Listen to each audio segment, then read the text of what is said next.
push the levels up, take them to the way beyond. All endeavors never settle when the play is on. Turning measures from a little to a major one. Whoa. Activated like lacking patience, decision made it. Gymnasticated so innovative can't be debated. Flow aquatic, don't know a challenge, it been amazing. Fact of the matter, got the pattern to be the greatest.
We the future that you run from, and we're only getting louder, hitting harder than a bass drum. Now we're only getting louder. She is powerful, she got everything she needs. See her flick her hair, see her be her own queen. Never underestimate the strength you have within. You can take the win, you can take the win.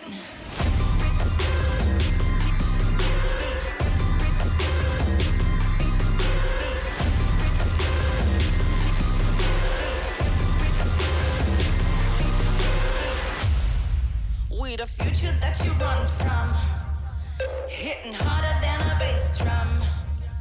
And we're only getting louder, and we're only getting prouder.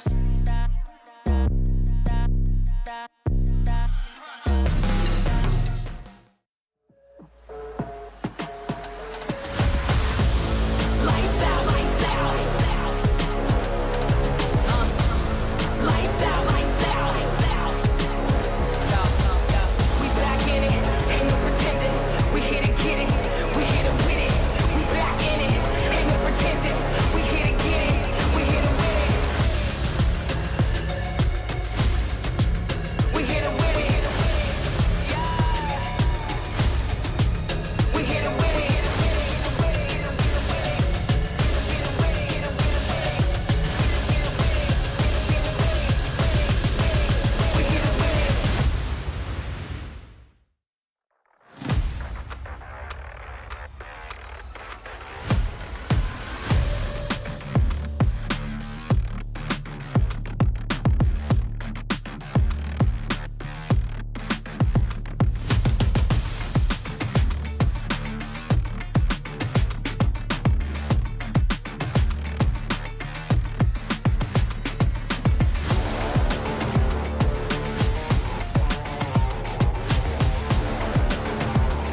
raise the bar, push the levels up, take them to the way beyond.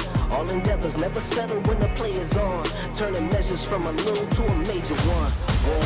Activated like lacking patience, decision made it. Gymnasticated so innovative can't be debated. Flow aquatic, don't know a challenge, it been amazing. Fact of the matter, got the pattern to be the greatest.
Halo, gue fans Bigetron Red Aliens.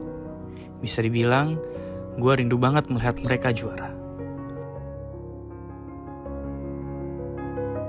Gue udah ngefans sama Bigetron dari awal banget mereka muncul. Melihat determinasi mereka di kompetisi, jadi salah satu faktor kenapa gue bisa suka banget sama gameplay mereka. Selain prestasi yang mereka raih di kancah dunia, mereka juga selalu bisa bikin harum nama Indonesia.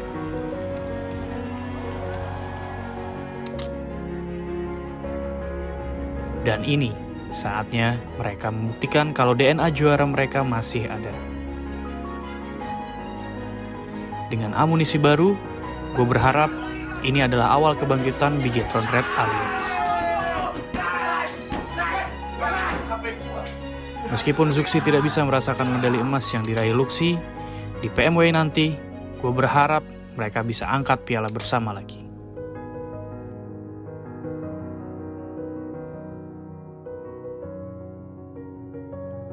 Gue yakin kali ini kita pasti bisa.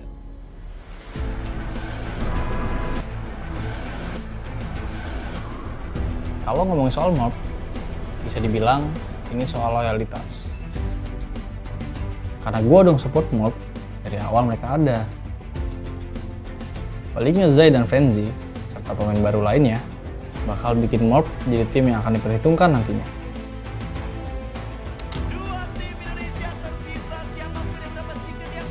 Meskipun soal prestasi, mereka tidak sementereng tim lainnya. Tapi gue yakin, mereka bakal ada di titik sana nantinya. Evolusi Unlocking Mob adalah salah satu pergerakan yang sangat menarik perhatian gue.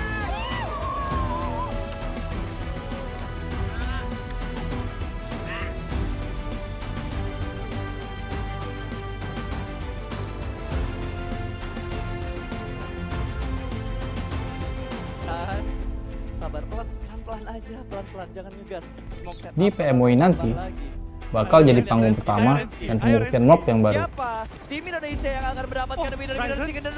Sudah saatnya mob bangkit dan jadi tim yang diperhitungkan di kancah dunia. Dua tim Indonesia sudah mendapatkan winner chicken dinner. Sabar, pelan aja, pelan, jangan ngegas. Smoke setup.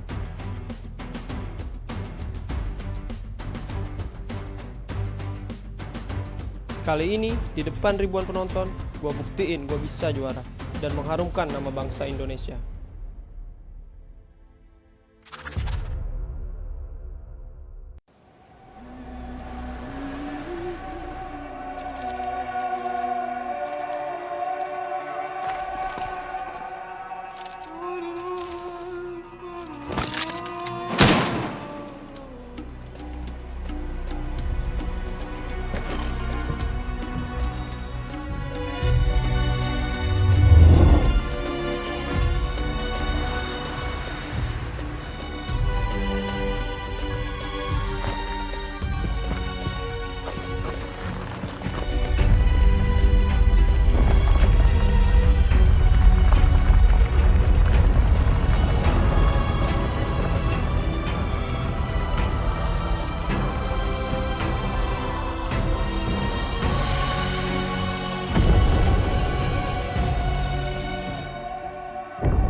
progress is a race that has no end. After every finish line, another challenge awaits. How can we continue to push innovation in a sport at the forefront of technology? This is how.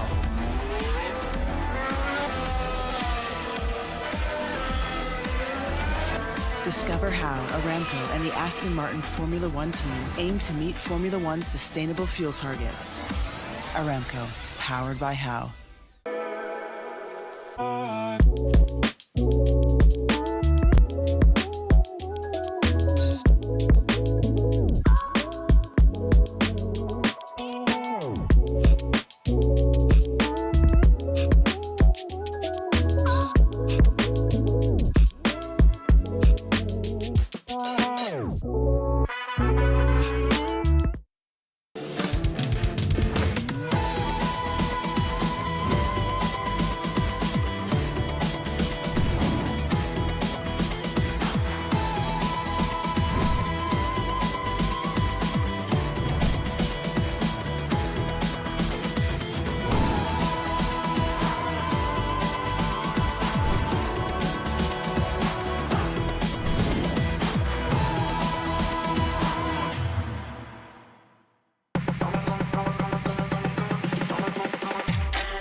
عايز تترجم راب؟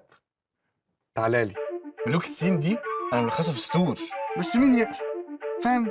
كلام الشارع ده انا هرشه كل المجال حبايبي بروز. وانا كاكازوكو مصدع ايه الكي نظرة لو على الحلاوة عندي كاستر والاسم عفرت يا عفرت، هتفضل معفرتها ولا ايه يا برو؟ انت مين يا هو ازاي ده دخل هنا يا جدعان؟ نكسر الدنيا الاول وبعدين نتكلم، نعيد من الاول. لا لا لا لا لا لا مش مسجل. اخواتي عشان فاهمين السين، سبوتيفاي عمل لك بلاي ليست الاقوى راب مصري، اسمع ملوك السين ببلاش. مع التحديث الجديد لستي سي بلاي، تجربة جديدة للكل. لو جوك دايم تحديات، نافس وانضم للبطولات، استكشف الشات والتايم لاين، وتسوق من متجر التطبيق. الليدر بورد على تفاعلك بالتطبيق، والجوائز الأسبوعية والشهرية على نظام النقاط تنتظرك. ستي سي بلاي، مهما كان جوك هذا محلك.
Malang forever.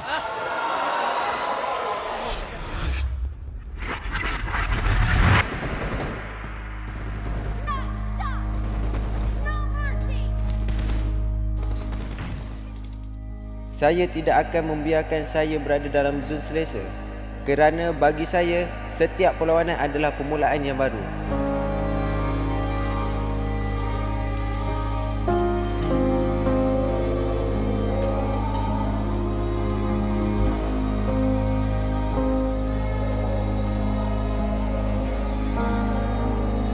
Yang menakutkan kita orang bukanlah kekalahan, tapi kehilangan yang asal dari titik permulaan.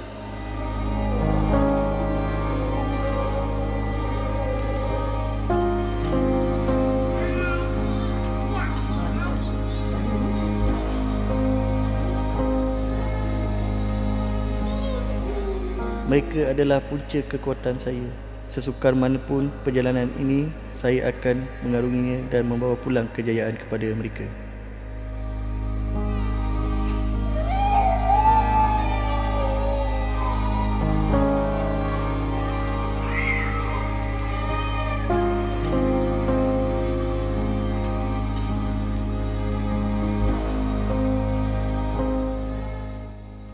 Walaupun sudah mencapai 2 juara C Championship dan pingat gangsa Sukan C, kali ini saya ingin mencabar diri di peringkat dunia.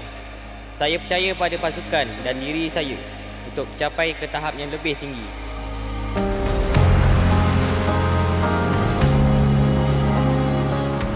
Dah bertahun saya meninggalkan halaman kampungku demi mengejar impian saya di kota ini. Semua usaha selama ini adalah untuk membuktikan diri dan mengibarkan jalur gemilang di pentas dunia. Kali ini kami telah bersedia. It's now or never. Tidak kira pengakhirannya. Kami akan buat yang terbaik untuk mengharumkan nama Malaysia.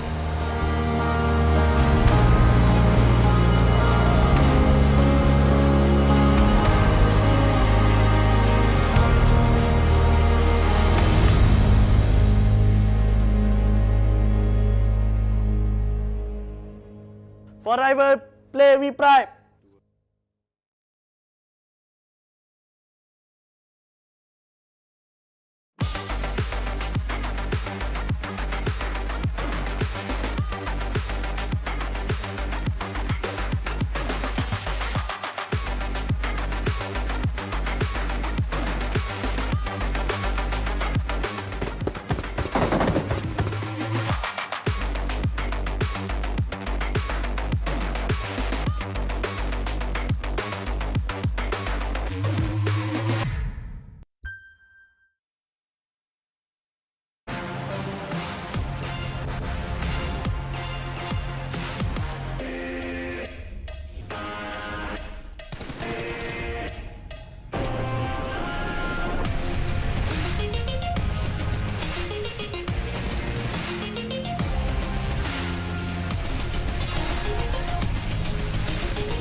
Hello and welcome to day 2 of the Afterparty Showdown. Yes, we are fast approaching our final day of the PUBG Mobile World Invitational here at Gamers8 in Riyadh, the capital of Saudi Arabia. So if any of our teams are going to try and claim the top spot by the end of this competition, now is the time to step it up a notch. My name is Banks and I am your host, and I'm joined on the main stage by my co-host, Fancy. حياكم الله من جديد اعزائي المشاهدين والحضور في بطوله الببجي موبايل وورلد انفيتيشنال في الافتر بارتي شو داون، البطوله الاستعراضيه اللي شاهدناها بالامس. في اليوم الاول مرينا ب6 مباريات كانت جدا رهيبه مع المباريات حقت الشو ماتشز، لكن زي ما احنا عارفين تونا في اليوم الثاني باقي عندنا 12 مباراه في البطوله الاساسيه، ولا ننسى انه اذا في فرصه للفرق انهم يرجعون راح يكون فرصتهم الحين، لانه خلاص بعد اليومين هذه راح نعرف مين اللي بيكون الحاصل على الجائزه الاكبر من كل الجوائز اللي موجوده عندنا. Leading the charge going into day 2 are our current reigning champions of the PMWI, Alpha 7. However, we still have 12 matches to play between now and the end, so it really is anybody's tournament, Fancy. You can't rule anyone out. زي ما شفنا بالامس المباريات كانت جدا شديده، وزي ما احنا عارفين المبات الجديده غيرت اللعب حق اللاعبين، غيرت البلاي ستايل حقهم. زياده على كذا لا ننسى ان تقسيم الجوائز خلاهم يلعبون بطريقه مختلفه، لكن فريق الفا 7 قدر انه يحصل على المقدمه حتى الان، وزي ما احنا عارفين الفارق ما بينهم وبين المركز الثاني والثالث شوي بعيد، ما هو بسيط. فهل بيكون في فرصه لباقي الفرق انهم يسوون كاتشب اليوم ويرجعون مره ثانيه للبطوله؟ خلونا نشوف. So remember, if you're watching this at home, there are many match rewards to be earned by our competitors during the Afterparty Showdown. And keeping track of all of these rewards and stats from day 1 are our friends over at the desk. So let's go say hi. زي ما احنا عارفين ايضا ان تقسيمه الجوائز بما انها مختلفه، بما ان اللاعبين جالسين يحاولون يحصلون على اكبر قدر منها عن طريق البلاي ستايل حقهم، سواء انهم يركزون على اللعب الاجريسيف او سواء انهم يحاولون انهم يركزون على انهم ياخذون التشيكن دينر. لكن كذا ولا كذا ما ودنا ندخل بالتفاصيل هذه، لان التفاصيل هذه بتكون عند رصيد التحليلي. خلونا نروح عندهم يقسمون لنا الجوائز من جديد، يعلمونا ايش اللي ممكن يصير اليوم، ونشوف ايش اللي ممكن يتغير في اليوم الثاني معنا في بطوله الافتر بارتي شو داون. Welcome back, everyone, to the desk. Thank you again, Banks and Fancy, for that lovely intro. I'm Jason Cap, and I'm still your host here on the desk as we get underway with day 2 of the Afterparty Showdown. But like always, I can't do this alone. I have my 2 gentlemen to my side to help carry me, which is no easy feat because of how lanky I am. We got Maxman and Kalaris to break things down. Gentlemen, we've had our first day roundup. We've had Alpha 7 just completely run away with the event so far. The question is, can they do it yet again here in day 2, Kalaris? You're looking at me the entire time. What a total bait. Sorry, Max. Yeah, I think that what they showed yesterday was phenomenal. I don't know whether or not they can replicate it. It is very difficult to show that kind of form 2 days back-to-back here in PUBG Mobile. However, with less teams in the lobby, there is room for them to be able to do it again. So let's see how it goes. I'm not jumping in. He's ignoring you. Yeah.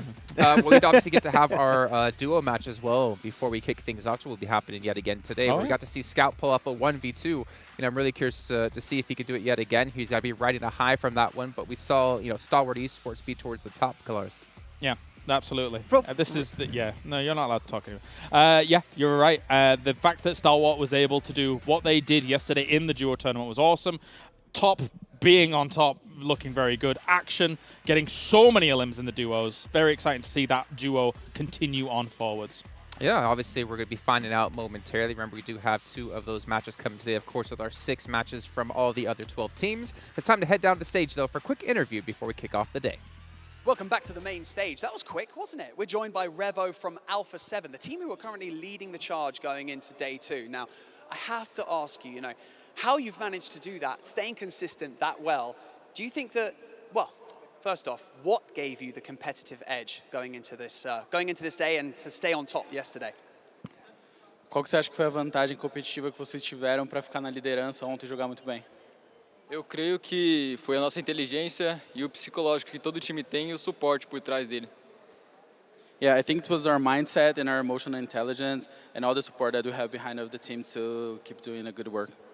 معنا احد اللاعبين من فريق الفا 7. كذا نسال السؤال الاول انه ايش اللي خلاكم تقدرون انكم تسيرون في المقدمه والفرق حقكم يكون جدا كبير عن باقي الفرق؟ فكان الجواب حق اللاعب انه احنا اكثر شيء ركزنا عليه هو المايند سيت حقتنا، دائما احنا نكون مركزين في الجيم حقنا وبنفس الوقت ما نحاول اننا نخلي الضغط اللي موجود على البطوله انه ياثر علينا.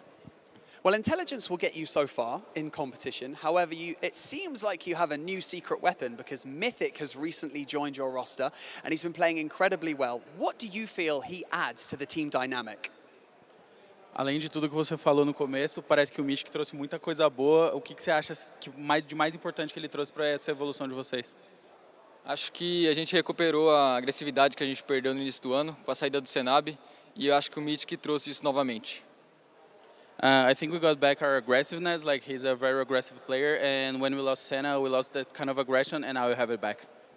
السؤال الثاني كان متركز على اللاعب انه احنا عارفين انه المايند سيت حقتكم جدا مهمه وكل اللي قاعدين تسوونه الاستراتيجيه كويس، لكن بنفس الوقت اللاعب بيتك دخل معكم للفريق والشيء هذا فرق معكم فرق كبير، فايش الشيء اللي هو ادى او اضافه معكم للفريق؟ فكان الجواب حق اللاعب انه مثلك خلانا نقدر نلعب اجريسيف من جديد والشيء هذا كنا فاقدينه والان احنا قدرنا نرجعه ومثلك بيساعدنا اننا نستمر على النقطه هذه. Well, like we said in the intro of the show today, you are the current reigning champions of PMWI. This could be your first global offline event victory. So what do you think it's going to take to win this? Vocês são os atuais campeões do PMWI, mas essa pode ser a primeira grande vitória na LAN. O que você acha que vai precisar para vocês conseguirem? Acho que a gente tem que manter nosso foco e continuar lutando pela nossa família, que acho que a maioria do time luta pela família e pela mãe. Yeah, so I think we keep maintain focus and play just as we play on the first day, and keep fighting for our family, because I think everyone in our team plays for our moms or our family. السؤال الثالث والاخير اللاعب كان متركز على انه ايش الشيء اللي بيخليكم تقدرون انكم تاخذون الكاس، بما انه زي ما احنا عارفين السنه الماضيه في البي ام دبليو اي قدرتوا انكم تاخذون الجائزه، لكن البطوله كانت اونلاين الان هي اوفلاين، فايش اللي بيخليكم تاخذونها؟ الجواب حق اللاعب يقول انه اكثر شيء ودنا نسويه اننا نركز على اننا نكون مركزين في الجيم، ما نحاول اننا نغير اشياء كثيره، وزياده على كذا احنا كل اللعبه اللي جالسين نلعب عشان اهلنا وعشان امنا وابونا، فعشان كذا ودنا نركز على النقطه هذه. You know what, this dynamic, this speed, this flow between these multiple translations and questions has been absolutely amazing, I have to say. But you know what, Revo, congratulations so far. It's only been one day, and we really wish you the best of luck going into day 2, and obviously for the finals tomorrow. So good luck. And we're going to hand it back over to the desk so they can break everything down. And let's get into our first match of the day. شكرا لكم اعزائي المشاهدين والحضور، خلونا على طول نتوجه للاستوديو التحليلي نتكلم عن المباراه الاولى اليوم. 12 مباراه عندنا، يومين فقط وجوائز كثيره، فخلونا نشوف من اللي بيحصل عليها على الاستوديو التحليلي. Interesting to hear Revo talk actually about Seta Texas, Sanab, whatever you want to call him. The replacement of him has worked out extremely well for their team, with Mythic coming into their roster, able to fill his shoes extremely well, obviously, as we have seen.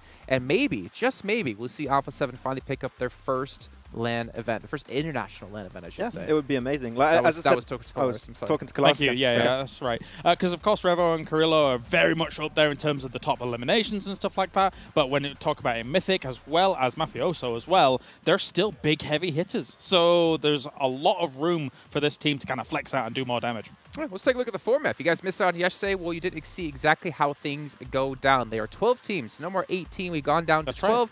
We're playing 18 matches in total. But as you can see here, Kalaris, Vikendi, Karakin, and Livik going to be in the pool. That's right. It was spicy yesterday when it came to all of the drops and how things were going to be playing out. Obviously, some teams I think even got caught a little bit off guard by maybe how fast the circle was going to be moving, to be able to get themselves into the right spot a little later on. I think today they'll be coming in with a bit more of a fresher mind for a lot of this, being able to adapt to that. And maybe we'll see some more attempts at trying to be central as opposed to playing the edge, because the edge gets a bit dangerous on some of these maps with the circles moving how they are right now. Yeah, with the hard shifts we've had, it's been a little bit rough. But I'm looking forward to Vikendi, actually, just because the one we got to see yesterday, the zone was just super north. Yeah, I'm looking forward to Vikendi too, especially when it comes to potentially a castle finish. I know that there's not many of us here at the desk that are looking forward to something like that. But, you know, I'm keen. All right, we can see here the prize pool, $1 million on the line. But as you can see as well, the match rewards, it mostly comes from this, the individual awards you win within the match to get you extra money. But at the end of the day, well, at the end of tomorrow, $60,000 goes to that first place team. So let's actually take a look at our match rewards and see how people get this kind of money. And Max, man, I'm going to let Kalaris take this away because you can see $10,000 for chicken dinner. Oh, we can't do it too long. He's going to, look, he's actually sat down on the floor now. You've not seen him, but what does Max think, eh? I can't see the graphics from down here. Where's the graphic? Oh, there it is. Okay. It's back. You got that, of course, $10,000 per chicken dinner coming into play. Yeah, thank you so much, Max. But Kalaris, what about... No, great contributions, yeah. Okay, we're going to have to talk in the green room, guys. No, that $10,000 per chicken dinner, of course, really came into play yesterday. Definitely. We talked about it, especially for Damwon Right from South Korea. And not only is it going to be complicated to replicate for Alpha 7 their first day, I think this entire situation of day one only having 3 teams taking home a win, that's really something very outlandish. So today in particular, I think we're going to see a lot of new teams get their first win and potentially ride that high and get even better You would results. hope so, right? Yeah. Especially considering how things played out. I mean, something that was a little bit abnormal was actually that Vikendi match. It really didn't feel like a Vikendi match to me because of the fact that we had such a northern circle. That's not the typical land for Vikendi in the kind of middle of the map. So, yeah, we'll see. Yeah, and at the end of the event, obviously, we're giving money out to different players and potentially duos as well. At the end of tomorrow, we'll have our best duo team in points. We get extra 15K added to their tally. Of course, the fan favorite vote as well, going to be going on currently over on social media, over at PUBG Mobile Esports on Instagram. But you can see there's a lot of money to win, even 20K for the best team presentation. If you missed out on those yesterday, there are a couple of them extremely good. I think in general, our talent team was pretty consistent, pretty much on the same level of who we thought was the best. I think I picked Rad for third, but nobody else picked Rad for third other than me. I liked the throne that they created, but STE and Damwon, we were big fans. I think I went for Alpha 7, me on the 3rd position, because no one uses the pickup feature in-game, so imagine using it outside the game. So I was like, whoa, actually, this is really outlandish. This is cool. We can see the points as well. We have switched things up from 15 points for a chicken dinner down to 10. So obviously elimination points become a much bigger focal point for these teams if they want to potentially get that first place finish. Yeah, and we saw that with Alpha 7, right? If you have those great central positions and the circle coming your way. I mean, we saw yesterday a lot of very hard shifts, right? And they came on like very, very pivotal, great positions team could hold on to. It worked for Alpha 7, it worked for S2G, it worked for Damwon. If it happens again, those eliminations are very important to rank up in the leaderboards. And also those point gains are also applicable for the duos tournament as well here, which as we see Stalwart just doing so well already, 30 points over there. It's going to be difficult to deal with it. If only they were doing that well when it came to the Afterparty Showdown outside of duos. It's fine. You know what? We'll see where they're going to stand actually currently. We've been talking a lot about Alpha 7, so let's get an idea of where the teams do stand here overall within points of our event today. 76 points for Alpha 7, currently sitting in first place by quite a large margin. However, only 10K ahead of Damwon Kia. Yeah, that's just one extra chicken dinner. And when you look at Alpha 7, we were looking at the stats earlier, right, James? And you saw that out of the top 5 players of these 6 real matches outside of the duos match, 3 of those were from Alpha 7. It was Revo, it was Carrillo, and it was Mafioso, if I'm not mistaken, that were up there popping off. Like, that much domination in a day is really insane. But as you said, can they replicate it? That level of performance is very hard to have 2 days in a row. Surrounded by 2 strong performances from Stalwart in those kind of top player rankings as well. I think as much as, we've got 3 teams getting themselves the 2 chicken dinners apiece, one team that obviously impressed as well, Team Falcons, no chicken dinners to their name here, but they are excellent when it comes to all of the little extra stipulations that they can get. And here on home soil, once again, they're constantly looking to impress. They're a great team. There are 3 things guaranteed in life: death, taxes, and Kalara's talking about Team Falcons. They're really good. On to the second page, though, with the other teams we have remaining. Unfortunately, actually, for Riyadh, I thought we saw they had $1,000 yesterday, so maybe a little bit of a glitch in the matrix. Down to 0 money at the moment. But again, we could see them change their strategies up. We did have a team run straight for an airdrop just to get secured that first one to give them $1,000. Yeah, I think strat changes like on a day-to-day basis are needed for a tournament that's never been seen before. Like your strat might come into the first day to think, oh, it might work out. Complete fumble, right? It doesn't work out at all, and you're going to have to make some VOD reviews and completely change your approach. And I think Rad is one of the teams that need to bring a big change to the table to hopefully rank up a little bit higher. Based on the money structure of this tournament, it's a game of extremes. You can't play the middle ground. You can't play the middle road and just like, oh, look, we got nice few eliminations there. Oh, we're another team. I don't know. I'm trying to emulate here. But the point is that if you do that, you're not going to be getting the most eliminations. You're not going to be getting the most team eliminations. You're not going to be getting all the drops because you're playing conservative. It's a weekend of extremes, and you've got to be extreme. Ta-da. I want to hear you go extreme. Come on, Max. Let's hear it. What? Extreme! I'm done. This is why we don't let Max talk often. Yeah. Let's take a look at our schedule today. Obviously, 2 show matches coming through at the start and the end of the day. It'll be Sanhok and Livik only. Tomorrow will be the last one, and that will be before we start the event. So we do have Erangel, Livik, Vikendi, Karakin, Sanhok, Miramar as well. On top of this, gentlemen, I'm really excited to see how today's going to go, actually, because we did see some change up in strategies. But for now, we're going to focus on the format of our duo event. Yeah. I mean, duo event in particular is very interesting with what players are used. We saw it happen for 7C, right, where Scout comes in purely for the duos. Yes. I think some teams could try and use their sub, especially for those, because 8 matches a day is a lot of matches, right? And I think that That's having a lot that of sub come in matches. for the duos is actually a good plan for some of these teams if that's their approach. I think it's going to be hard for people to knock Stalwart off their perch here throughout the duo tournament. Top Action is a devastatingly strong duo. We saw, was it Action? He has 11 eliminations out of the 14. Was it top? It was top. Okay. That had like, he had almost three times as much as second place Yes. top fragger. It's insane. The next is like 3 or 4. Yeah. So, you know, Stalwart is looking primed and strong here to be able to take it. Only 3 matches remaining. They are scary. And they should have got potentially 2 wins, right? That first win was very close. should've, Scout didn't yeah. play spoiler, so like it was like 1 win and 1 unofficial win. Sanhok's the perfect battleground for that kind of scenario to occur. Yeah. There's so much foliage covering, not easy to see everybody. Gentlemen, our reporter, 7 Worlds Gaming, live down on the stage, has actually informed us that apparently Scout is playing all matches today. Oh? Yesterday, he only played Including the quads. duos. Including squads. That's okay. an interesting So, if he doesn't, you guys all know who to blame. 7WG over on Instagram and Twitter. Yes. That's 7WG. I blame him for anything anyway, to be perfectly That's honest. true. So, That's yeah. true. Yeah. We typically do blame the shortest on the show for most of the problems. That's we right. have. Normally it's me, but this time it's 7 because he's even shorter than me. I don't know how it's possible. But That's why we bring him to events, is for his height. that's All his right. redeeming quality. Good point, Jason. Yeah. Yeah, So big don't feel shout too out, big shout out to Sony Xperia 1.4, which was created in collaboration with professional esports players. You can see all the players currently on stage using these devices, and they're official smartphone partner here of PUBG Mobile. Also need to give a shout out here to Savvy Gaming Group because they have been able to make this event possible. All of our sponsors are able to make this possible for us to enjoy, whether you're playing or watching from home. And last but not least, the fan favorite player. I talked about it before. You guys just need to head over to the PUBG Mobile Esports Instagram page and give likes and leave comments about your favorite teams. Currently, if I'm not mistaken, Scout was winning, but obviously we'll find out when we do finish off this event. I can see over his shoulder, we got about 50 seconds until we are into game here. We're going to be heading over to Sanhok yet again. Gentlemen, it's going to be 7 Worlds Gaming and Avenger to walk you through Scout 1v2ing for the win again. Thank you, Jason. I'm actually hoping that happens. You know, there was a lot of non-believers for Scout, although you and I were the ones that believed in him, especially you. I was just kind of hoping that he would clutch it up, but I wasn't too much of a believer.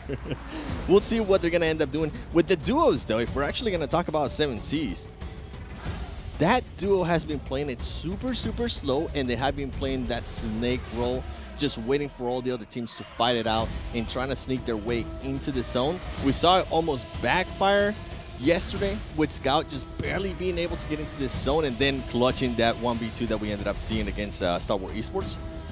I wonder if they're going to continue to play that kind of strategy, just super slow, try to snake your way in, and then just wait for the right time in third party.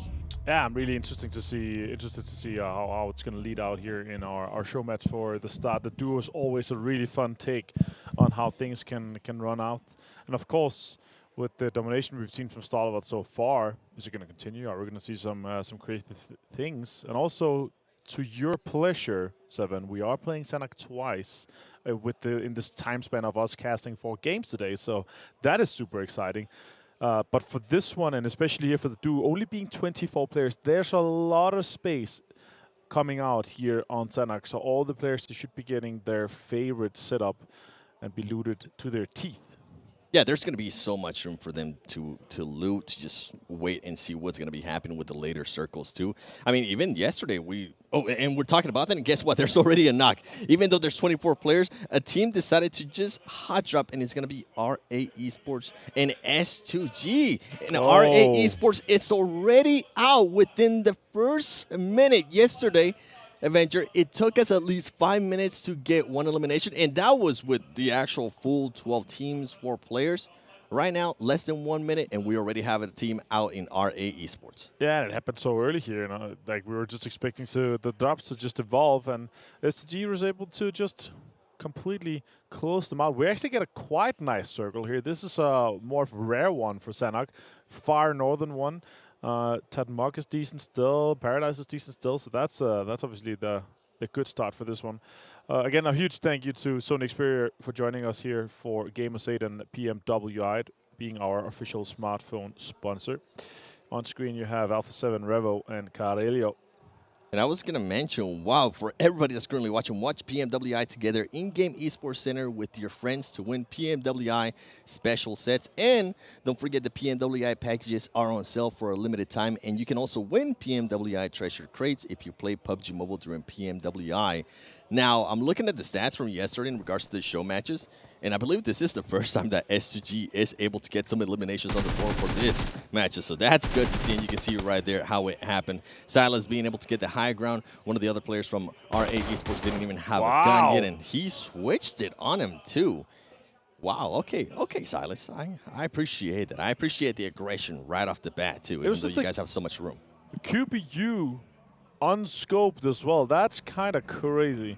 All right, Falcons here as well. Looting. It's obviously Yusuf and Powerful. Amazing players. They've been doing quite well so far throughout the tournament. And as the guys in Des were mentioning, and they were talking about, well, mainly Jason and Kylaris was talking about. They didn't give much talk time to Max in that case. You know, cheering on Falcons and them being able to do well in our main after-party showdown. Obviously, here we are in the show match. Yeah, before we actually got to Saudi Arabia, I got a chance to... Oh, you know what? I'll tell you in a little bit of Rod. We were talking about Rod starting to change it up a little bit. Guess what? It's not going to work their way as Damwon, Kia, Fabian being able to get the knock and getting the finish there on one of the Rod players. And Munir is going to just try to back off, try to do the strategy that worked out yesterday for Scout and 7Cs. Play that snake, play that patient role. Now, what I was going to tell you, I got a chance to share an airplane with Kalaris, and he was telling me Team Falcons is definitely going to surprise a lot of people, and so far he has been right. Yeah. And obviously, them being able to do this well without winning any chicken deals, that's kind of basic, kind of surprising. So that's great, him constantly cheering them on. And obviously sometimes Maxman get to get a little chat here and there. He's been pretty accurate in some of his points as well. I actually liked some of the points that you were making. Also, you know, cheering on Stalwart, cheering on these guys. Yeah. And, you know, I agree. We've seen some crazy things from Stalwart. And actually, they've been super impressive throughout. Also here in the showdown, it's just been insane how well these guys are able to play. Yeah, I mean, we saw what Top was able to do yesterday, just being able to smack everybody that came close to him. That shotgun in Livik is just absolutely insane. And that's one of the matches, too, that I'm going to be keeping an eye on for today, because Livik, it's so small, it's so compact, so many third parties, so many angles that you can pretty much see across a majority of the map. And once you get close, that shotty is just absolutely unstoppable. And you were saying Maxman does like Stalwart Esports. He also likes Damwon Kia. But so far in the duos, I mean, Damwon Kia hasn't really been able to do much. I think they're currently standing in the 10th place for the duo standing, with Stalwart Esports being in first place, followed by Nigma Galaxy and 7Cs, obviously, with that win that they were able to collect yesterday. Rod Munir, we saw what just happened to Desha 999. He's going to slow down a lot, and you better believe Damwon Kia is looking for that extra player. They're looking to get that extra point. Yeah, for sure. It's also the advantage they can have in a 2 versus 1 right now. Fabian first, they are chilling. And Tad Mok just outside the logging camp area. And Munir is just going to chill and try to have an advantage over that. Deadeyes guys, they are in Penang, and they're chilling quite a lot. And we're obviously looking at some more passive playstyle here. And as Kalaris actually mentioned here, it is very much the two different edges we see. You know, we are having two extremes, as he was pointing out, and it's the same case here for the duos, right? You want to be able to get as many points on the board. It is 10 points for the win, 6 points for second place, and obviously 1 point for the eliminations, the same as the main stage of the after-party showdown is. So you see quick fights at the beginning, then it slows down, and people are really considering how to salvage if they're losing a few players, or how to get the most out of every single game. And for Alpha 7, it's really worked out well. I've been super impressed with them, you know, also picking up Mythic, one of the best players coming out of Rise Esports from Brazil. That's a huge pickup for them and a huge loss for Rise. I'm kind of excited to see what PMPL Brazil is going to do here for the fall edition, and how Rise is going to be able to fare, and how much Alpha 7 potentially could dominate over Vivo Kid Stars. Yeah, with Alpha 7, I think the big question mark for me today is going to be, can Carrillo continue to perform like that, right? This is a player that usually tends to perform really well, and the whole team kind of picks it up and they rally behind him. You saw what Mafioso was able to do yesterday. But when Carrillo starts slowing down, such a big fragger, it slows down the whole team. So I'm really intrigued to see, maybe not so much here on the duos. Yeah, I'm hoping that they're able to win it, right? But on the first match, for the actual points that are going to be counting towards the other prize pool, I'm intrigued to see how they're going to be playing. Are they going to continue to play that aggressive style that we saw them yesterday? It didn't matter where they were at, they were willing to take the aggression to the teams, and I think that's just a style that plays for Alpha 7 in a big way. As we're currently looking at the map here, you can see 7C Scout currently very far away from his teammate Sir Ryan. I think they're trying to figure out how they're gonna try to rotate out of this. Scout did tell me, I got a chance to talk to him, he did tell me that he was gonna be playing every single match today, so hopefully that will be the case. That's gonna be crazy. Interesting to see what 7C is going to be able to do. They obviously had a rough main tournament for that case, but right now they are looking to do the best here in our duos show match. Obviously, they are the only team on that west side, south of Hattin. Could potentially be taking over the bridge or split a little bit later. We'll see what they do. Vampire, our PMWI main tournament winners here with Ravenclaw and Fluke, TH. These guys have been impressive. Yeah, they're going to be going up, and a lot of people are going to be trying to figure out where the next circle is going to be going to. Is it going to be going to the island towards the west? Is it going to stay on the main island to the east? They're trying to make sure they position themselves in a way that they can make a quick rotation, because in Sanhok, you don't want to get caught making a rotation. There's really not that much cover. Yes, there is a lot of grass all over the place that you can lay down and be a little bit of a snake. But with some teams, if they're able to get a bit of a height advantage, it's going to play pretty much a huge advantage for them. You can see Luxy right here. I'm actually surprised that both of the twins are not doing the duos, considering they probably have just amazing synergy. Yeah, Liquid has really been a standout player for them, so that's mainly, I think, I would assume one of the reasons. But yeah, you would assume, you know, twin synergy, there's something, like sometimes you've heard these stories where twins, when they're not together, they can feel when the other one's sad. Yep. So it's like really next level synergy. Luxy takes some shot towards Falcons, and Powerful is just able to take that buggy and just send it through and past everyone here, not taking too much damage. Oh, I say that, and he catches a headshot at the very end. Does have only one first aid, and he nearly used it, so I would assume that he's going to use the bandages instead. Oh, he is going to use the first aid. It's going to be no first aids after that, so that's kind of scary. I would probably have chosen to take the bandages in that case there, the situation that he had 10. Yeah, I'm with you on Only one of each stim. They're kind of also, or he's kind of low on stims as well, only one of each. He is stimmed though, so that is fine. Let's see how much information he's able to gather from this location. Considering that Yusuf, Powerful, actually able to get so much information from that.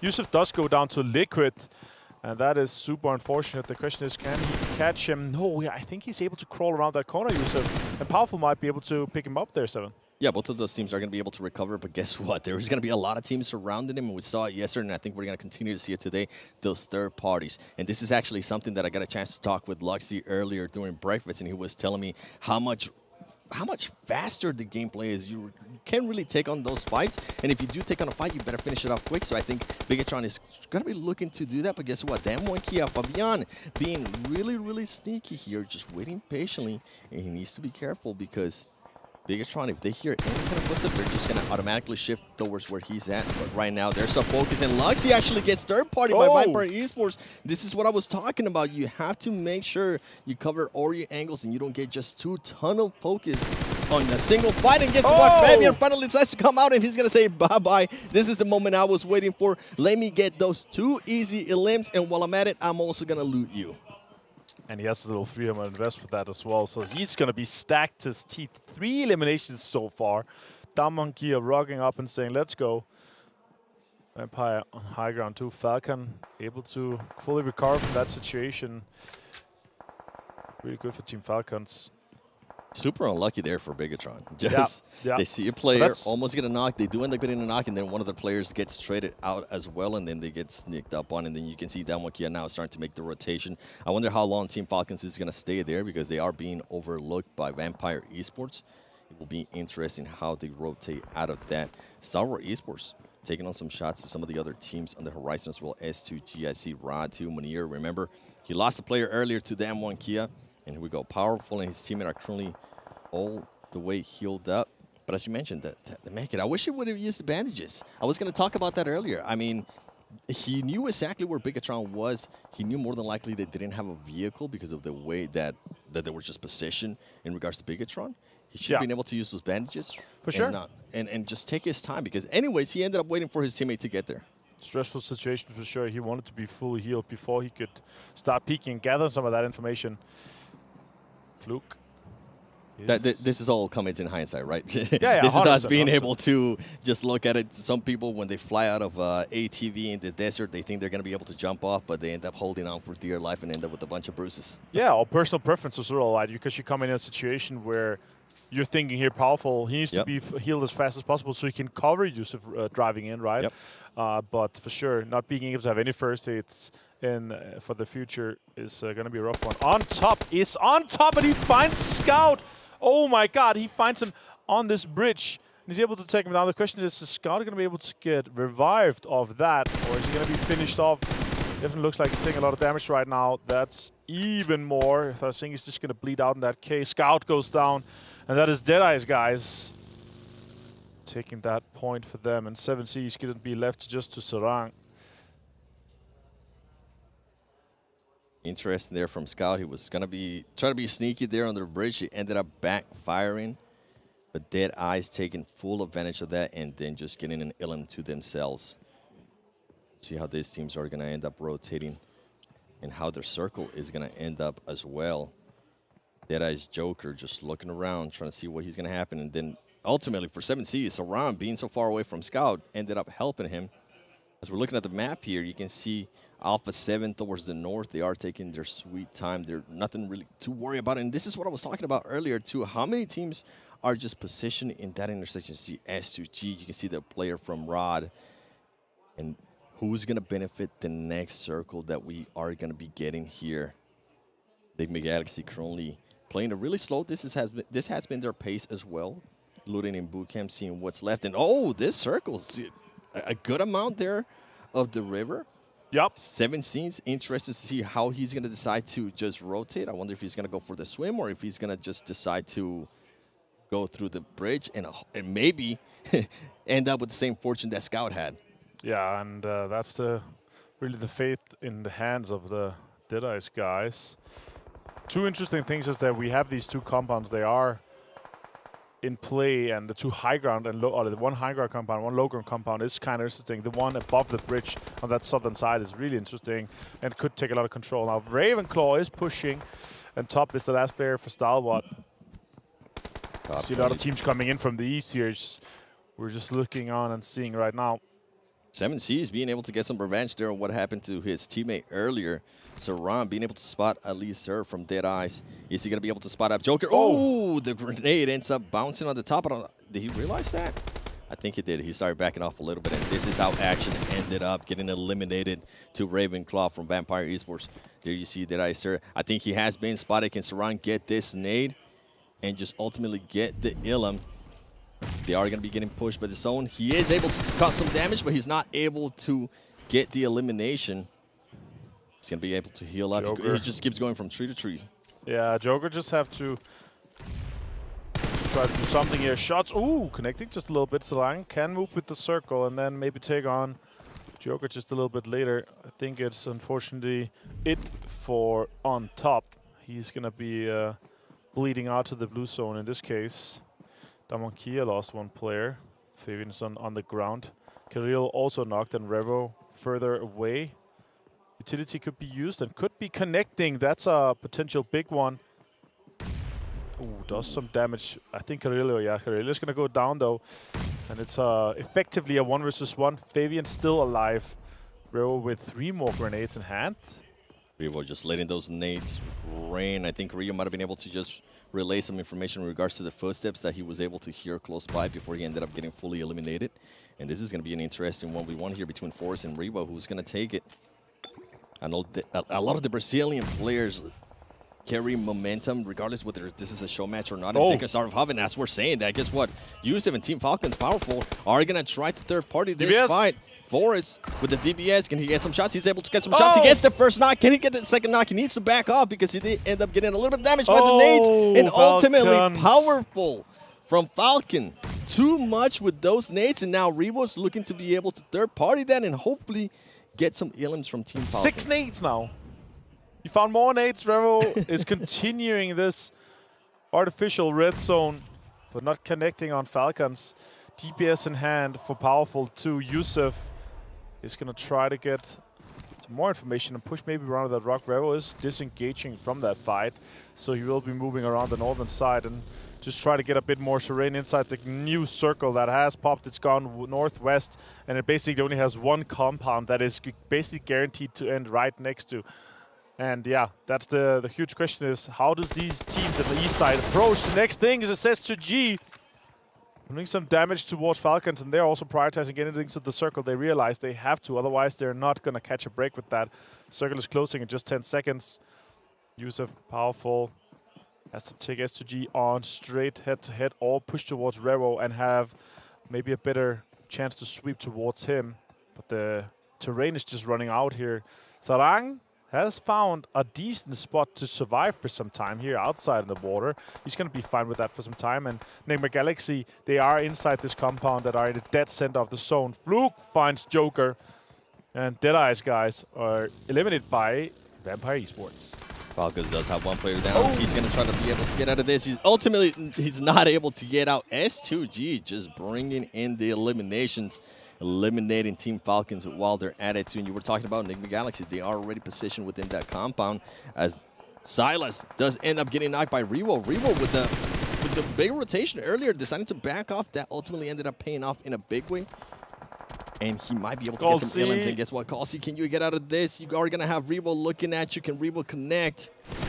This is going to be a big question mark. And ultimately, he can connect. Revo on a tear right now. 3 elims to himself. Remember, just better. Yeah, just better. He's got the Brazilian samba in him. Monia probably could be going down to zone in this case. Rad, yes, they go out. We're down to just 4 teams. Rad able to get that 5th place elimination, getting 3 points. Vampire actually in a pretty decent spot here. Would you see the next circle has popped top right of the minimap? They're actually slightly inside. That means Nigma Galaxy have to move out. Ravenclaw finds Lord, and that's a huge opening. That is the go sign for them. They have to send this in, and they could finish off that potential elimination. That's exactly what Ravenclaw's going to be doing. He's ripping up his nade. Is this nade going to be able to hit? Hamodi decides to back off. I think they are going to end up losing Lord. And he needs to be careful because now this is going to be 2 players from Vampire Esports. Ravenclaw does end up getting some damage. Grossa in hand. Fluke. Here come the nades. Is Hamodi going to be able to hear where Fluke is? That's a great nade right there. It makes him back off. He does end up half damage. Ravenclaw able to heal up.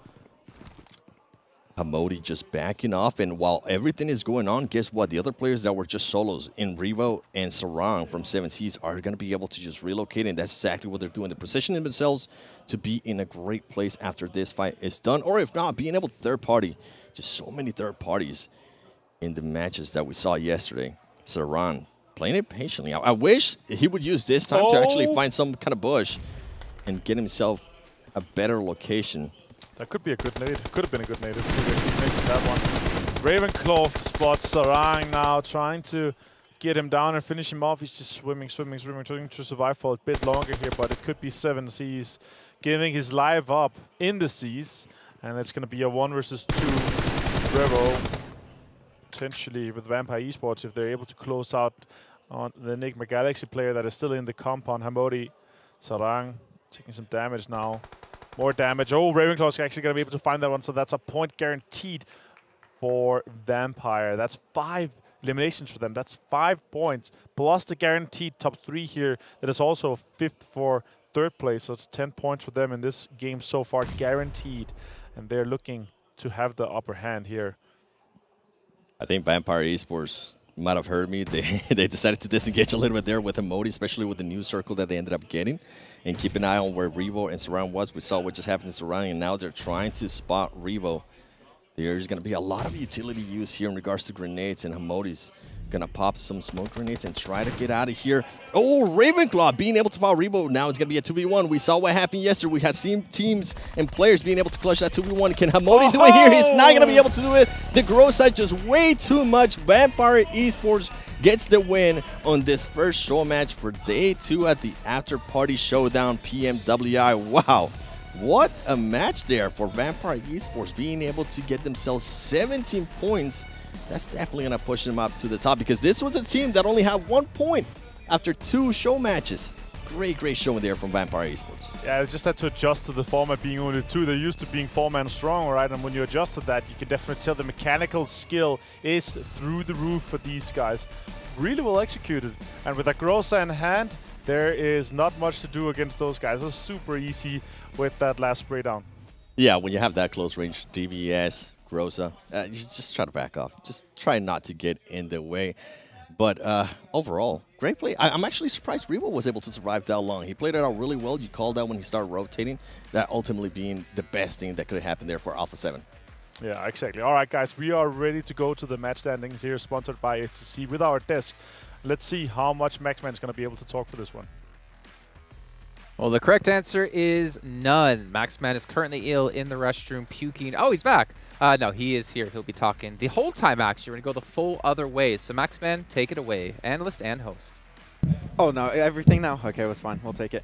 Yes, congratulations to Vampire Esports taking himself the chicken dinner on this game. And not a very easy push to take on to Nigma Galaxy. We were talking about it a little bit before, right, Kalaris? Like, Nigma Galaxy had that compound for the longest time. And yet the fact that Vampire are able to take that location away, remain as a 2-man squad and keep the other teams at arm's length was a very big achievement for them. So great from Vampire, but we also see that Alpha 7 are still popping off. They still got the groove going. They're just they're so hot right now. Let's put it that way. They're pretty good. Yeah, they're in every facet, in every phase of this tournament here for the second weekend. But yeah, watching Vampire Esports hold this down, lock this down, I mean, it doesn't help the other teams around them as well that are grosses in hand as you go into some of these final moments. Very difficult to deal with their position. Well, we're past the halfway point, though, for the Duos tournament, as we have only 2 matches left to go. One at the end of the day today, one coming up at the start of the day tomorrow. So if you are a team trying to catch up to Alpha 7, well, this is one way to do so, at least for Vampire Esports. So not too bad out of them. Do we have a second page? No, we don't have a second page, I believe. Because under 2 points, we want to see people under 2 points. I will say, though, a little bit unexpected. Oh, we do? Hey.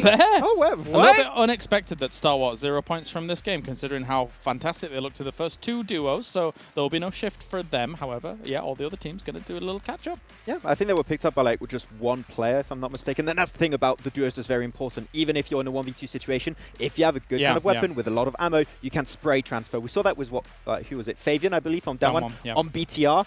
1 clip, 2 elims, squad wipe. That's the big issue. You've got to be very careful. 1 player could be your downfall. A huge difference compared to squads, because you can't get away with something like that in squads too easily. Yeah, you can. Well, yeah, I mean, okay. you can spray down 2 people, but there's likely going to be 2 other people looking at you from different angles. But here in the duos, yeah, if you spot someone out, and there is the tendency to clump up in the duos because you don't want to be too far away from your teammate, yeah, you can get those spray transitions nicely. Well, we're obviously going to be seeing more of that as well here. Vampire Esports, you know, if we think about outside of duos and think about the whole event in these 2 weeks, doing a fantastic job taking the main event. But going back into the After Party Showdown, they've looked a little bit lost. Now, to be fair, there obviously are, 7 new teams, but you've had like 3 days of play already. You've had your 18 matches. Sure. Technically 4 now. I think there was glimmers of hope for Vampire when it comes to the squads tournament here for the After Party Showdown, because they took such a strong spot in that first Erangel game at the start of yesterday. But then after they kind of like shifted and didn't really kind of transition on the 3-1 split that they had, everything kind of fell a little bit apart a little. I was kind of surprised by it. So maybe we'll see them get some momentum back off the back of this duos for day 2. Yeah, I agree. Or let's take a look actually at overalls though when it comes to duos, so we get an idea of where currently teams are standing. Remember, we had Stalwart at number 1. They're still going to be at number 1, but was it 17 points that last match for Vampire? I mean, they only had 1 point before this. Yeah, I think that was very close to exactly how many they got. So yeah, Vampire, really big step up there from there. But Nigma Galaxy actually pretty consistent. Without a single chicken dinner, pulling somewhat of Falcons here, but in the duos match. No chicken dinner really needed. Just get some elims, some placement points, and you're good to go. Yeah, and because there are so few elimination points available here in the duos tournament, getting a chicken dinner is such a boost across the 5 games that they're going to be playing. I mean, yes, Nigma Galaxy, nice little bump up as a whole, but the fact that Stalwart is still kind of that 10-9 points ahead of them, that's actually quite the leap here in this duos tournament. And it's actually really good because when you see a team get a win, typically then a very strong position, right? A very good compound, a good overlooked position. And normally breaches are very hard because you have like 4 players taking multiple angles, all like just overwhelming you with like angles and power. That's right. Here you only have 2, so it's a lot easier to shut down those like crashes and to just get the eliminations off the back of it. How did they overwhelm you with 4 Kalaris? He was he did this. We didn't see it on camera where he was doing it, but it was good. It was good. It's true. I did hear the roar as well. By the way, at the start of these highlights as well, the fight in Paradise, the fact that he finished it off with a QBU, some extra tap-in potential at the end, love it, because it's not exactly the easiest close-range weapon to wield. Yeah, and also you did they won it. They lost it yesterday on the first match in Sanhok. Right, S2G did go out early, so a little bit of vengeance here coming into play. So S2G looking hot yesterday, and also seemed to potentially start off well in the duos. Yeah, and the thing is, right, we looked at Alpha 7 yesterday. Their duos, they didn't fare too well, obviously doing a lot better when it came to the Afterparty Showdown. Stalwart Esports, I mean, they were top. They did well in duo. They didn't do so well when it came to the rest of the event. I'm curious to see if they can bounce back, as you guys did obviously miss out on yesterday. We had only 3 teams take chicken dinners, so that means each of them got 2 apiece. That is a fantastic start for any of those 3 teams. However, if you're one of the teams trying to catch up, it's a little bit rough now. I would say, though, yesterday is a very big outlier. Like, the circles were rough. Like, a lot of the time you would see, like, BT in a good position, R8 in a good position, Stalwart sometimes be in a good position, then hard shift, half shift. And I think that that's something teams need to work on today, is being able to adapt to those rough situations. If so, a win could happen. But I still think we saw some consistency somewhat from Stalwart, right? Getting a few points, but not able to quite get the win. Yeah, if we see the same tendencies today, we said it at the top of today, in fact, that teams might need to navigate more central and try and play from their edge. If we're getting all of these hard shift constantly across all of these battlegrounds, sorry, but there's too many battlegrounds to try and account for, trying to go for wide rotates and trying to get into edge circles constantly. So a central position might work out better. You know, one thing we've not really discussed whatsoever, and I want to touch on really quickly, was the fact that in-game leading with all of these new maps coming into the pool, and of course with the change to how the zones work, that is extremely difficult to do. And we saw Alpha 7 just be so consistent throughout the entire day. You got to be an encyclopedia of PUBG Mobile. Encyclopedia. An encyclopedia. But going from 6 battlegrounds across the whole day, and so an understanding as well in terms of, even as I've already used it as an example today, but that Vikendi circle, it's not a typical Vikendi circle. Approaching that is difficult. You saw people swimming in the ocean for so long. It's difficult to adapt to. I think this is like a really good way to show if you're a great IGL. If you're able to find consistency in maps like this, you're really one of the best IGLs of the world, potentially. All right, we got a minute and 15 till we head into our first match here. Take our second overall. I want to give a quick shout out, though, to Aramco and, of course, Saudi as well, making this event possible for all of us to enjoy, especially the players who are having a great time live in Riyadh, Saudi Arabia. But you know who's also having a good time here? Our 2 commentators. We got Avenger and Sever Worlds Gaming coming back yet again to cover all the action of Erangel. I have been having a great time. We've been playing PUBG Mobile at night, going to the pool, talking about PUBG Mobile, eating lots of goodies, going to the gym as well. I mean, and then we get to cast. Wait. What, going to the gym? Yeah. I haven't seen you in the gym. I go when you guys aren't there. Oh, okay. Yeah. Wait until you see these gains in PMGC. You go past it, or you go into and they go back out? Or? No, see, what I do is I go inside, grab a water, just to make sure I don't get dehydrated, and then walk out. Oh, okay. Yeah, I think Jason thought that you were just on the way to get your massage there, because that's kind of going through the gym, and then you go in there to get your massage. But yeah, maybe not. Games are starting very shortly. We are on to Erangel here, very shortly 7. And as we see on screen, we potentially could have a spicy plane path. And maybe, just maybe, we could have a military base. But let's see what happens once we get out of the plane and once we start everything. We are on to Erangel, the first and most known map in here. And I actually want a little bit of reiterate of what the guys were talking about here. We are playing these maps. We're playing 6 different maps throughout the day. Really interesting in terms of how you approach the games. And the amount of information that these IGLs, they have to have, like where do the other teams land, their timings, their location. There's just so much information. So the way that you approach the game really has to be hard set from the get-go, or you have to be super adaptive with the information that you're able to gather throughout the game. You can really tell how much and how well Alpha 7 has been able to do here in this so far. Yeah, and I think this is what we were talking about, just how much faster the pace is. It forces team to be a lot more aggressive, which ultimately Alpha 7 is usually known for being that aggressive team. Right. When the other teams don't really have a chance to think for too long, to react to see what's going to happen, Alpha 7 is able to take full advantage, and you can see it right there. Most eliminations, Carrillo, Rebo with 15, Rebo with 13, and highest damage. We do see action, Rebo being able to sneak himself there in between action and top. And we're going to go on headshots, Mythic. So you're seeing a lot of Alpha 7 players here on this stats, and it's just the aggressiveness. And with this playing path, I was going to say Vampire Esports and Soggy Crawdads would have loved this playing path because they love going to Primor. So, you know, just something to keep an eye on. But going back, just with Alpha 7, so the other teams don't really have enough time to think on how they're going to be able to defend, and Alpha 7 is just able to smother them, able to take full advantage of that, and I think that's what's been working out for them. We'll see what is going to happen here on this one, and you can see, along as 363 Avenger. That's That was almost, or if not more than 70 meters more than second place there for the longest elimination. That's kind of crazy. As you see on the map here, we have an R8 Alpha 7 potential fight. Looks like Alpha 7 potentially could be stretching all the way into North George. I'm not sure if they could reach that far. It looks like they could also be taking a vehicle and getting out of there. R8 is going to be taking South Georgia, and Alpha 7 is going to try to go to North George. 12 teams, plenty of room, but it was a rough playing path. So, yeah, of course, everyone is not going to be completely satisfied with where they get. Of course, again, thanks to Sun Xperia for being our official smartphone partner here at PMWI and Gamers8. We have some amazing stuff in store for the rest of the year as well. See Nigma Galaxy taking full advantage of the playing path, going to Pochinki. And while we're at it, make sure we watch PMWI together in-game esports center with your friends to win PMWI special sets. And don't forget, PMWI packages are on sale for a limited time, and you can also win PMWI treasure crates if you play PUBG Mobile during PMWI. I feel like that's why we've been playing so much too, because I want to be able to win some of those treasure chests. That doesn't sound bad at all. That'd be nice. Here, South George with R8 and SK Ton on screen. ID 7 also in there. Alpha 7 here on the north side. They managed to all of them get over there. No problem.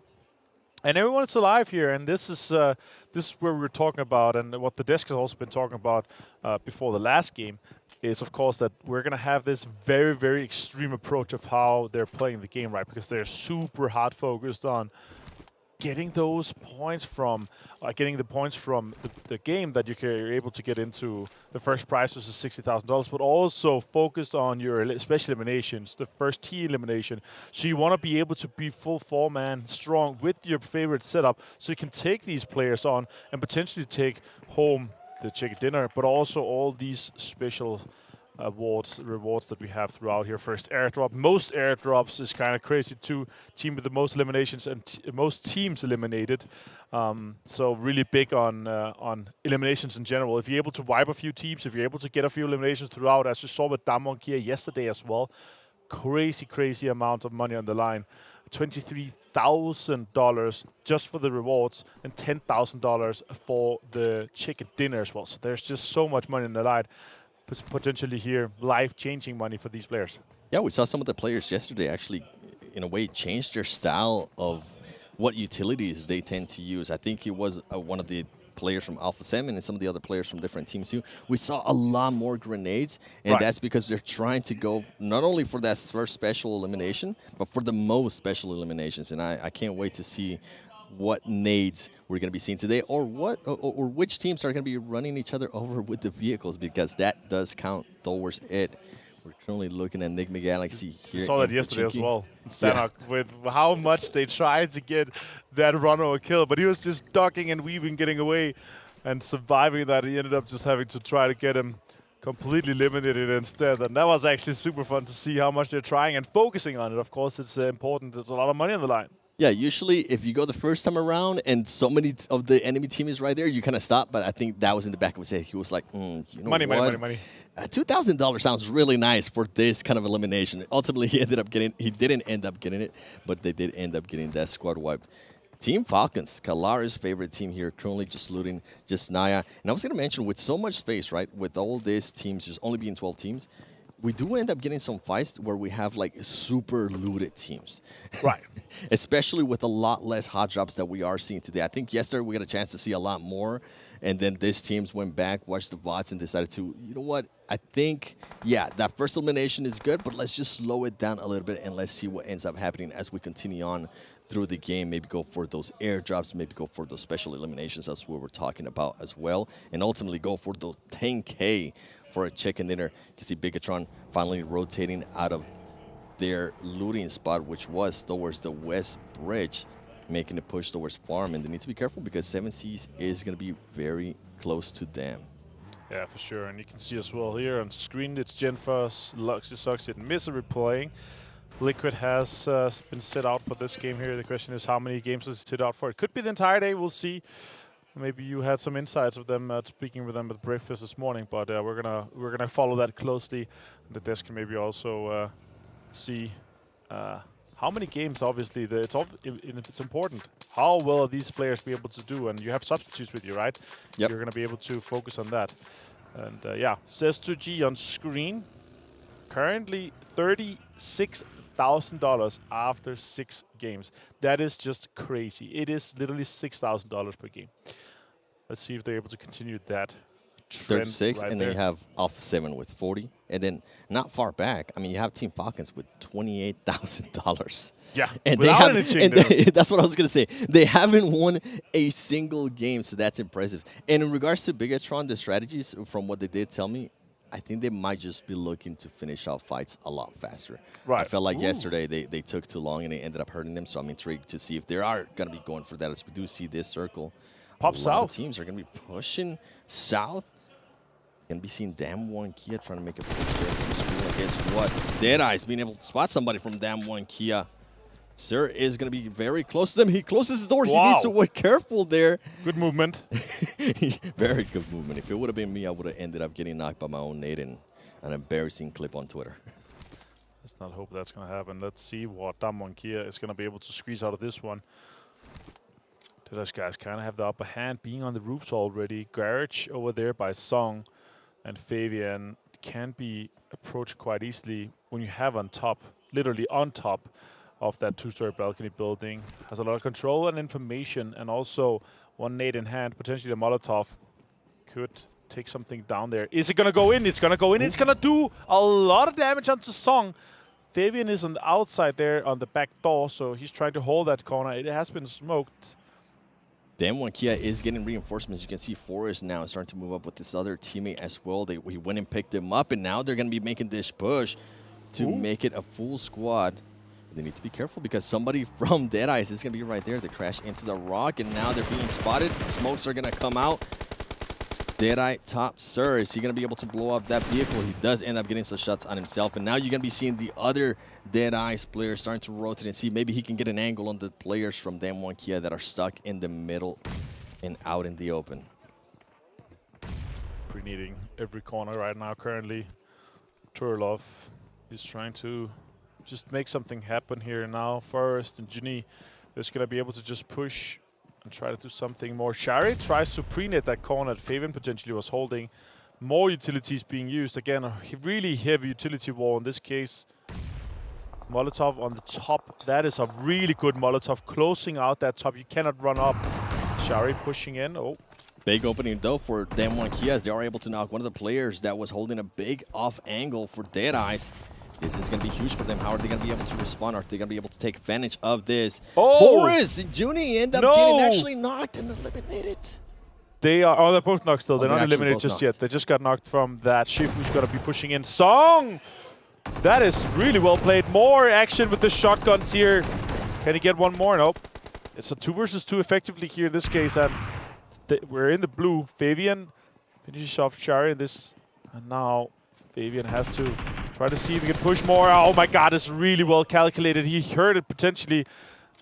Let's see what Deadeyes Guys is going to be able to do this one. Turlov, Shifu with the Molotov. Works out quite well for them. Song and Juni in the bottom. Fabian going for the high ground too on the road. Pushed He is alone. gonna end up being able, Junior gonna be able to finish somebody, and Oh, Kia they- ends up getting knocked as well. Deadeyes Shifu last player. waiting patiently.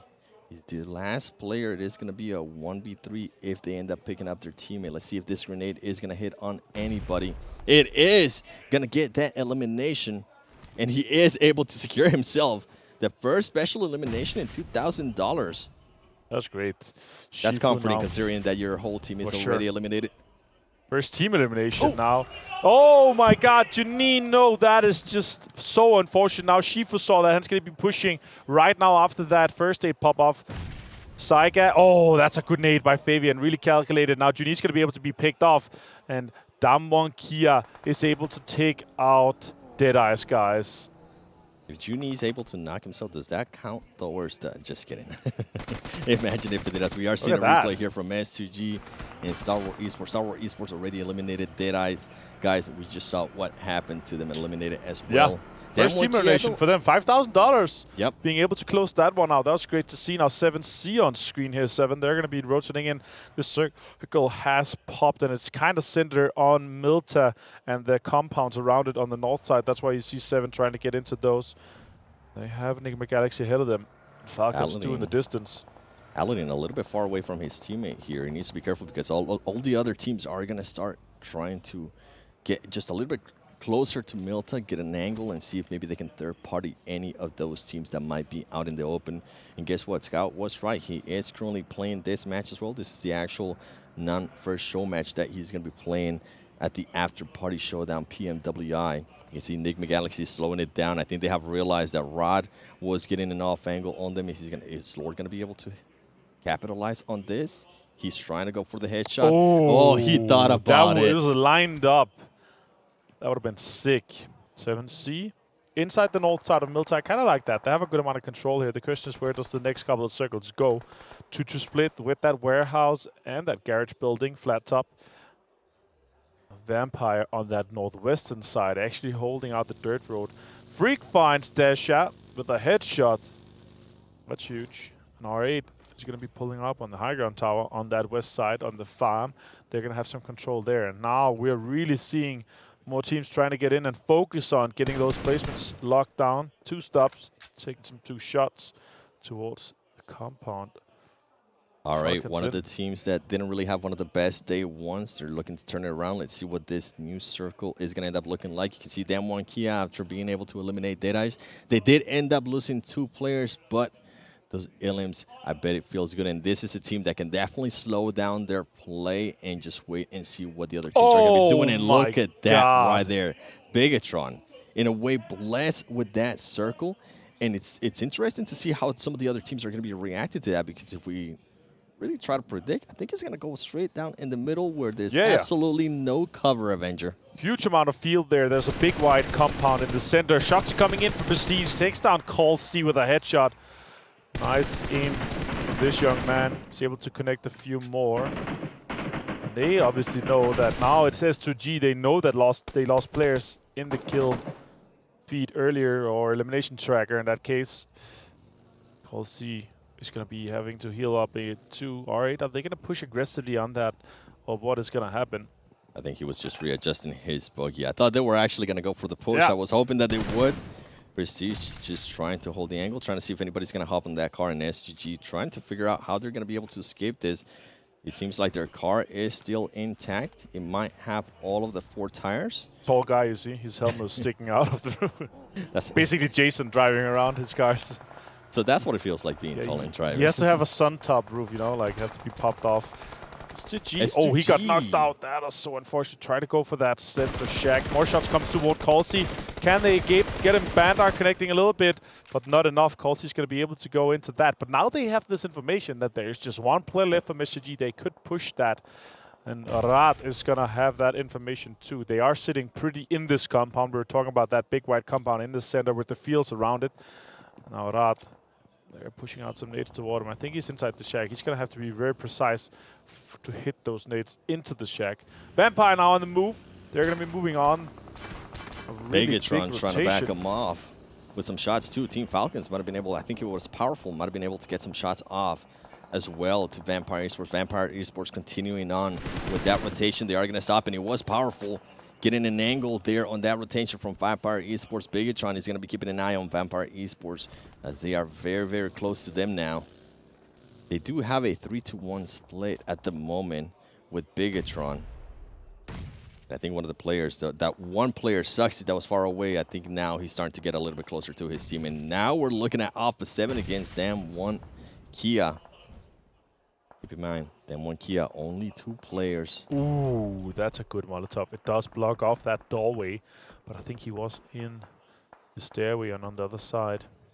7, they're going to have to cross, and you see here in the back, 7C is over there, and they could be filling in and maybe sweeping in behind Alpha 7. So Revo is right now on watch duty.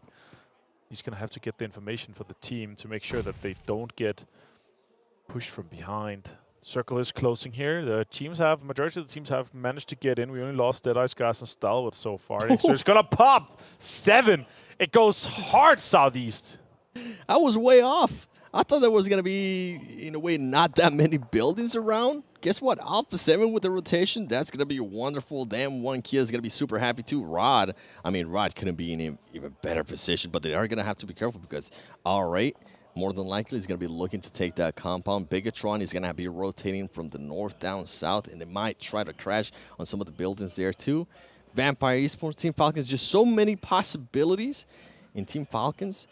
More than likely just trying to wait, see how some of the other teams are going to be rotating and trying to get some kind of elimination as they are rotating. You can see Spray got there being shot at as he was trying to make his way towards that building. Scout trying to spot somebody. A rough setup though, only a 1 helmet and 1 vest. 30% damage reduction, that offers only less durability. Mafia also takes some damage. He has a 2 vest and a 3 helmet, so he's happy. He's going to pop a first aid. So let's see what Falcons is able to do from this location. They're going to have to push on to the Nigma Galaxy guys. They're going to have to smoke to get all the way over there now. A lot of teams is going to have to push in from this northwestern angle. Vampire, Bigetron, Falcons. Not a lot of space to accommodate all those teams. Not a lot at all. And then you can see S2G there being eliminated by R8. And now R8 getting shot at by Rod. Bandar getting eliminated with the nade by Rod. We knew that push was going to happen at some point, but it's an interesting push from R8. You guys can't currently see it, but the players are actually, you can see it, the players are just so spread out. I think they were trying to see how they were going to be able to approach this. I wish they would have been a little bit closer because now they're going to have to be careful with some of the other teams that are being rotating from the north. We talked about it earlier, Bigetron. You can see Prestige here having to make a push, trying to revive his player. And meanwhile, Bigetron and Vampire Esports are slowly starting to sneak their way in. Rod able to realize that. And now Sadat just laying down and waiting patiently. Genfos, can you hit this? That would have been a wild nade if he's able to put that in. That would have been a great one. And Nigma Galaxy getting eliminated. Alpha 7 Esports able to pick that up. They could potentially be looking good for that. Oh, Genfos takes a lot of damage. Has to try to stay in. Rad in a really good spot to defend this. Loxy goes down.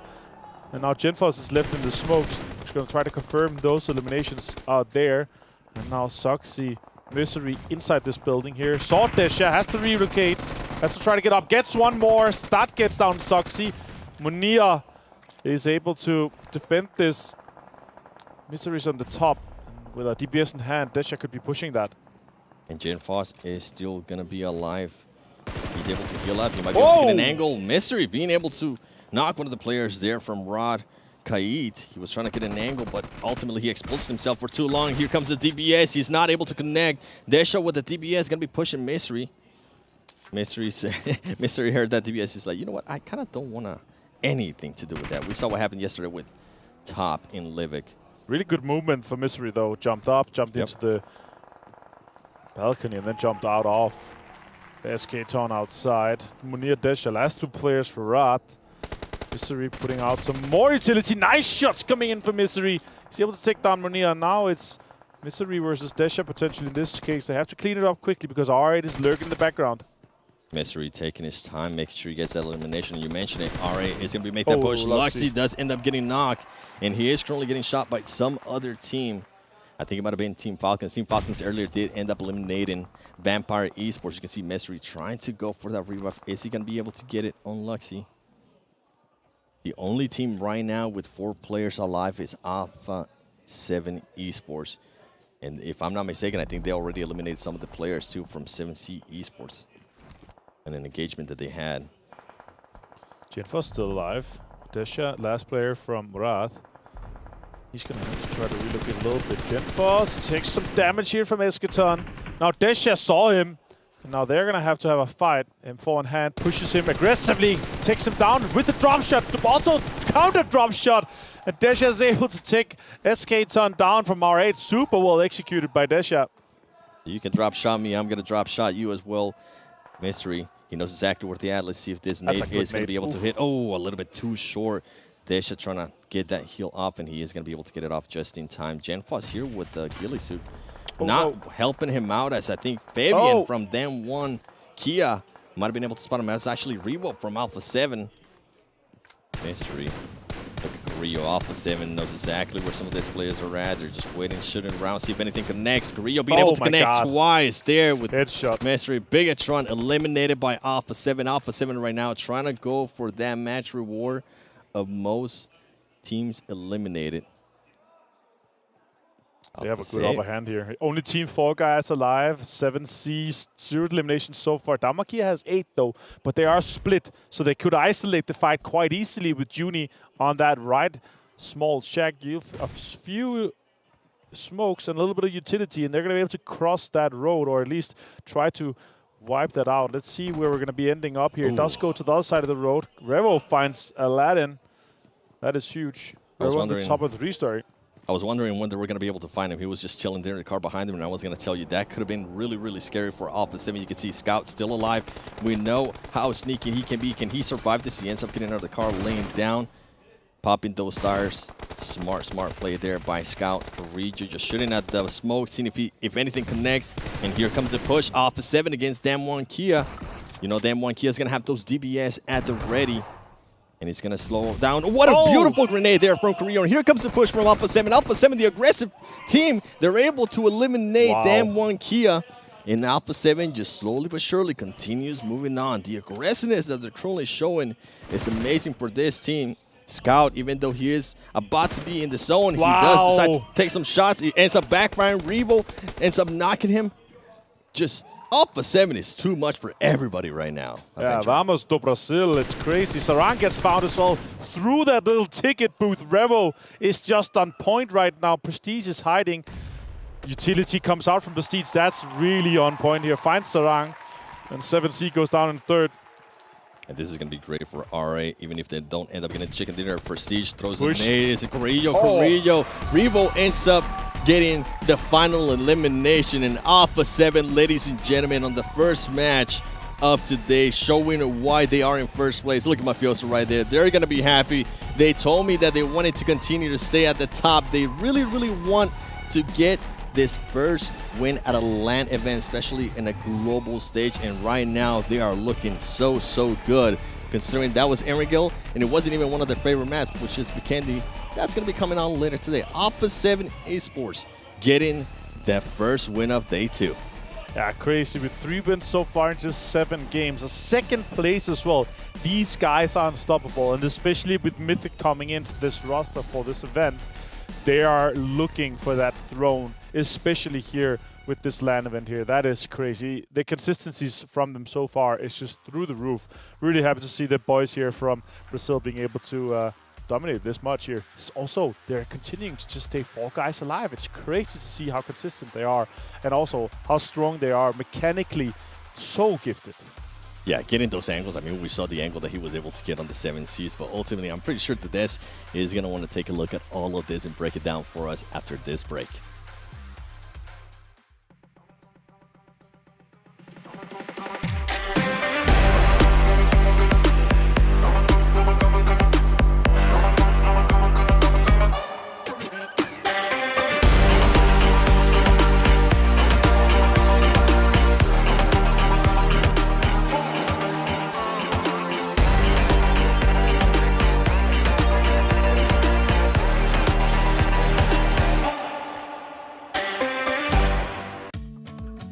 التحديث الجديد لستي سي بلاي تجربة جديدة للكل. لو جوك دايم تحديات، نافس وانضم للبطولات، استكشف الشات والتايم لاين، وتسوق من متجر التطبيق. الليدر بورد على تفاعلك بالتطبيق، والجوائز الأسبوعية والشهرية على نظام النقاط تنتظرك. ستي سي بلاي، مهما كان جوك هذا محلك.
Congratulations, you're champions for PMWI After Show.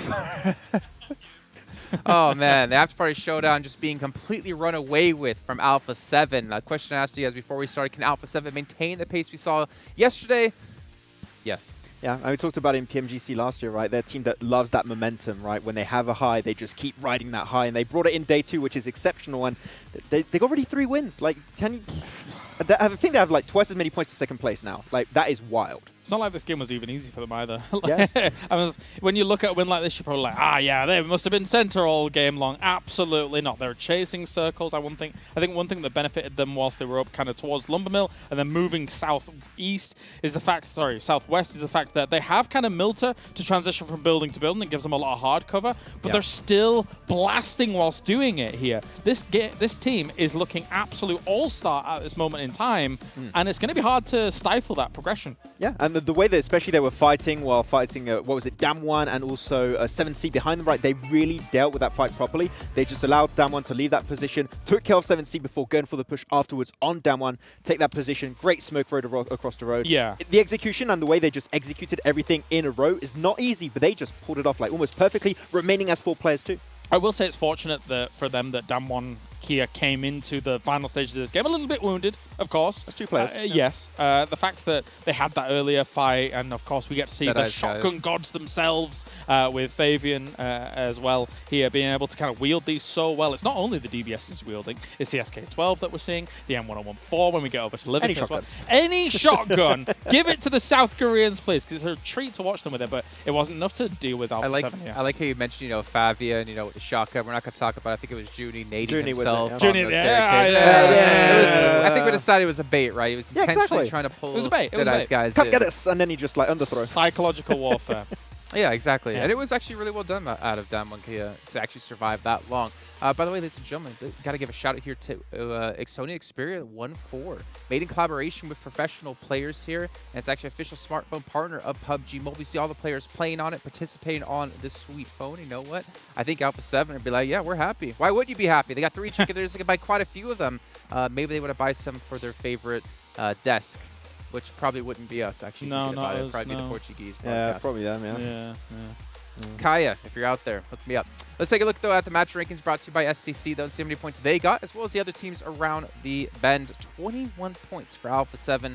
Ooh. And for Damwon Kia, I think this is actually pretty impressive, again, considering they were down to 2 players off the bat. Not off the bat, but early on. And they were second coming into this as well. So the rich get richer. This is the top 2 teams already setting themselves apart from the lobby. I mean, Alpha 7 obviously is very much far other ahead. So in terms of your prediction of like maybe double the points against second place, not quite, because it was of course Damwon Kia that was previously in second anyway. But yeah, they're still extending that lead. Yes, exactly. They still lengthen the lead right now, which is great. Though we're seeing more from R8, we're seeing more from Rad teams that have been a little bit topsy-turvy. I would say a little bit disappointed disappointing almost in that first day yesterday. So at least they are showing a little bit more presence. And Falcons, still getting points here and there, just consistently being there, but we still need to see a win from the Falcons. But again, I think Riyadh is now the only team coming in initially with 0 money, right? I was just going to say that. Like, great, they got 4th place here, but did they get any money? Exactly. You need to, well, I mean, as Max fully committed to it, you need to be in a land of extremes here. Don't do it again. Don't do it. Okay. But, so that's an important thing here. Do you want to find out if Riyadh got any money in this last match? Oh, yeah. I am keen. I'm down. Not yet. Not yet. Not yet. Probably not that. Probably not at all. Then we can see Stalwart taking themselves the first elimination. S2G taking the first team elimination. Falcons. Is that what you're going for? Well, no, I think this is just in general really cool. That's right. All the teams. Well, yes, they're a very good team. This is cool in general because these teams didn't get the win. But they're still getting money on the board here because of the stipulations that we have in place. So you can, yes, of course, play for the win. I think that's probably the best way to be playing it out. But still getting a lot of money on the board. Never mind, Alpha 7 did quite a lot, so did Down. So they got, Alpha 7 just, again, 20K game for them. That's nuts. They're just, do we just give them all the money now? Is this...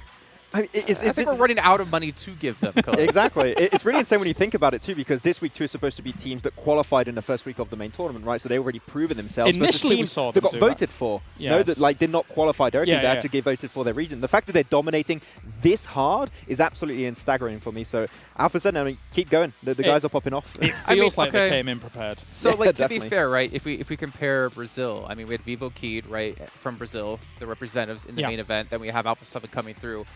Vikendi haven't played an offline international event before, and Alpha 7 have played this quite a few times, right? Yeah. So I think it's a little hard to compare those two regions in particular, but I like how you do bring up teams that were here voted in are actually performing better than teams we had in the main event. Yeah, I mean, I think especially they had a lot of time to prepare, watching the main tournament and seeing what was the overall style, even though I think that we can agree, right, week 1 and week 2 is going to be completely different in terms of how teams are going to approach it, but at least they have done their research, it seems, and they came in swinging, and they're still swinging in day 2, so it's going to be very hard to shut them down, and if they keep lengthening the lead today, day 3 is going to be almost an impossible task to overtake them. It's a pretty deep talent pool in the region as well, when you look at kind of that LATAM South America pool as a whole, so when you've got a team like Alpha 7, okay, you didn't quite qualify against the Vikendi of the world, etc. and stuff like that. But they get voted in. They are some of the fan favorites from the region as a whole. And they show in just 1.5 days, not even 1.5 days, why they're able to blast quiet like they are. Again, this game was not easy for them. They did not have a central position. They were constantly chasing circles because we're seeing so many hardships still. And they're still able to pull it off. That is brilliant. Have we ever seen, actually, I'm thinking, a America's team win an international event? I think this might be actually the first time if they keep going like this. I'll have to look back and do some research. Does loops count from way when?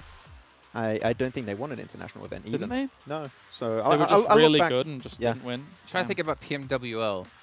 I think Cloud9 won that. Wasn't it for Bullis? Or Footballers. For Bullis. It was definitely not an America's team. So that could be a first. This could be like a first time that that's going to happen here.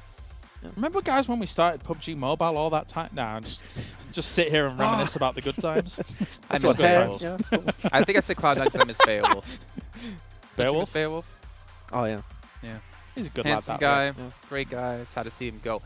Big shout out though to Dr. Suleiman Al Habib, one of our sponsors here to make this event happen for all of us at home, and of course STC. There's a lot of sponsors, but you know what?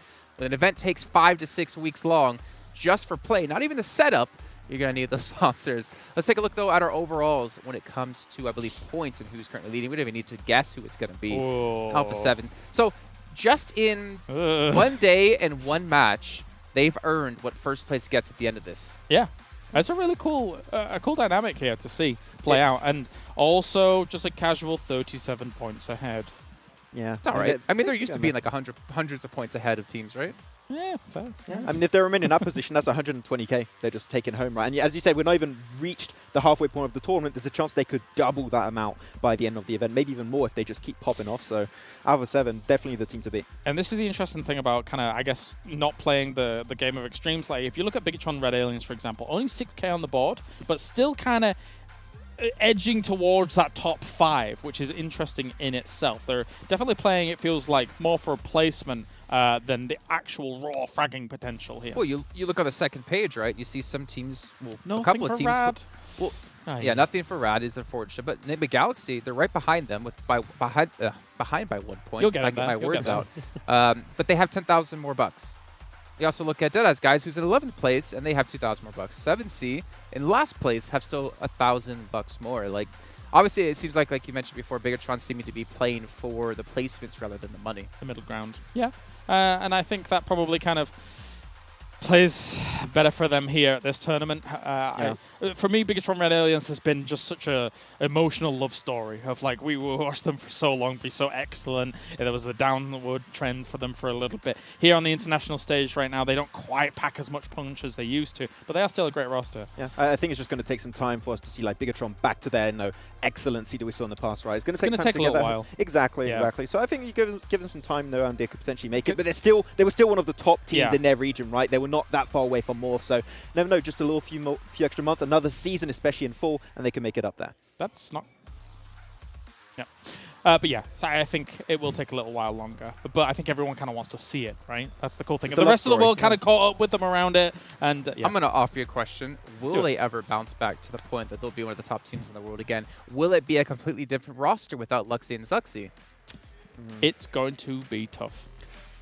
I think we do miss Ryzen though. I think Ryzen was definitely the Terminator, man. Yeah, he was a key player. Having him actually leaving the team definitely hurts a lot. I think Liquid though is a very good pickup that they had. What was it, like 2 years ago?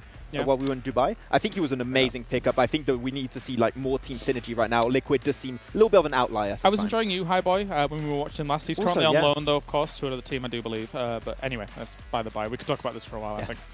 Well, unfortunately, we don't have time to talk about this for a while. As you can see, a minute left to go until we get into the game. But I want to quickly remind you guys at home about the Vibe and Drive event that is going on. You guys can log in and complete missions with your friends and get your hands on a free permanent legendary set. I believe actually us here at the event, I've gotten really close to this now, considering how much Pogi Mode we've been playing the last few days. But also for you guys at home, there's a survey going on. You guys need to go check out a link found in chat or over on Tencent social media. And make sure you guys give some feedback to the show. Maybe it's about talent, maybe it's about format, maybe it's about players, maybe it's about how we need to give 7 Worlds Gaming more boxes until he becomes the tallest man on the desk. However, I think you'd be able to see his shoes by then. But gentlemen, Avengers, 7 Worlds Gaming, take it away. I would be totally okay with that. Except, as you said, you would definitely be able to see my shoes. I will be towering. I just don't picture myself towering over you, Avenger. But you know what? I am happy to see Alpha 7 performing well because this man right here, ladies and gentlemen, do Brazil, is performing really, really good. And I can't wait to see if they're actually going to continue to perform that way. Yeah, it'll be obviously be curious to see. They have been dominating so far, and obviously these guys coming out of Brazil, and the performance that they've had has just been insane. But we are going over to Livik in this format here with 48 players. It's obviously a tiny, tiny map the size of Karakin, 2x2. Karakin's a little bit smaller because there's a little bit more water around. But the question is, how do these guys approach it? How do these guys play this one out? It's really interesting to see compared to how they did yesterday, and if they're able to step up. Yeah, I mean, I'm intrigued to see how some of the other teams are going to be performing. We saw the Deadeyes talking about Bigetron and if it's maybe time to get rid of the twins, Luxy and Zuxy. No, I feel like that Bigetron without the twins would not be Bigetron. Right. And I am intrigued to see how they're going to be playing. I mean, Alpha 7, that last game alone, they ended up getting $20,000. That is a lot of money just for one game. So Bigetron, are they going to be maybe changing their strategies at some point, trying to go after that money? We are seeing where some of these teams are going to be landing. I would be intrigued to see if we actually end up getting some kind of hot drops. You can see Alpha 7 going with the full North rotation by State and Stable. They need to be careful, though, because there is some players there from Team Falcons. And if we go down, Vampire Esports is going to be able to just loot up power plant. A great place to go to. Actually, I either like to go Midstein or I like to go power plant. That's where I have the best of luck finding some loot. I like to go Crab Crash because that's where I'm really channeling my inner Saki Crawdad. Because there's center, there's a good amount of loot. We had a good ending close to it. And yeah, I really love that one because it's just center, good rotations, the roads are close to it. Yeah, next circle is going to pop, and it's not going to matter too much because literally the entirety of the circle is almost in here with the first one. The guys in the south obviously is going to have to move. Yeah, and I love that I'm hearing the crowd right now. Oh, they're getting hyped. R8 had a great performance in that last match. And guess what? Team Falcons is going to be getting the first elimination. And they are going to be getting that first elimination reward. $2,000 going for Team Falcons. That's going to make them really happy. This is a team that's currently in 3rd place for the overall. And they have been racking up a lot of those match rewards. Deadeyes, I love hearing that crowd, and I love that everybody's currently watching PMWI together, and you at home can watch PMWI together in game at the Esports Center with your friends to win PMWI special sets. And while you're at it, don't forget that PMWI packages are on sale for a limited time, and you can also win PMWI treasure crates if you play PUBG Mobile during PMWI. I mean, look at those crates; they looked amazing. I definitely want one. Yeah, for sure. The skins are absolutely nuts here. As you see, our rewards ranking earning so far $60,000 for Alpha 7. Just crazy. Kia Falcons 32-30 and S2G on 41. It's been very top-heavy so far. You can definitely tell here in our earnings leaderboard. It's kind of crazy to see these teams being able to get this much. Yeah, let's see if they're able to close it out for sure for the rest of the one. But we are on day 2. We are playing a total of 3 days, 18 games total. And once we're done with our game of the day, the next one after this one, of course, we are going to be halfway through. We're going to have a really good idea of how the situation is. And, you know, the guys on desk, they're quick to just announce the winner. All right, it's the PMWI Afterparty Showdown. But I think, obviously, I mean, once we go into day 3, the other teams are going to be super aware of that. Alpha 7 needs to be stopped. And once they pop up in the elimination tracker, they are going to be, you know, kind of hunted and focused on a little bit. Otherwise, there's just going to be those guys winning, right? Yeah, I mean, Alpha 7 currently 37 points with the lead. It's different between 1st place and 2nd place. Yeah. But I think that's achievable for a lot of those teams. They could try to push for that, right? Maybe not in just one game, but they might be able to do it within 2 games. And if Alpha 7 does end up having a bad match, which we have seen over and over again in PUBG Mobile, yeah, you might be very dominant on the first day. You might be very dominant at the start of day 2. But if you don't continue on that consistency, you can fall off very fast. Alpha 7, though, it's not looking to be like that. But Damwon Kia and Team Falcons, I'm pretty sure they are looking at that gap and wanting to close it down. Stalwart Esports getting on some shots there to Team Falcons, making sure to back off. And I'm excited to see, oh, I do see it right away. Top does have that shotgun on his back. Smart man, especially with what he was able to achieve yesterday during that show match. Yeah, for sure. Fights are coming out already. Stalwart, 4 guys really close to each other. Never alone here. He's going to stim up, try to move around a little bit, get some information. He's alone in this crossroad compound. Question is the other guys going to come to him, or is he going to try to kind of evacuate the situation? I think he's just going to be waiting to see what his team is going to be doing. The team is going to go up to Ronhez. And he just might be waiting, honestly. S2G, very close to 7 Cs. You can see Powerful from Team Falcons back there, too. And the Afterparty Showdown, we're talking about the points. Well, guess what? You just got a chance to see that 37-point lead for Alpha 7. That's some oomph to that. 37 points after 7 games. That is crazy, considering you get 10 points for a win and 1 point per elimination. Silas. S2G. Yeah, they're looking at what the situation could be for that one here. Could take on 7 Cs. And S2G actually towards it. They're going to decide to be aggressive here. Silas, all of the S2G squads, the shotguns are going to be coming out. They're going to be getting down some angles. S2G being able to knock 3 players. Now it's only Adeline from 7 Cs. Can he survive? It's going to be a very tough one. S2G playing super aggressive right now. I don't think Adeline has any of the shotguns. This is going to be too much. S2G just coming in and destroying them. 7 Cs is able to knock down Ray C, but not able to confirm that elimination. Great push there by S2G, and that's what we want to see, especially on smaller maps like this. If you are going to be taken into a fight, make sure you fully go for it and finish it quickly, because guess what? Team Falcons was close by, and if that fight would have dragged on a little bit longer, I feel like Team Falcons might have decided to actually third-party that. Instead, Team Falcons decides to back off and not try to third-party. Yeah, I like that. The push from that really worked out well for them. Vampire here. Ravenclaw takes on Chari from Deadeyes Guys. Let's see if he's going to be able to finish this off. More supporters coming in. Circle has popped. It's gone kind of south, so it's not going to change too much. Chari takes himself down with the grenade, and it's going to be finished off with that. That Schweppes just sweeping in, getting that confirmed together here with Ravenclaw. They have one elimination point confirmed now in this case, and they are onto a kind of a situation here in Crabgrass. The question is, do they continue to fight for it here, those guys, or do they just kind of back off? Here, see the push from S2G. The opening there, the opening knock was just such a go sign for them. They're like, all right, guys, let's try to see if we can secure those $5,000 for the first team, full team elimination. They were able to do so. That was crazy to see.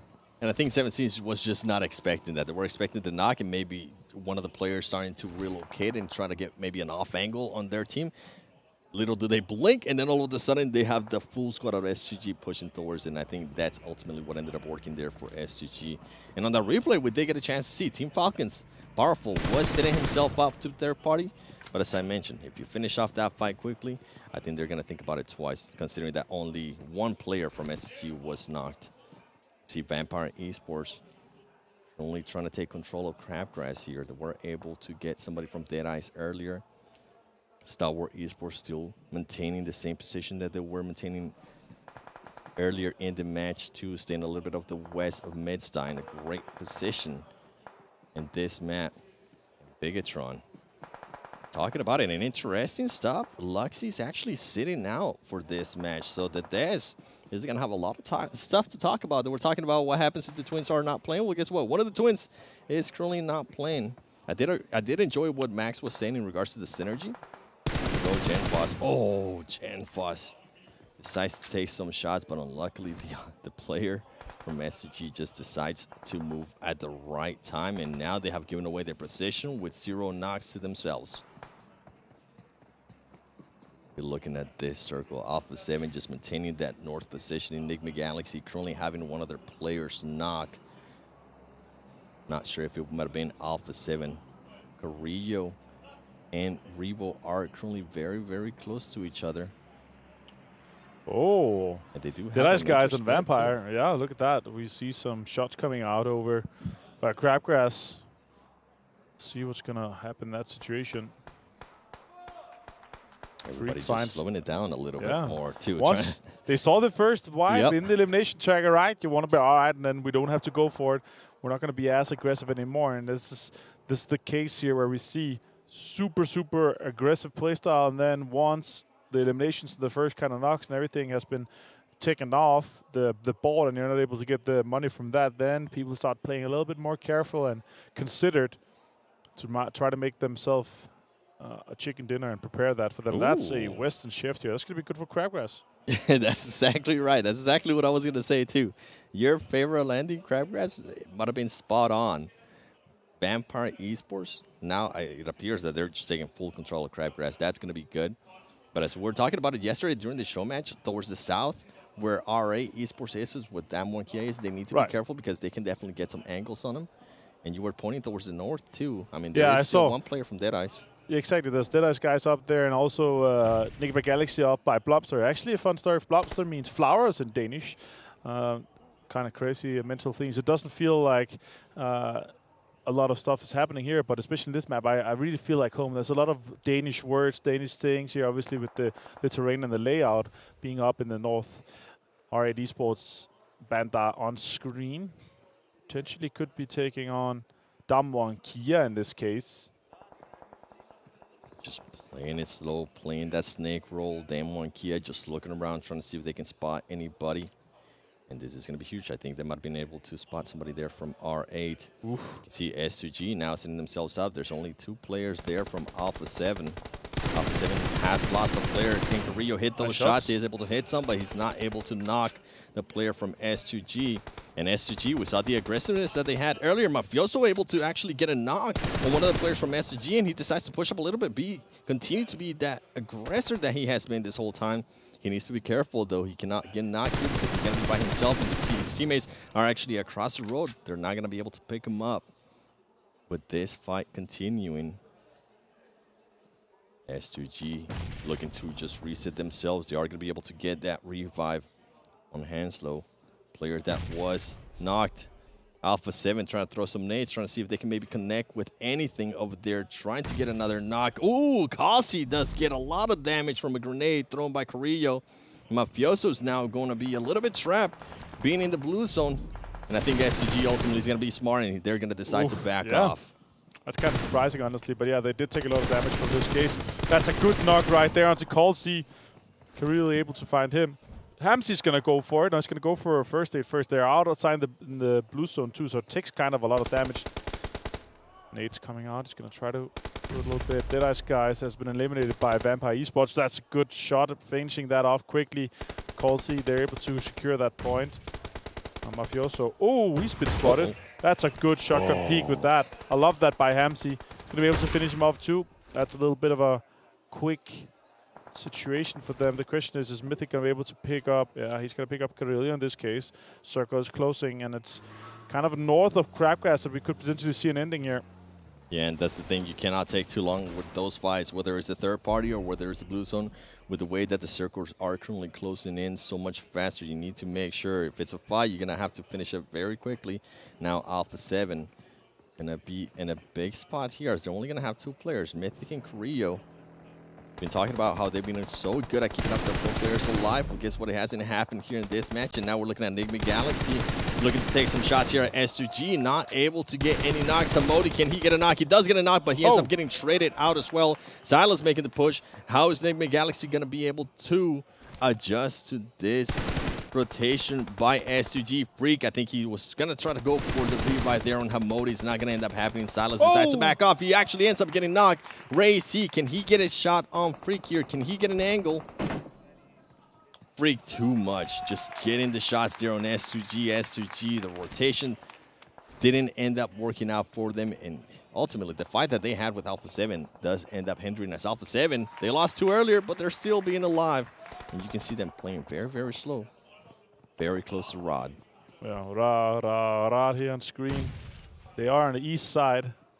They're going to potentially be trying to gatekeep as much as they can, but Mythic with 3 more grenades in hand could potentially find an open knock with this here. This is really rough. Mythic. Oh, he's down to 1 HP. That is just so close. Kaito, it's more grenades are just coming out. Can he? Oh, he has so much utility. It's crazy. Can he find Kaito? Kaito's down to 1 HP again. 1 more nade there with the corner. He could potentially find Desha in that case if it's able to just connect it. Oh, it finds Desha. It's on the money. Now Kaito has to move too. He's slow. Kaito still with just a couple HP. Great utility there from Mythic. He's going to be able to confirm on that knock. He's going to be able to spot somebody else. He switches on them. He knocks him down. He does end up getting traded, but guess what? All of that information, all of those utility that he was using allow Korea to just reposition himself. He might be able to get an angle here on some of the players from Rod. He needs to be careful though, because now Freak from Nigma Galaxy is going to be able to spot him. Korea having to work with the zone just on him, and he also has another team behind him. I think it's going to be too much as he does end up getting eliminated. Nigma Galaxy eliminating Alpha 7. And moving on, and now Rod is going to just finding themselves in big position here. A lot of other fights have been going on. Team Falcons currently has 1 player down. Bigetron Esports with only 2 players up, and as we're saying that, we see what happened. They have Liquid and Mystery, as the other player does end up getting confirmed eliminated. Bigetron trying to reposition themselves here. They need to be careful because the M1 Kia is going to be pushing up on them. And they also have, as I said, that M1 Kia Fabian getting shot by Lord from Nigma Galaxy. Great spots and powerful returning the favor there for the M1 Kia instead and knocking Freak. This is going to be huge for Team Falcons. That's the knock that they needed. Are they going to make this push? You can see they're all setting themselves up in the car. One of the players actually did not end up getting on. I'm not sure if that was meant to be or not, but Damar, Yusuf, the players from Team Falcons slowly crawling their way up to Bigetron and to Nigma Galaxy. Oh, they find Yusuf, Dammonkey on that push from the side. Forrest Juni left alive, and he gets knocked. Forrest is left to try to heal, but I think that is that for them. They're going to be going out here in 4th place. Dammonkey with 4 points for the placement. There were the few eliminations too. I believe it was 2. Now Falcons could potentially pull up that revive. Molotov. That's a good Molotov to deny, especially that push Freak potentially could be on. Yeah. And now we're down to Nigma Galaxy with 3, Bigetron with 2, and Falcons now with the revive popped off with 4 guys strong. Lord, they have full information here on the Bigetron guys. Freak does take Damar down, and now it's a 3v3 effectively. Are powerful, very close. Great grenade there by him. He's not able to knock off Freak. Pretty powerful. He's going to be able to connect some shots. He's able to see Freak. He is going to end up getting that knock, barely surviving himself. The Molotovs are coming in from Team Falcons, forcing Nigma Galaxy to just rotate in a way that they didn't want to. Bigetron is still alive, just waiting patiently to see who else is going to be getting knocked. And I think Team Falcons is trying to make push here. Powerful. Playing it very slow, healing up. Here comes the nades. Liquid being able to knock one of the players there from Team Falcons. And now this is the push that we're waiting for Nigma Galaxy. I think Team Falcons is just becoming the focus of all the other teams, sadly. And here we go, Liquid. Can he get this knock? He does have the shotgun. We saw what happened yesterday. Guess what? Rauf does have one too. He's going to make the jump. He's not going to be able to connect with that. And now Team Falcons does have the advantage. Can they confirm here on Liquid? And no, Team Falcons able to actually get the chicken dinner. Great play there by Team Falcons. Two teams who are going up against them. Look at them. They are very, very happy. Yeah, tell them that is $10,000. Kalaris is going to be very happy that his favorite team of the tournament got that chicken dinner. I'm super happy for them to be able to close one out here. They had 2 second places so far, and now they're able to take this chicken dinner. Huge for Falcons. They needed that. And that means that the guys on the desk are obviously going to have a huge, happy time talking about Falcons. Kalaris in the distance is super happy. He's cheering in the background. He's going like this. He's like, yeah, he's punching it up. I want to see that when you come to the desk. We are going to be taking a break because I'm pretty sure Kalaris needs to just calm down a little bit before he breaks down everything that happened there with Team Falcons after this break.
عايز تترجم راب؟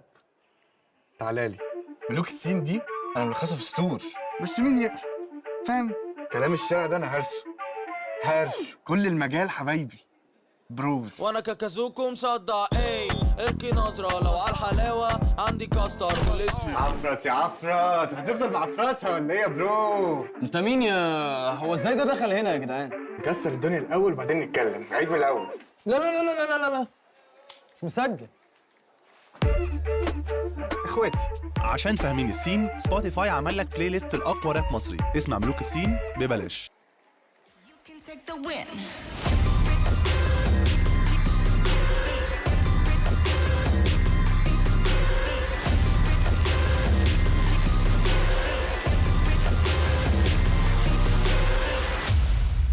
We the future that you run from, hitting harder than a bass drum, and we're only getting louder, and we're only getting prouder.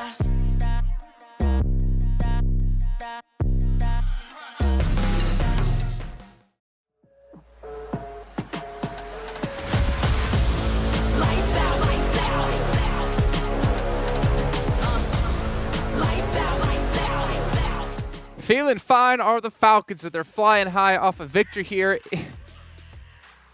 No, go ahead, Kalaris. Fantastic stuff from them coming in. I love it. I apologize, Jason, for interrupting you. No, don't apologize. You are very right. They just won. Let's take a look at the match rankings brought to you by STC as they get themselves $10,000 and 17 points closer to approaching Alpha 7. And finally, a Team Falcons chicken dinner. That's right. They need to get eventually right. They were consistently towards the top, not quite able to actually close off that game, but they played the edge. It is their playstyle. They play it so good. They kept getting the reses, remaining as a 3-4-man crew the longest time, and Then you have Liquid that just make job way easier for them to get the finishing blow. But it was a really good game from Falcons. It was actually just a matter of time before they got themselves chicken dinner, considering the placements they were in, considering the position that they constantly get themselves here in these games, and considering the performance we saw from them last weekend when it came to PMWI, the main event here, Jason. I'm excited to see them get this chicken dinner. I think it's not going to be the last of the day. Never mind the tournament. If Team Falcons don't get a second chicken dinner on the day, will you give us your best Falcon impression on air? If they don't get another chicken dinner on the day, I will shave Maxman's eyebrows. What? Hey, wait. Shake your I hands. did not agree to this. Agreed. Wait, All right. Thank you. For Maxman. Continue. No, I don't want this. Well, this is going to be great to see. Obviously, if you want to see, I mean, now I'm rooting against Team Falcons, so now I feel a little bit conflicted here, to be honest. Let's take a look at the rankings and how they broke down in terms of money, right? Let's see the awards the teams got for this one. Maybe Rad's going to be there. Maybe they got themselves their $1,000 for the first time. Not here. Not now. Next one, maybe. That would be the most unfortunate result or end of this event if they don't get any money from. Yeah, you still get like 15K, 10K. I don't remember the last place prize. You still get some money. Yes. Yeah, but to have a goose egg for match the consolation prize would hurt. We felt bad. So. I mean, S2G is also pumping here when it comes to the money coming down in. More going their way. Airdrops as well as eliminations happening. And Team Nigma Galaxy, I mean, considering the compound that they had to work with, very nice indeed. I think for some of these teams, we saw R8, for example, head into Crabgrass very early. I don't think that's a winning strategy here on Livik. We say all the time, don't go into a city unless you think it's going to end there. It's especially important here for Livik when it comes to a lot of these cities sitting in these valleys. We don't have much time. I'm trying to talk fast. I'm sorry, I'll apologize again. I mean, all you really need to say here is M1014. M1014. Yeah, actually, we saw so much of it in this game. There was so much. And it's great to see because it's an excellent gun. You had what? Nigma Galaxy versus Liquid of BTR taking the M1014 like battle. The drop down. Yeah, the drop down. There is so much happening, right? And there you go. Happens once more. And it's cool because there's so many kind of crashes that go on in this map. There's so much close combat going on in this map. That's right. And I think overall, you're a phone. That's right. I'm the Sony Xperia. Yeah, there's so much potential for that gun on this battleground. And I think these players also are seeing it as the days go on. I would say it's kind of similar to Vikendi in the sense you have this compound and you have a lot of open ground around, right? So you have to crash late game. It is a necessity. And you saw that crash from like S2G versus, I believe it was 7C. 7C. Right? The M101... Sorry, the... M101... I'm not going to do it every time. Okay, sorry. It was very, very impactful in that fight. So when you want to go for the crash, if you have just even one or two, it will make a pretty big difference. Yeah, and obviously, Clarus, you've been kind of theorizing. It's not bad to have on like one or two different players having a shotgun, depending on what, obviously on any pretty much map. In actual meta as well, I think you can easily afford it in your loadout because M4s are so versatile, etc. And we're done. Oh, we're done for now. Well, you're done for now. I'm not done just yet because I got to bring our casters in since we have 45 seconds left to go over onto the Vikendi. But before I can throw it on over to them, I'm going to give a big shout out once again here to Spotify and to Razer for helping to make this event possible. But gentlemen, we have Vikendi coming up next. Yesterday, it was a super northern circle. We're hoping for a castle finish. You know, Max would love it, but not as much as he loves these two's commentary. 7, Worlds Gaming. I want to leave you at 7, but I'm going to give you the whole thing. The whole shout out. These 7 Worlds Gaming and Avenger. Yes, please give him the whole thing. And I think you guys should shave Max eyebrows. I second that. How about you? Yeah. Avenger? I mean, I'm fantastic, and I love that segment. I love how there's the leeway in between and the synergy in between Jason and Kalara is just crazy. It's just leaving Maxman in the dust. And also, you know, it would be nice to see Maxman fully shaven. Just not the eyebrows, the whole thing. The beard, the eyebrows, the hair, everything off. Just complete bald.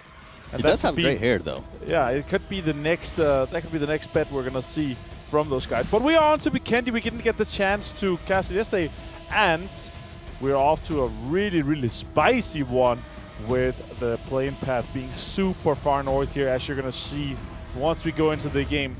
The stage looking amazing here in Riyadh, and as you see here, we are going really far north. So we're kind of hoping for this next one maybe to go on the southern side, right? Because that would be really hard for the teams to try to traverse that. My favorite drop here is Dino Park. The amount of loot in that place is just through the roof. You get so fast looted. Also, Cosmo is also nice, but it usually gets contested when I play it. Yeah, all right. Let's see. Is it going to be a castle ending? Are we going to have some crazy things happening? And it's the triple Alpha 7-7. Most eliminations, 18, 18, and 13.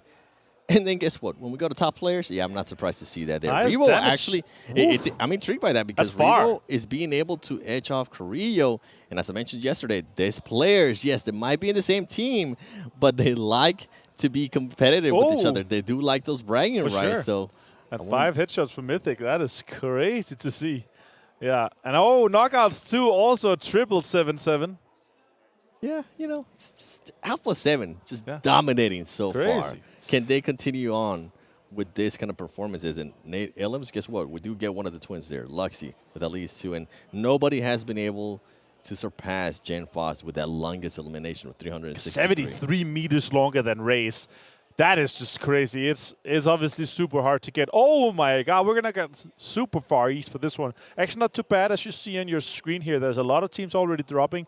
We do have a few teams on that western side that's going to have to make a rotation, but it's going to be easy and dandy for everyone here. Again, thanks to Sony Xperia for being our official smartphone partner here at the PMWI PUBG Mobile World Invitational here at Gamers8 in Riyadh, Saudi Arabia. Amazing to have you guys on board. And Nigma Galaxy on screen. They're going to be sharing this combo. Not going to be a lot of loot for them. And they are going to be outside of Dino Park, just on the east side. Nobody is in there, so they could go loot that. A lot of teams on that western side is in there. Yeah, a lot of teams with great skins, too. Keep an eye out for the PMWI packages are on sale for a limited time. And you can also win PMWI treasure crates if you play PUBG Mobile during PMWI. And while you're at it, don't forget, watch PMWI together in-game esports center with your friends to win some PMWI special sets. Never alone on screen here for Team Falcons with a fantastic win just last one. As you see on your right side, rewards ranking is updated. $60,000 for Alpha 7, 48 for S2G, and 42 for Falcons now that they're able to put a chicken dinner on the board there. That's amazing to see. But 101 points, 30 points. Falcon actually closed the gap a little bit from the 37 we saw before. So 30 points now down to second place. But the rest is actually really close as well. Falcons, down Monkey, S2G from 50 points up to 66, 16 points difference there, and 21 up to Falcons. A lot of teams have a huge opportunity just with one game. One good game could potentially put you into the top 3. Yeah, I'm hoping that we kind of see what happened in last week where it came down to the final match, whether it was going to be Team Falcons or Wildfire Esports. And I'm hoping that this is going to happen here, whether it's Team Falcons or whoever it might be, Alpha 7. I am a little bit biased, because Alpha 7, but Team Falcons has been performing really, really well, and hopefully they will continue to perform like that. That way, Maxman doesn't end up losing his eyebrows. He really, really, really loves him. So I'm hoping, even though I secretly want it to happen, I'm hoping it doesn't happen. The worst thing you can do is shave one eyebrow because it takes so long for the other one to grow out, right? It's just, it does not look good, and it takes so long for it to grow out. Like one of the slowest growing hair or places of hair that you can grow out, except for your eyelashes. Eyelashes, exactly. Those are also pretty slow. Except if it's you, of course. You have luscious eyelashes and eyebrows, of course. So you could shave them off, and then in a couple of weeks they'll be back. Stop it! You're making me blush. Nigma Galaxy making a rotation here with the snowmobile. Boy, it's been a while since we've seen some Vikendi, and I forgot about these snowmobiles. Definitely interesting. When I used to drive them, they were not the best with controlling them. And yeah, they're better off-road than on the road. Yep, yeah, definitely, 100%. That's you can the see big them one, right? switching off there with one of the snow bikes. I don't even remember what this one is called, to be completely honest. But I know that one is, to control it is even worse than the snowmobile. You can see Bigetron right here just taking full control of the compound. And it's interesting, as I'm looking at the map here, Vampire Esports is going to be able, if they do end up rotating towards the east, instead of making a long rotation, they are going to be able to rotate just absolutely freely to Cosmodrome and Trefno if they decide to. Yeah, exactly. They're going to be completely fine with that.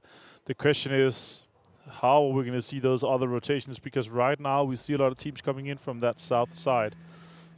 Deadeyes Guys, Shifu on screen is going to pick up on top. He has a G36C in hand, I see. Maybe he prefers playing that. I actually kind of like it as well. Fortunately, I don't think it's as good as the M4. It's just somewhere in between. A little bit too weak. The punch is too high. Like it's somewhere in between the M4 and the Scar. But yeah, it's not my personal preference, but I think it's a cool weapon in general, and I think it's a nice one for this one here. Luxy with the 4x on it, he's going to be able to absolutely shred people if he's able to close them out. Not that much utility. I see 6 smokes and 1 grenade on them. Here we see Riyadh coming out and rotating. They are coming in from the south side again, a really populated area. Going to be trying to make their way up to the north by Cement Factory. And I was going to point out, 7Cs is still so far out. They were in Double Maestro. And with that team... You know why, right? Why? Because we're on Vikendi, so it's a cold map. So they move slowly because they're frozen. 7Cs. Well, it's not just Vikendi. I mean, this team has definitely been moving very, very slow. They are currently sitting at the bottom of the leaderboard. And I think we are going to be getting our first fight between S2G. Oh, no, it's actually Deadeyes and Bigetron. Deadeyes making some of the players there from Bigetron back off. I did end up seeing some of the S2G players, and we know what S2G has been able to do. If they do see an opening, they are going to make that push, especially if they get that knock. But with 7Cs, this is a team that has been playing very, very slow. They are currently sitting at the bottom of the leaderboard. Yes, they have been able to win some of the earnings, but I would like for them to become a little bit more aggressive and not playing so passive. They have the skill. We saw what Scout was able to do yesterday. Yes, it was during a show match. Yes, it was just against 2 people, but I do want to see a little bit more aggressiveness, as we do have Rod here against R8 Esports, who's going to be getting the first knock. We haven't had an limit yet, and somebody's going to be looking forward to it. Is it going to be Rod? He's going to be wanting to confirm that. You can see Rod being the first one to eliminate right there and getting $2,000. Oh, he goes down as well. Getting knocked from behind. Yeah, and Rod actually looking pretty damn good here. That was impressive. Rod being able to take down R8 Esports. Super impressive of the guys coming out of Egypt here. Kaito on screen. Well played by them. Now we have Deadeyes Guys. More G36Cs in action. Smoke come out. I think Shifu's going to be completely done here. Yeah, he's going to bleed out. That's unfortunate for Deadeyes Guys losing a player like that. That is Luxy confirming that one. And now the circle is closing. Luckily, it's kind of center. It's going to be kind of easy here for Peshkova. We could see a potential urban ending with that. Peshkova is actually kind of nice with that road that's going through the center and all the open buildings. A lot of fights for that. And as you're pointing out here, a lot of teams are still not inside the circle, 7. Yeah, Nigma Galaxy very separate from each other. I think they're looting. I'm not sure exactly what's going on with that team. Maybe they're trying to get some of the heals. Hopefully they're not trying to go for a heal up. Team Falcons making now their push towards the east. And then you see them one Kia just sneakily making their push towards up north. Right. They need to be careful because they might end up running into Alpha 7 because Alpha 7 is going to take that full control. So I think 2 teams that had the exact same idea, interested to see what's going to happen there if Dem1 Kia does not end up just changing their rotation. Overall, though, most of the teams now in this zone, Bigetron set themselves up perfectly. I'm glad that they didn't end up losing anybody earlier to Deadeyes, as I think they were scouting to see if they wanted to take that compound. Deadeyes did back them up just in time to stop everybody else. And Bigetron is currently playing with both of their twins, Luxy and Suxy. So I think it might be just that Luxy doesn't like Livik. I'll have to ask him and I'll find out for everybody tomorrow. Yeah, exactly. That'll be great to hear. And obviously there's also that touch, right? We're playing these 6 different maps. Some players might have a huge preference. Like, it's one of their favorite maps, right? And the other players, if they hate it, you want to swap out. You want to have these players that have a huge insight and a lot of knowledge, because the terrain on each map is so vastly different. So if you're able to have an upper hand or some information that some of the other players don't have, that's the nice thing about being able to substitute, you know, every single game. The synergy between the 5 guys are obviously very high usually. First airdrop collected here for Calcy for S2G. S2G representing here out of Turkey. Ooh, that is 7C gone down. That is not good for them. S2G being able to find that one. Race on screen, as you see. This 3-finger setup, it looks like. I forgot how wonderful that ghillie suit does look on the snow. Oh, yeah, I love it. Taking advantage of it. It looks absolutely so amazing. hard to see players when they're rocking it and they're playing it as well. Like when they're super slow or move quick, then sit still. Shots coming in here from Race. A lot of G36 in play. I like that. None of this team is having to rotate yet. The circle hasn't fully closed. Alpha 7 did end up moving a little bit more north, kind of freeing the way up for them. One Kia Team Falcons now positioning themselves between Alpha 7 and Damwon Kia. Guess what? Damwon Kia now needs to be careful because they might end up getting sandwiched here between Nigma Galaxy and Alpha 7, as Alpha 7 is starting to go a little bit south, seeing if they want to take that compound. It comes down to what the circle is going to do. What are we going to end up getting? Are we going to get a somewhat of an urban? We are. That maintains a lot of water, which means that the teams that are on the east side, close to the water, can play that uphill. But Peshkova is going to be crucial for this. I could see a few teams, maybe even 3 or 4, trying to just rush that and prioritize having that, because it is quite heavily centered right now. More teams are trying to rush into some better angles. Right now, Nigma Galaxy outside the zone here, 7. It's not looking good for them. They have a far way ahead of them, and they have a few teams that potentially could be gatekeeping. Does Fabian know? I'm not sure. Fabian's just running in the open here. Rove could potentially take some shots, but he's waiting. Fabian could turn. He is inside the zone right now. Shots are they're 3-2-1-ing that one, and Freak and Raouf is able to take down Fabian quickly and disperse of that. Meanwhile, the last 3 players from Damwon Kia, they're going to be rotating into the zone here on the southeast side and try to prioritize that. They're going to have to be careful. Alpha 7, Mafioso is going to be holding an angle there for his team, and he might be able to spot some of the players there from Damwon Kia. Damwon Kia already losing one of the players from Nigma Galaxy. Great action that we saw there from Nigma Galaxy, waiting for everybody to be on the same page. Now, Stalwart Esports stop getting knocked by S2G. S2G, we talked about this ghillie suit. It's really, really hard to spot.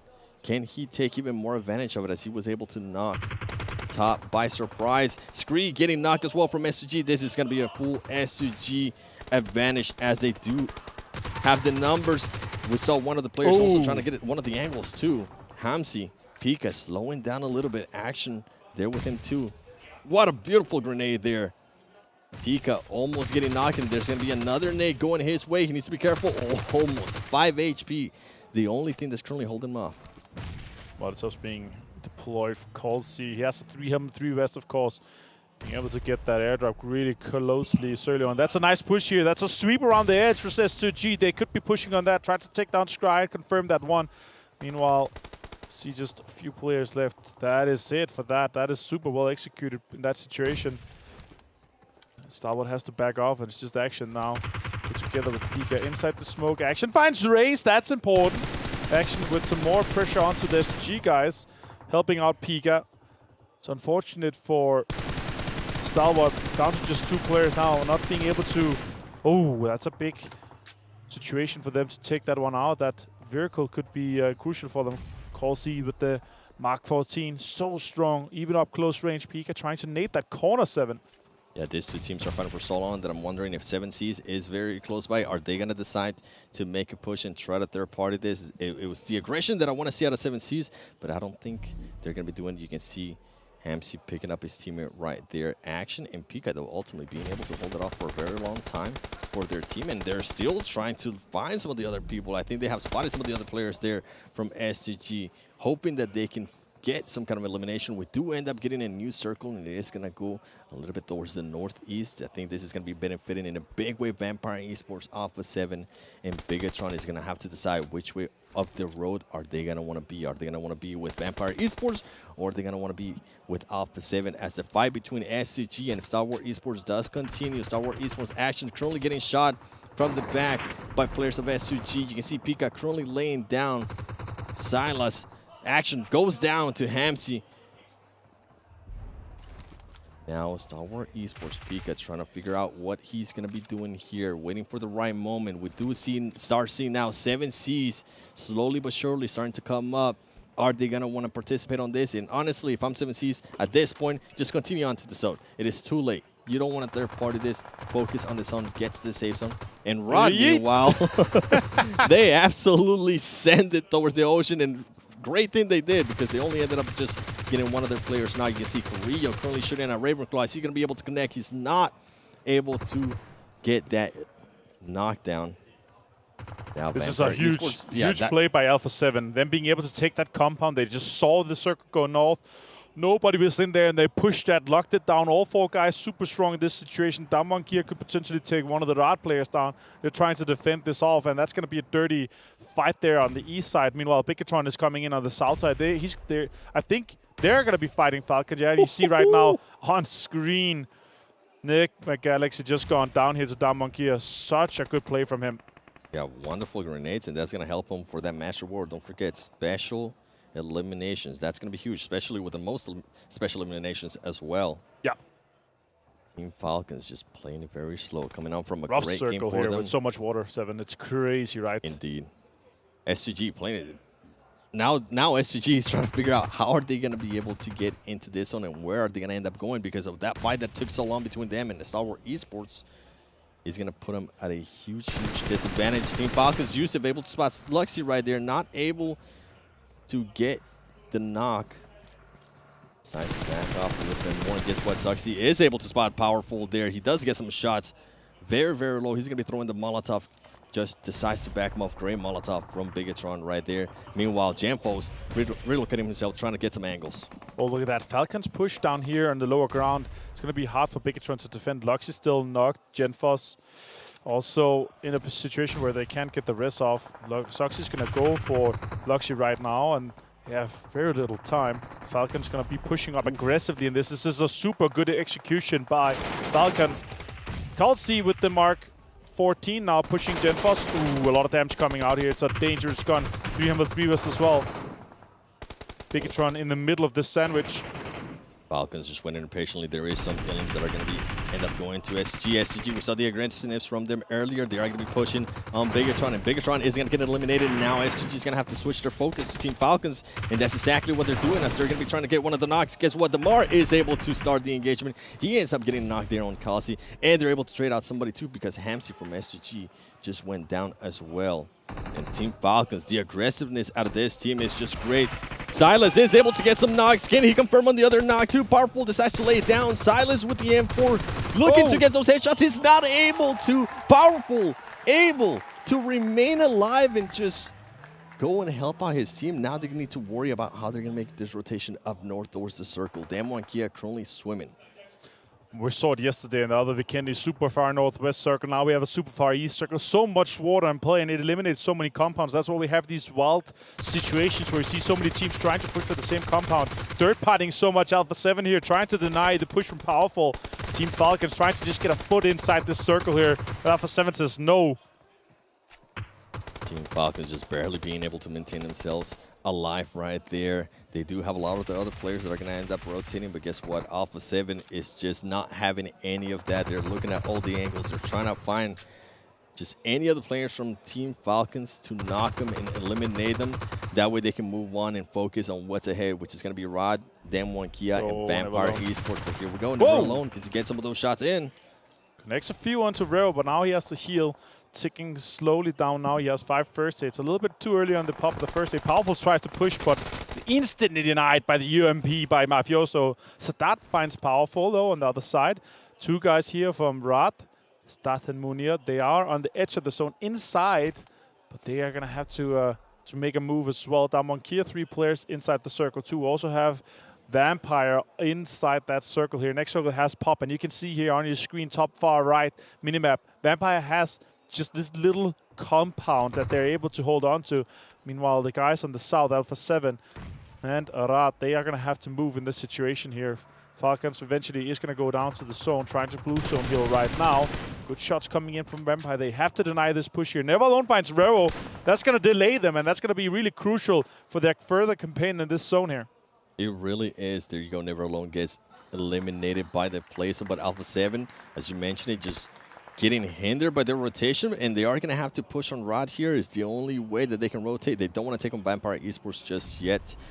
Mythic is going to be able to get the revive right there, and now Damwon Kia, they went from swimming to trying to figure out if they want to push the action a little bit towards Vampire Esports, playing it super, super slow, and this is the right way to play. And we also see Rod, they do have a DPS at hand.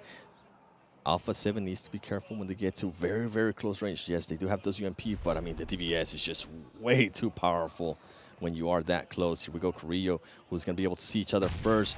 Rod, Seda, not being able to get at least one of the knocks there. Can he get another of the knocks? He does end up getting a finish there on Mythic. Seda by himself ends up getting knocked down by one of the Revo nades, and now he comes down to Munir. Can Munir get any of this? No, he's not.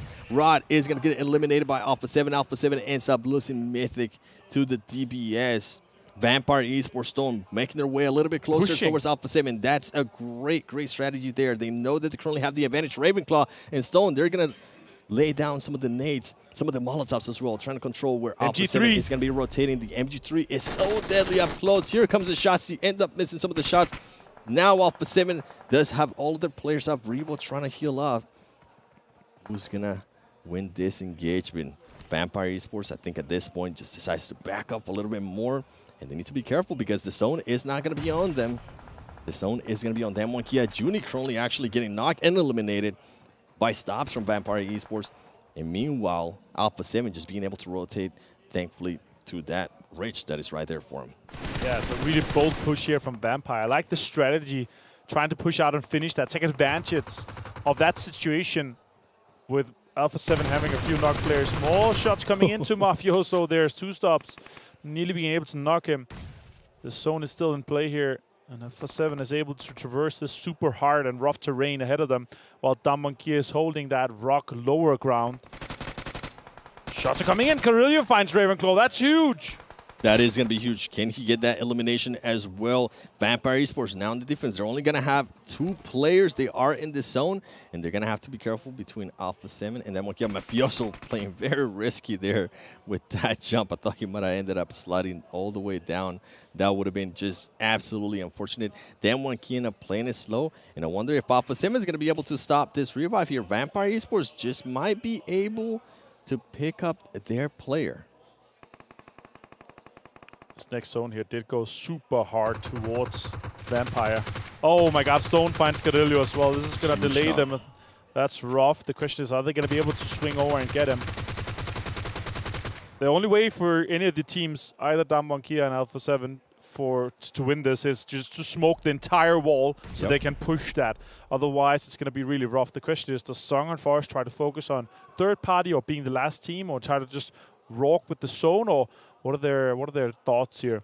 I really want to see some offensive smoke around that edge there on that wall that Ravenclaw and Stone is holding. That's really, really important for Alpha 7 to try to make that push. Forest has a car. The question is, how long is Damonkia going to wait until they try to push the Vampire compound or try to third-party Alpha 7? And with the terrain here that Kia has, it might actually end up working out. I don't think Mafioso would want to get up and take some shots there on that vehicle. And one of the other things that they need to be careful with Vampire Esports is if Kia does decide to make that push with a vehicle, they need to be careful, because if Stobbs decides to shoot at that car, Mafioso is going to be able to counter stand up and see if they can get some kind of knock with that. Revo, Kariji just playing it super, super slow right now, which is the right thing to do. You can see Vampire Esports was able to pick up one of their teammates. They are at full 3 now, 3, 3, and 2. Then Kia is going to end up making this push. They are in the vehicle. They do have some smokes out. And the DBS ready. This is what we were hoping for. Then Kia, what's going to happen here? Who's going to be winning this? They also have a DBS for Vampire Esports. He ends up getting knocked. This is the opening that Alpha 7 needed here, and that's exactly what they're going to be doing now. They need to be careful. Ravenclaw does have an angle on them. He is able to knock Rio. Can he knock down Revo as well? Revo decides to lay it down. This is a huge 1v1. Revo is going to end up getting knocked too. I think it's going to end up coming down to Mafioso.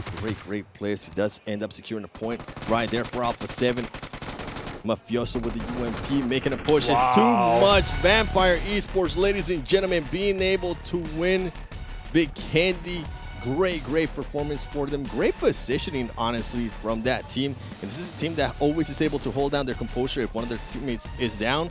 Guess what? They showed it here. They waited for the right moment. They made sure they address any of the teams that was pushing towards them.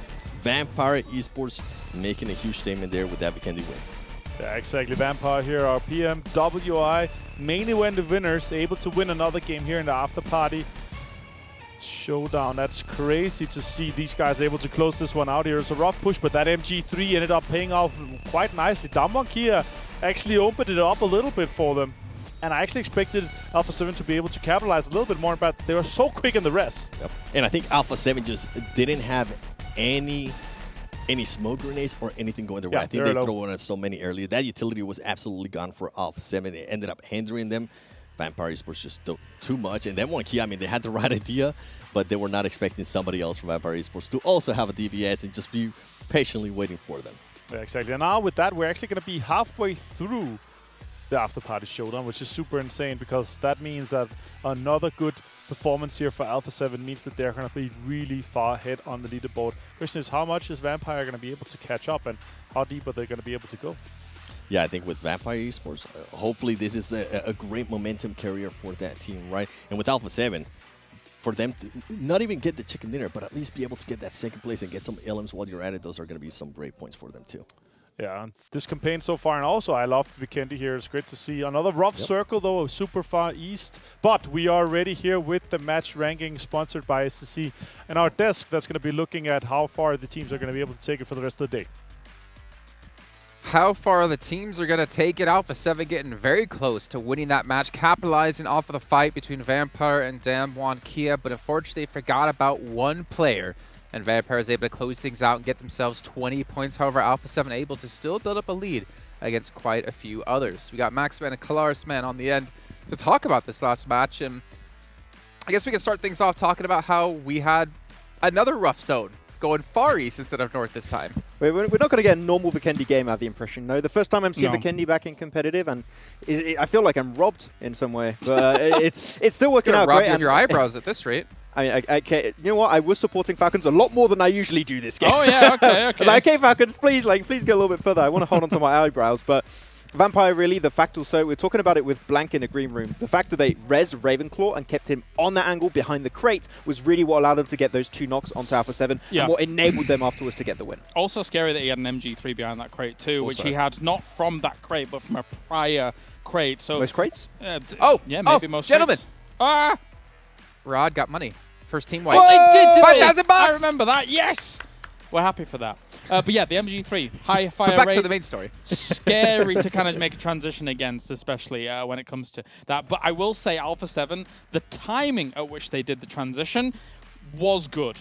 As much as it looked hard and as much as they did get gunned down, it was still a good push. You try and push when those knocks have come in. You know that fight's not completely kind of been recovered from against Damwon Kia. It's the good time to move, even though it's a hard move to make. I believe there were 2 teams that had the same idea as them. I think it was BTR and Rad, if I'm not mistaken. And the fact is that Alpha 7 are so quick on their feet when they have an IGL call out. They just instantly act upon it. They're super snappy. Other teams are a little bit slow, and Alpha 7, that allows them to get to those positions early and alone. It's exemplified by just how consistent we've seen Damwon Kia and Alpha 7 here be every single game. And again, this is again, on a Vikendi, not an easy circle to deal with. The fact that we've seen 2 coastal circles on Vikendi is such an anomaly. Normally you have these kind of central circles with these compounds, not castle. But the coasts, very kind of uncharted territory for some of these teams, I would say.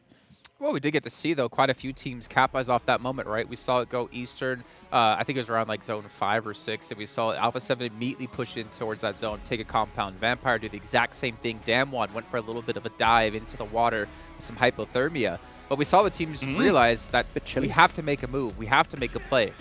Yeah, exactly, and I think that call came out from Vampire very early on. I think we were pretty critical, right, on the first day when Vampire had a good position potentially on that Suvnufka Island finish, right? They didn't act upon it. They didn't take that position. I think they learned from that previous mistake in this game. They scouted a really good spot that was in the circle on the coastal sign, instantly take it for themselves. So I think definitely there's an improvement on Vampire that enabled them to get this win. There's decisive moves that are going on here in some of these games. And again, to bring it back to Alpha 7 once again, an extremely decisive move for them to kind of move up on this kind of east side beach location, not beach location, the cliffside location, take some of these priority compounds and just play from them. It's not like they're sending one forwards. We saw the example of BTR sending Zuxi forwards as a scout, not having full information, but by the time he gets there, Alpha 7 is sent as a 4-man. Very decisive play to take the compound that he would have arguably wanted for BTR, but they're not as swift.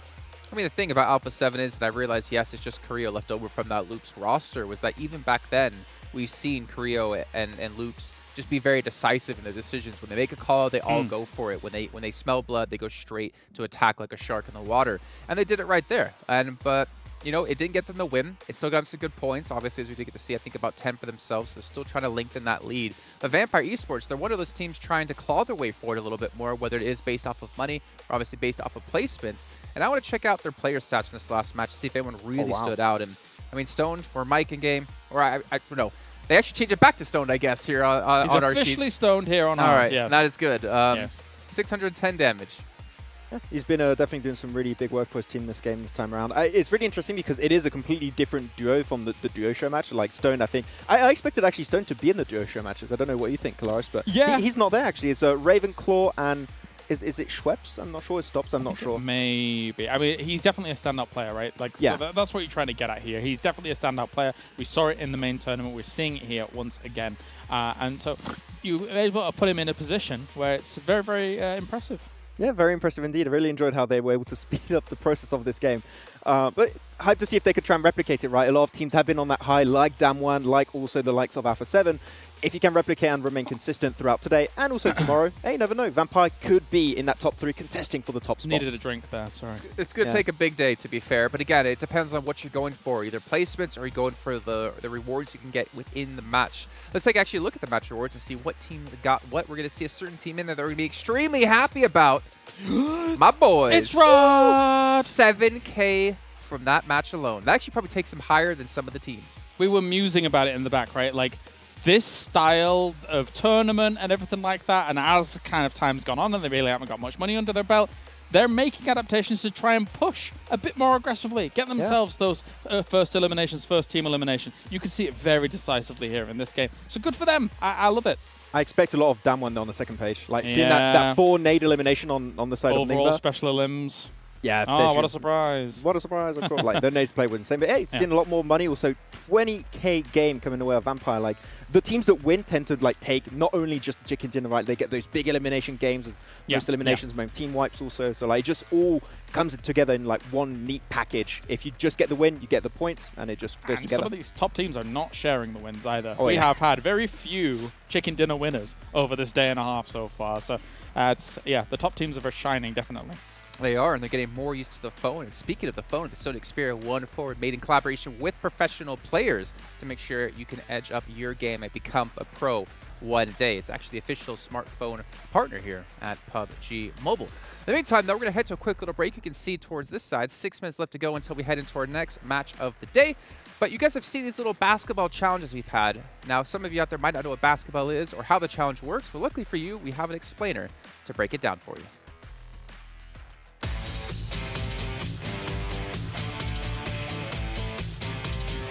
So you're probably wondering why the players are playing this game of basketball, this fantastic game. All right, so here's the breakdown. 45 seconds is all you got to get as many goals as possible. You have 6 balls, 5 on the reserve, and 1 right here on the launcher. You gotta shoot the ball into the net. It's not as easy as it looks, but you keep going until you run out of time. If the ball bounces and goes in, it doesn't count. If the ball bounces off the backboard and goes in, of course it counts. The thing is, this game here right here, it's not just for fun, it's also for money. The winner at the end of Gamers8 gets $1,000. So you better buckle up because this game is about to get heated.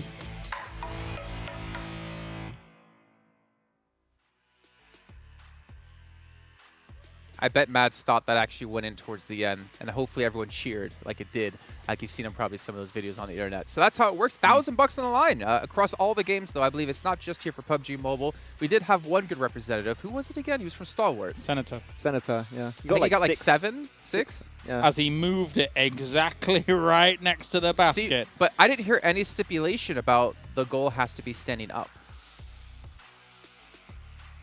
What are you wanting here? Or be on the table. Maybe you can move it, so you can just hit it and then try to catch it with the You can't basketball move hoop. the post. You can move around like where you're shooting from, yeah. It has to be on the table. But can you move the basket?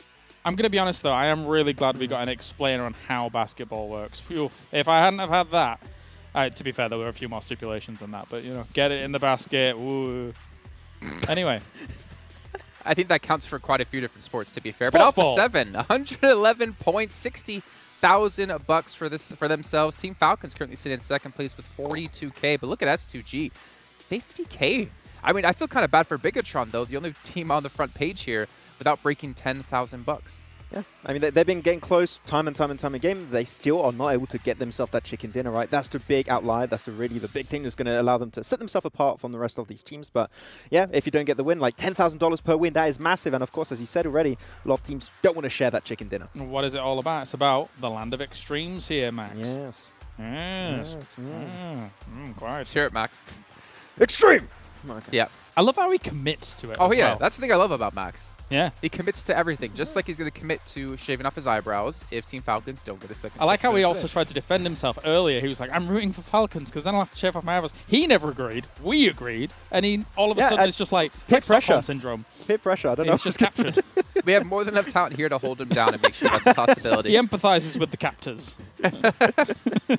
You see Riyadh here, though, 7K from that last game. I mean, to not even win the match, but to get $7,000 for that is fantastic. I mean, I'd be extremely happy about that. Let's see if they can acquire some more money, but you have R8 only down to 2, unfortunately.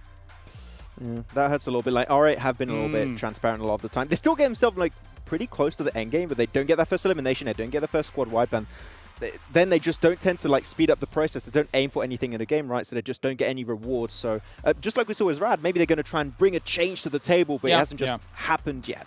Yeah, they're not as decisive about their movements and stuff like that. But and it's a little bit of a shame because again, we've looked at this team before. It's kind of the rebranding of Rico Infinity. The 2 guys from Rico Infinity, the 2 guys from previous Alloys. It kind of meshes together. It's a great roster, but it's not coming together here right now just yet.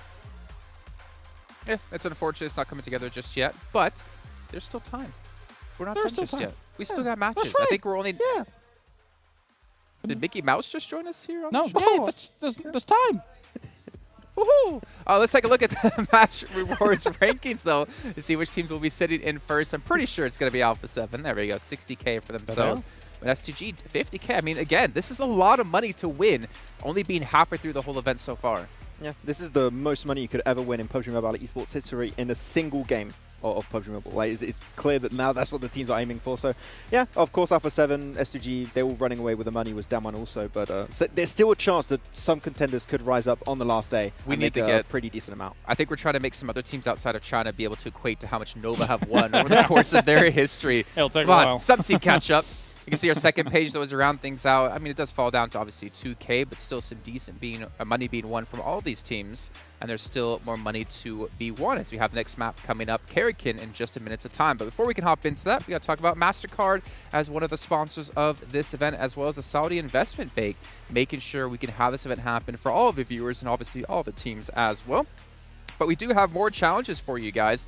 We need to take a screenshot of the best PMWI moments and post them on YouTube or Instagram and tag hashtag PMWI best shot, and you can win some cool PUBG Mobile statues. So if you guys want some more information on how you can do that, make sure you head over to the PUBG Mobile Instagram to check it out. Also, we still have the survey. We'd like to hear what you guys have to say about the show, about the commentators, about the talent, about the players, about the format, everything you could possibly want to give feedback to. Make sure you guys head over there, and you can check that out over on Tencent's social media.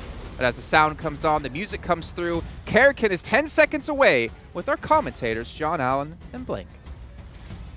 It's eking ever closer, Blank. Game 4 of today of the Afterparty Showdown. As Avenger said at the end of the last game, we are past that halfway mark now. It's only going to get all the more tough from here on in. Absolutely, and these teams, they need to get a Karakin on with getting these points on board during these matches. Trying to earn themselves a little bit more money, a little bit more of those in-game rewards for themselves. Alpha 7, you know, they're way ahead of everyone else in terms of points overall. 111 at the top. Goodness me. Good stuff from them. But we're heading over towards Karakin, a very, very small map with, you know, quite minor compounds towards the center. So a lot of these edge drops around the coastal side we'll be able to loot up a little bit. We saw some cheeky stuff yesterday with teams heading directly into the tunnels and kind of snaking out towards the end. But you're not earning the big points like the most eliminations over here from Revo as well as Carrillo. 5 ahead of the third place of Never Alone there with 14. But already, we're getting a little bit of a hot drop going on across the map.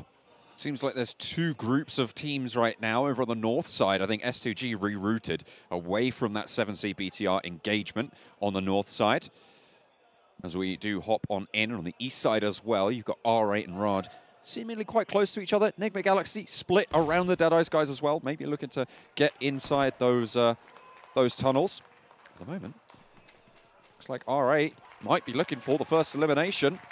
Get a little bit more money on the cards. I mean, they were set at the bottom here, and look at that, 2K. They've doubled their earnings so far, and if they keep going, they might be able to get that 7K total from that first team elimination. Easy peasy, lemon squeezy there.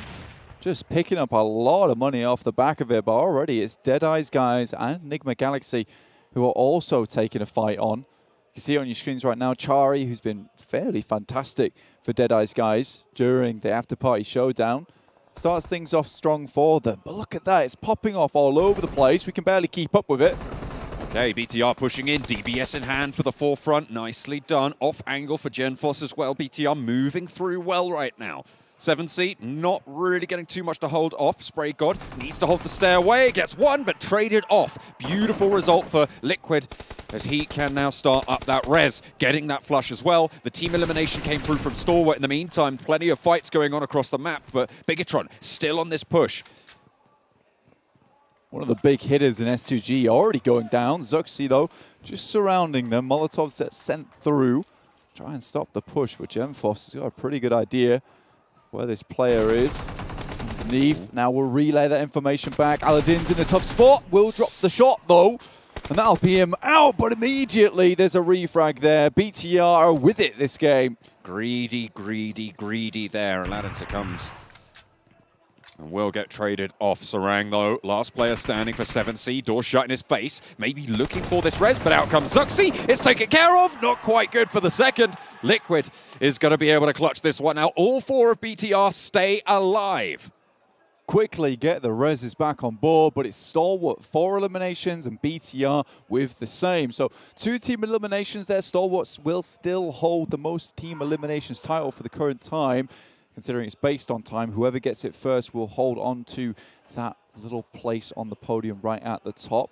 Vampire Esports trying to bring things back. Had a great game there on Vikendi. Some really interesting plays that they pulled through. I think Schweppes jumping into the water. You know, as an info play, it was good, but I think he took things a little bit too far. Even so, Stone and the rest of the team were able to back him up and take that victory home for them. But now it's Stalwart versus Vampire Esports, hoping to get a little bit of revenge for what happened in the PMWI. I think everyone was thinking that Stalwart was going to really be right at the top in terms of the standings, but Vampire Esports came out of nowhere and just continued blasting in that tournament. I'm not too sure what happened to S2G there. Did they go down first? I thought they'd managed to get the first team elimination, but I think I was mistaken on that. No, they were the first team elimination. Oh, well, that's the opposite. Felled by Stalwart. Ah, okay, right, okay. That's fair enough. To be fair, S2G have had a lot of money so far. I think they were at 50K at the start of this game. Yeah. They are doing absolutely fine for themselves. So, you know, spread the wealth. Share exactly. Also, you know what they say, sharing is caring. Like so, all these teams hoping to take home a little bit of brass by the end of it. Should be very nice to add to their totals, especially the teams that did qualify directly from the PMWI, our top 5 from there. And it is BTR who starts this game off very strong, but it's Stalwart who have remained consistent, I would say, throughout both tournaments. They're still yet to be at the top, and with the current streak that Alpha 7's on right now, this team is looking good, but Stoned, as I say that, will knock one of the players from Stalwart. Very, very long shot, though, so unlikely they'll be able to flush that. Action seemingly the one to move. Top on the far side. Very, very resible there. Will just slow them down on the northwestern side. The circle really not posing a threat to anyone right now. Alpha 7, no one really in front of them at this stage. Should be pretty much a vibe. Riyadh with only one player left, though, potentially getting pushed on.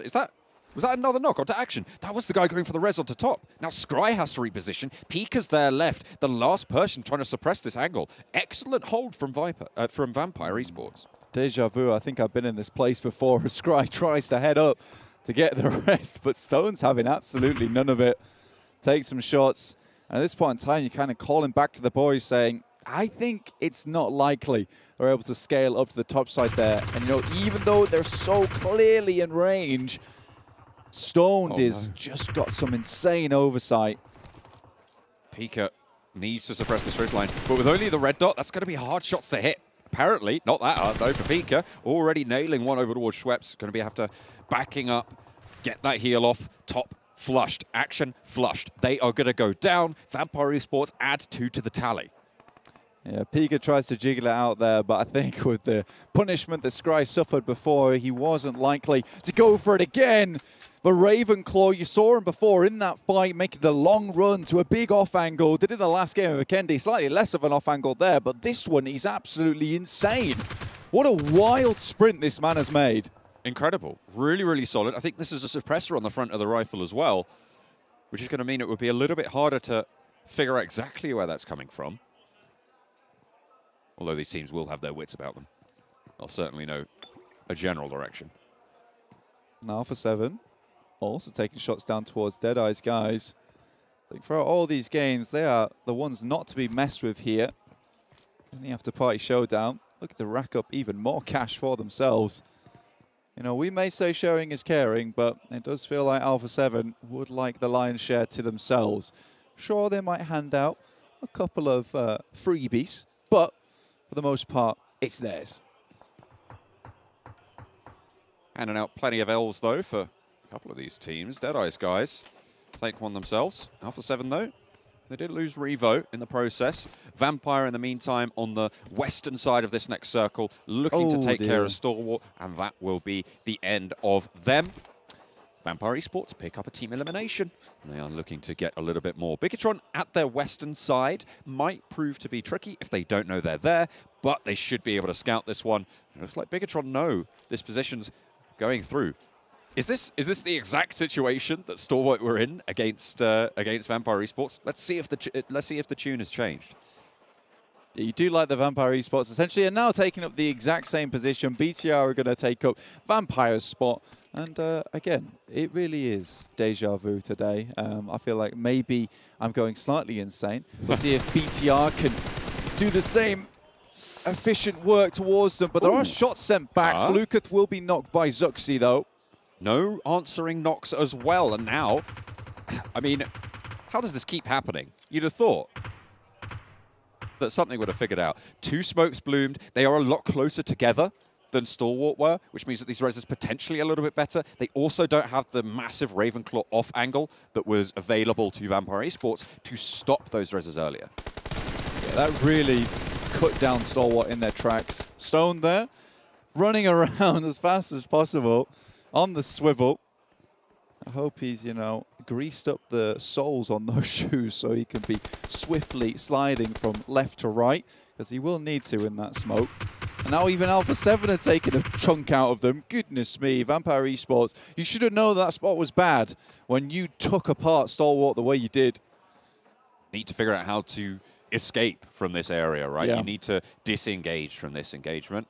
It is not going well right now. Unless they can get a pick or two, and if you're going to land that spray, it could be good. Schweppes, oh, gets to cover, just about has to put the rifle away and hit the decks, try and get some healing done. Alpha 7 not going to spot it just yet. They see Stone instead. Just dancing around. This guy, happy feet. Yeah, and I mean, I said that he'd put grease on the soles, but looks like, you know, he switched out the trainers completely for a pair of some ice skates there. So he is really, really making it happen. There's not much ice on this map to be, you know, skating around on, but he makes it look good either way. I feel like ice skates would potentially be the worst shoe for this sort of terrain. There's real good grip. There's no. Yeah. That's the entire purpose. They'll go straight into the sand. He's not going anywhere. He could really plant his feet. It's like having nails on your feet. And that's what you don't want, surely. It's like the poor man's crampon. Is it? Yeah. Oh, okay. I feel like ice skates are quite expensive. Yeah, but if you got nothing else. Okay.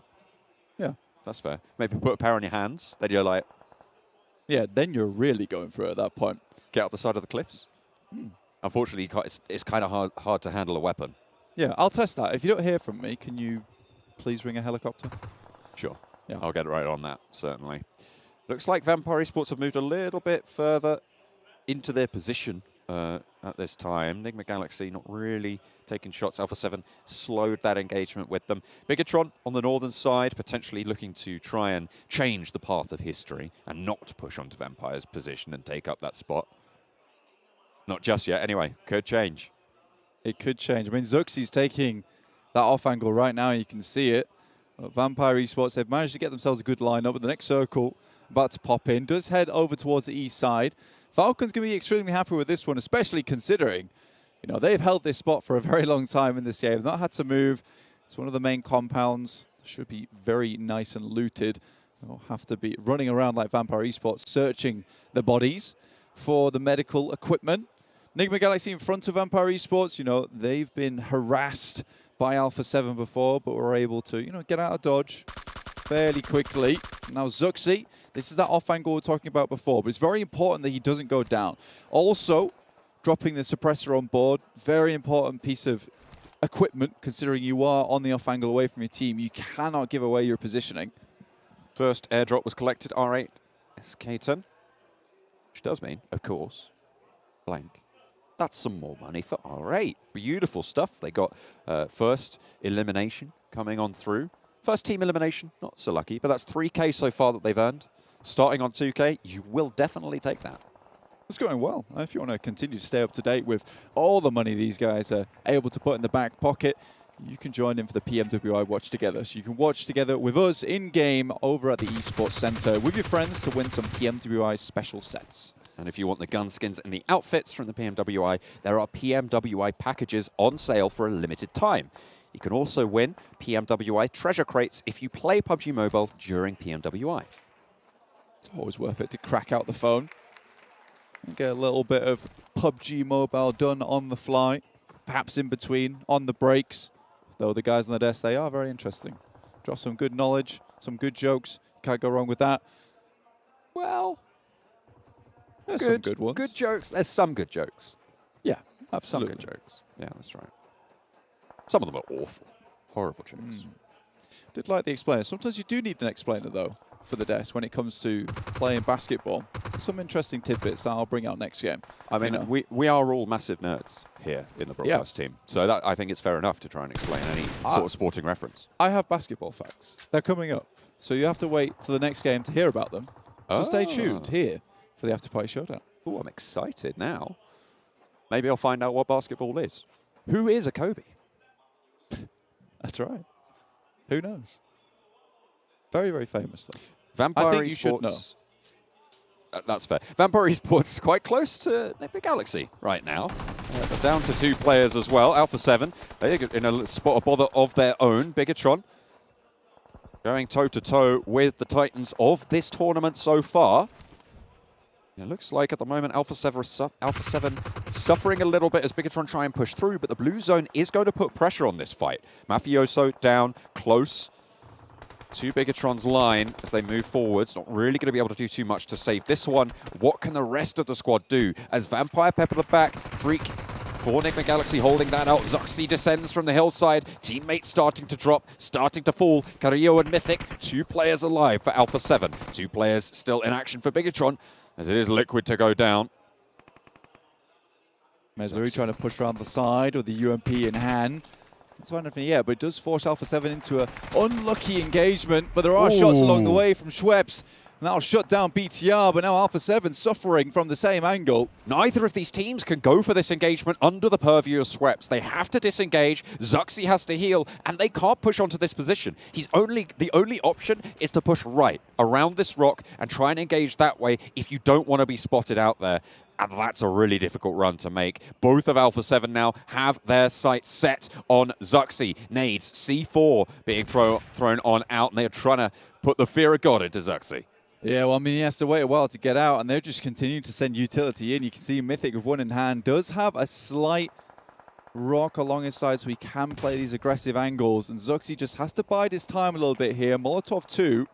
With Schweppes going down, that sightline is suddenly freed up for just a little bit. Hopefully, be able to leverage that to move on forwards for Bigetron. Deadeyes Guys.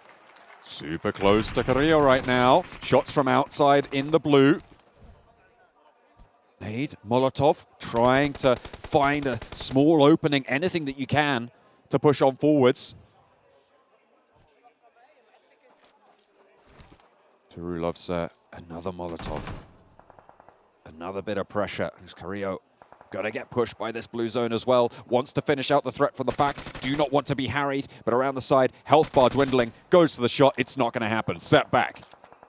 Carrillo dealing with that on the side of the circle there, right on the edge, and somehow Alpha 7 still making it through. You see D77 though off in the distance. Just dropping the first aid kit in. But Carrillo still has this on lock. Slowly taking out players, but it's Zuxi. Spots him out first. And he's managed to make his way in. The sticky bombs, they were not enough to stop Zuxi. This guy has been on tears before, and he doesn't likely stop anytime soon. Mythic jumping his way into the circle, but D77, that angle that maybe they'd not found out before, sends in the spray, but absolutely whiffs every single shot.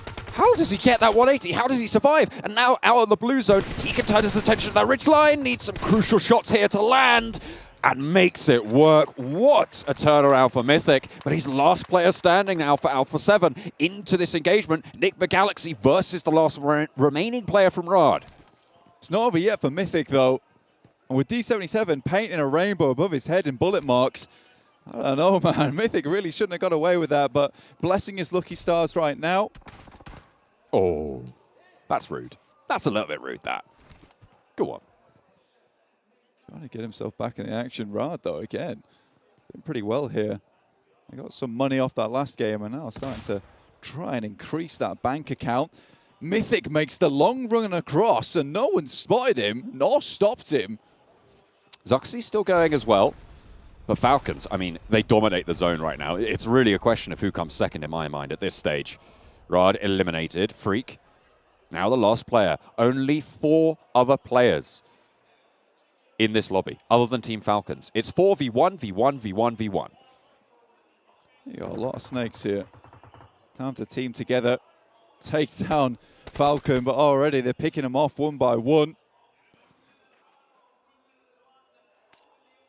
Mythic and Freak still playing. Around the side, dueling it out. M249 is just too much to handle. Mythic falls. Nigma Galaxy stay alive. 3 teams now remain. Zuxi's chilling. He's looking for that second place. He wants to bump up those points. Currently in 6th, you know, it's not a bad idea when 6 are limbs on his side as well. Good stuff from him. So that's 6 points total. I mean, you can't turn your nose up at that. Certainly can't. Freak. The M249. Again, trying to push forwards. Really low on meds. No boosters. That health bar is only going to get topped up by the bandages. Zuxi, on the other hand, has a little bit more. Panzer, potentially? No, not going to be seeing it here. Freak eliminated. Now, just Bigetron. 1 versus 4 for Zuxi. I mean, is it going to happen? I don't think so. It's a cheeky heel off. Now I just want to see Yusuf send that rocket flying. Let's go. And just, you see if he can hit him. I don't think he will, but Falcons, with the position, they started here, it's ended here. It's a nice win for them, and they'll take the 10K either way. If they don't get this elimination, I feel like Bigetron Red Aliens might get most eliminations. If it goes down to the blue zone, potential for them to be pipped to the post. I mean, they'll take the 10K for the chicken dinner, sure, but... Oh, Panzerfaust potentially spotting it. Yusuf, he's on the broadside. I think Zuxi's seen it. Just send it in. I like the Never Alones there doing the same emote than what they did in their team parade send out. It's true. Yeah, it's nice stuff. You know, cosplaying as yourself in game. That emote was created for Team Falcons, in fact. Hells yeah. No more. Only one more first stage. Sorry, I take that back. I apologize. He spotted Damar. He's got to. He's got to have done, right? And now he's going to lie down. Oh, that's unfortunate. Yeah, he's not getting back in. Sticky bomb on the floor. Time to go. See you later, boys. Boom, boom. What an ending. Team Falcons take the chicken dinner on Karakin. Excellent way to earn yourself 10K. You do like those. You do like those. Yeah, dominant win as well. They didn't really have to do too much on that Northwest edge because, you know, it was all popping off over there. Team Falcons just kept it nice and chill over on that Northeast edge. They wait for the rest of the teams to come over towards them, and that was the end of them. I mean, absolutely. I think this might be the first time, potentially, that we see the non-chicken dinner team not the chicken dinner team not getting most eliminations in the game as well. They didn't have to do. They just waited it out. You know, they played it safe. You know, even had one player there with the Panzerfaust in hand. it's good stuff. They were real chill that game, and the Falcons, they'll take that 10K home. But a few other teams managed to get there towards the top. Absolutely did. We'll have to see how that all falls after the break.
Team Falcons, the eyebrow saviors of Karakin, have once again striked, getting their second chicken dinner on the day and another $10,000 at a minimum on the board. Kalaris, you called it, the profit, saying that Team Falcons are going to get themselves a second chicken dinner on the day, or we shave Max's eyebrows. Will they get a third?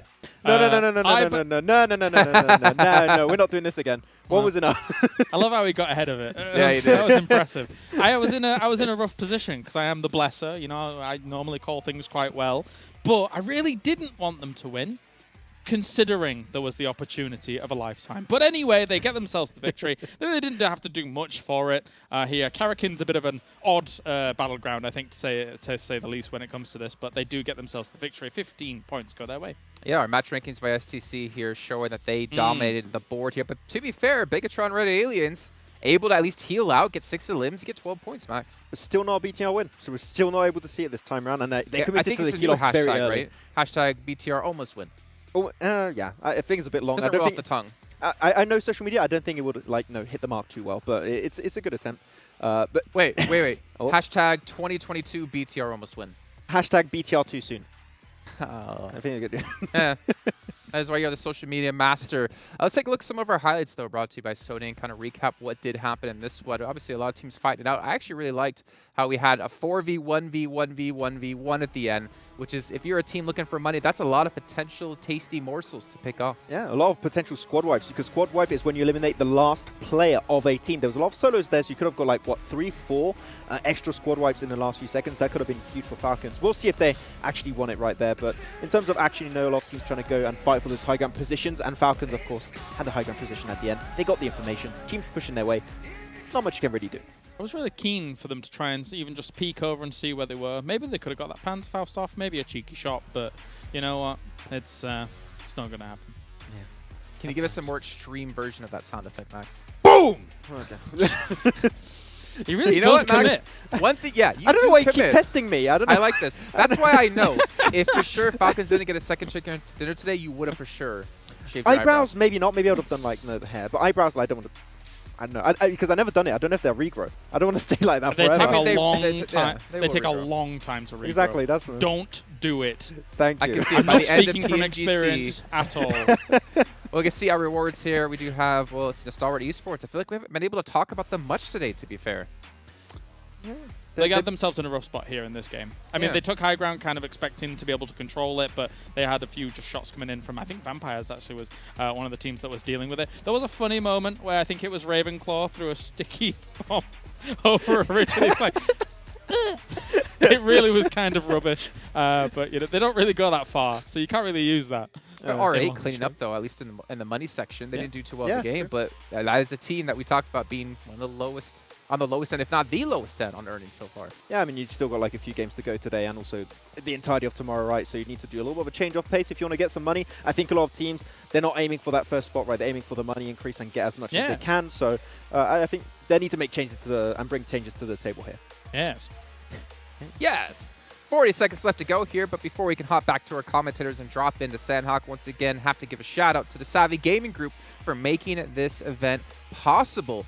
And for you guys at home, to remind you guys about the Vibe and Drive event currently happening, just make sure you guys log in and complete the missions with your friends and get yourself a free permanent legendary set. I know Maxman is looking to accomplish that. I think all of us looking to accomplish that while we're at the event, playing some Pogi Mogi after the show is done. But John, Allen, and Blank, we got Sanhok coming up next. Take it away. Pogi Mogi time. Let's go. That's right. Anyway, I promised you guys at home some basketball facts. You did. And we are now in the next match, so it's time for some basketball facts. Now, the basketball fact of the day is that the reason you have a net is because when you throw the ball in, the basketball in this case, it spins around the top and then comes back out again. Depending on how far it gets into that and comes back out, that's still a point. It doesn't have to pass through the net to make a point, and that's why the net is there. So you can see when the ball makes it all the way in and then potentially bounces back out, which is why you have those long little segments where people are trying to figure out how far did the basketball go through the hoop. And now we know. And now you know. Absolutely. And knowing is half the battle. Exactly. The rest of the battle is actually doing it, though, and that's certainly what these teams That's are going to be trying to battle their way through if they can get past those incredible basketball facts. I say facts in a plural sense. There was only a singular fact. There's another fact here. Okay, we'll save that for in a minute. All right. Okay, it's been a minute. What's the fact? There you go. Second fact is that the net's also there for when the cameraman is on the side of the sideline. This is a little sub-fact.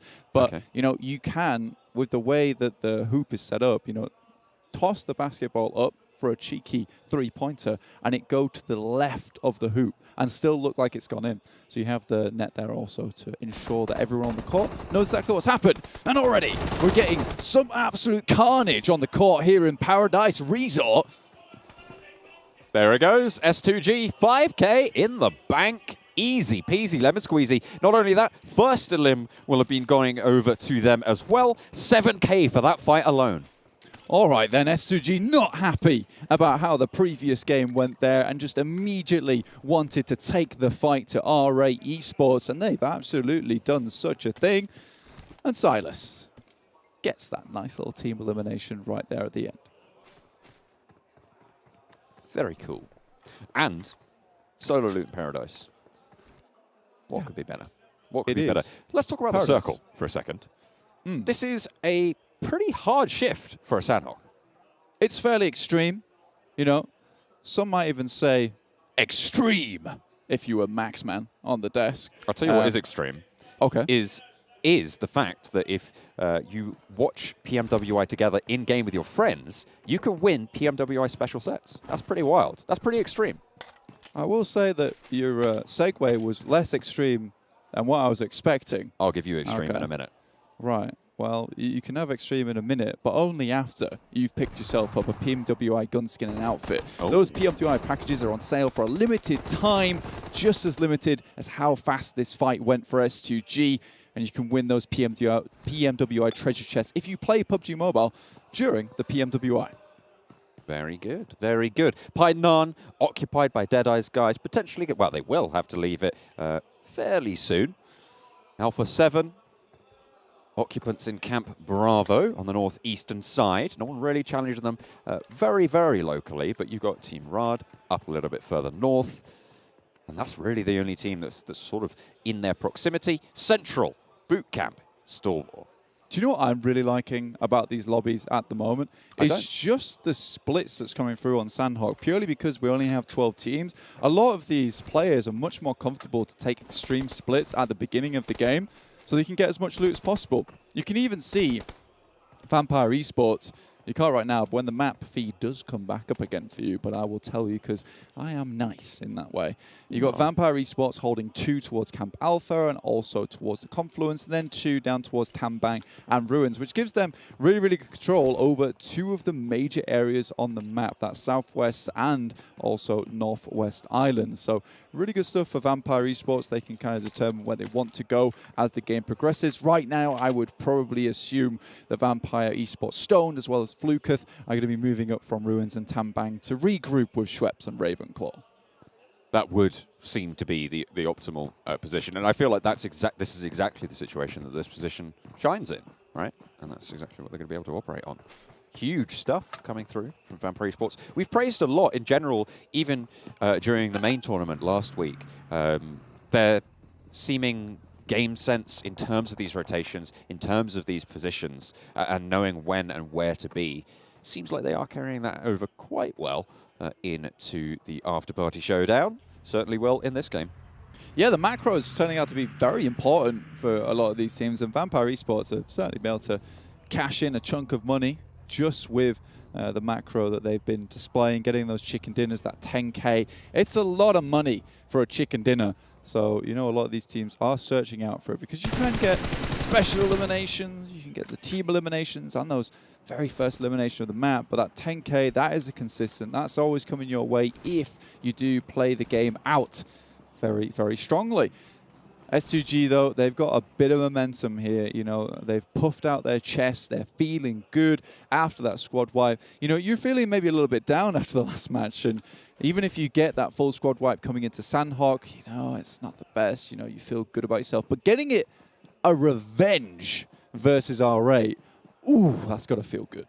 Certainly does. I'm looking right now at another way that one could feel good in this lobby. The airdrop over on the northern side, close to down 1 Kia, under the purview a little bit of 7C. But if S2G swing around, they might even be able to get the first airdrop. You can see it on the top side of your screen. Sung, though, has got that info, baiting out the 1K bounty for it, potentially.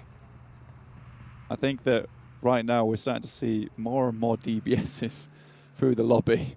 And it might be a DBS showdown for the loot crate itself. And all props to Fabian for really popularizing this method in the PMWI. He had some sick matches over towards Miramar with that weapon. And, you know, we're all happy to see it. Kalaris is super happy to see it. Do you know what DBS stands for? No. Da Big Shotgun. Da Big Shotgun. That's right. Of course it does, yes. Is that in your head or, you know, canonically? I choose to not answer that question. That's okay. You know, no comment is a comment in of itself. Damwon Gaming, Damwon Kia, just down this side, holding strong. Really just baiting. Everyone's baiting out the airdrop. I mean, $1,000 is nice, but, you know, if you can get the most team eliminations, you know, that's a big chunk of money there. So you really want it to be very, very safe before anyone heads out to even touch this airdrop. You can see teams surrounding it. Over on the northwestern island here, Vampire did get spotted out. I don't know if that was by 7C or even Stalwart or Deadeyes Guys on the south side, but Ravenclaw did get knocked. I imagine it's in this engagement because you can see another knock coming through from Vampire Esports down the hill towards the Deadeyes Guys as point break will be Fluketh on the south side of the formation for Vampire Esports. Ooh, that is a nasty one, but it will play out nicely for Vampire Esports should they be able to get this player back up in action. It looks like Deadeye Guys have taken a little bit of damage for themselves. Sliver of HP left on, I believe that's Chari who's getting red there. Spotted out on the hillside. Fluketh still raining down pain on Deadeyes Guys, who are right with their backs to the blue on this next zone. They will have to move.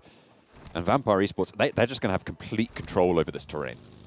I think Fluketh, we talked a lot about Stone and how he's almost like star player for the team, but I think Fluketh and in fact, the whole team is very, very good. But I think Fluketh, as a fragger, is kind of, we don't talk about him too much. But even in that first day of PMWI, on Erangel, where they got a ridiculous elimination score, I believe it was 24 total, Fluketh was one of the main contributors to that. And I think he has really supported Stone very well in that regard. It's fantastic to see. They really do have all their own little roles on the team, and you can see them being played out as well. There's some very, very consistent gameplay coming through from Vampire Esports, and they know the drill.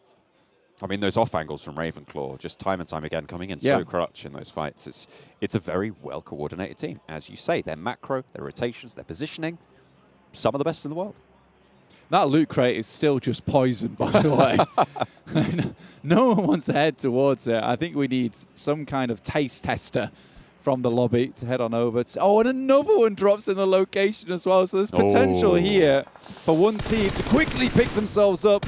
The first airdrop and most airdrops in the lobby, but damn one, Kia. Oh dear. That's bad for business. 7C though. Love and life right now. Fabian about to get flushed. Aladdin actually pops on out. Shooting the railings, not going to do too much though. Back into the pickup. Hit the deck again. Control the bridge. I like this spot from Aladdin. He is slightly lonely out here though. But realistically, he just needs support from Scout, Sarang, and Madman off in the distance. He just provides info, hits a few shots, and is very safe inside that pickup. Difficult to get to him in there unless someone takes high ground on him.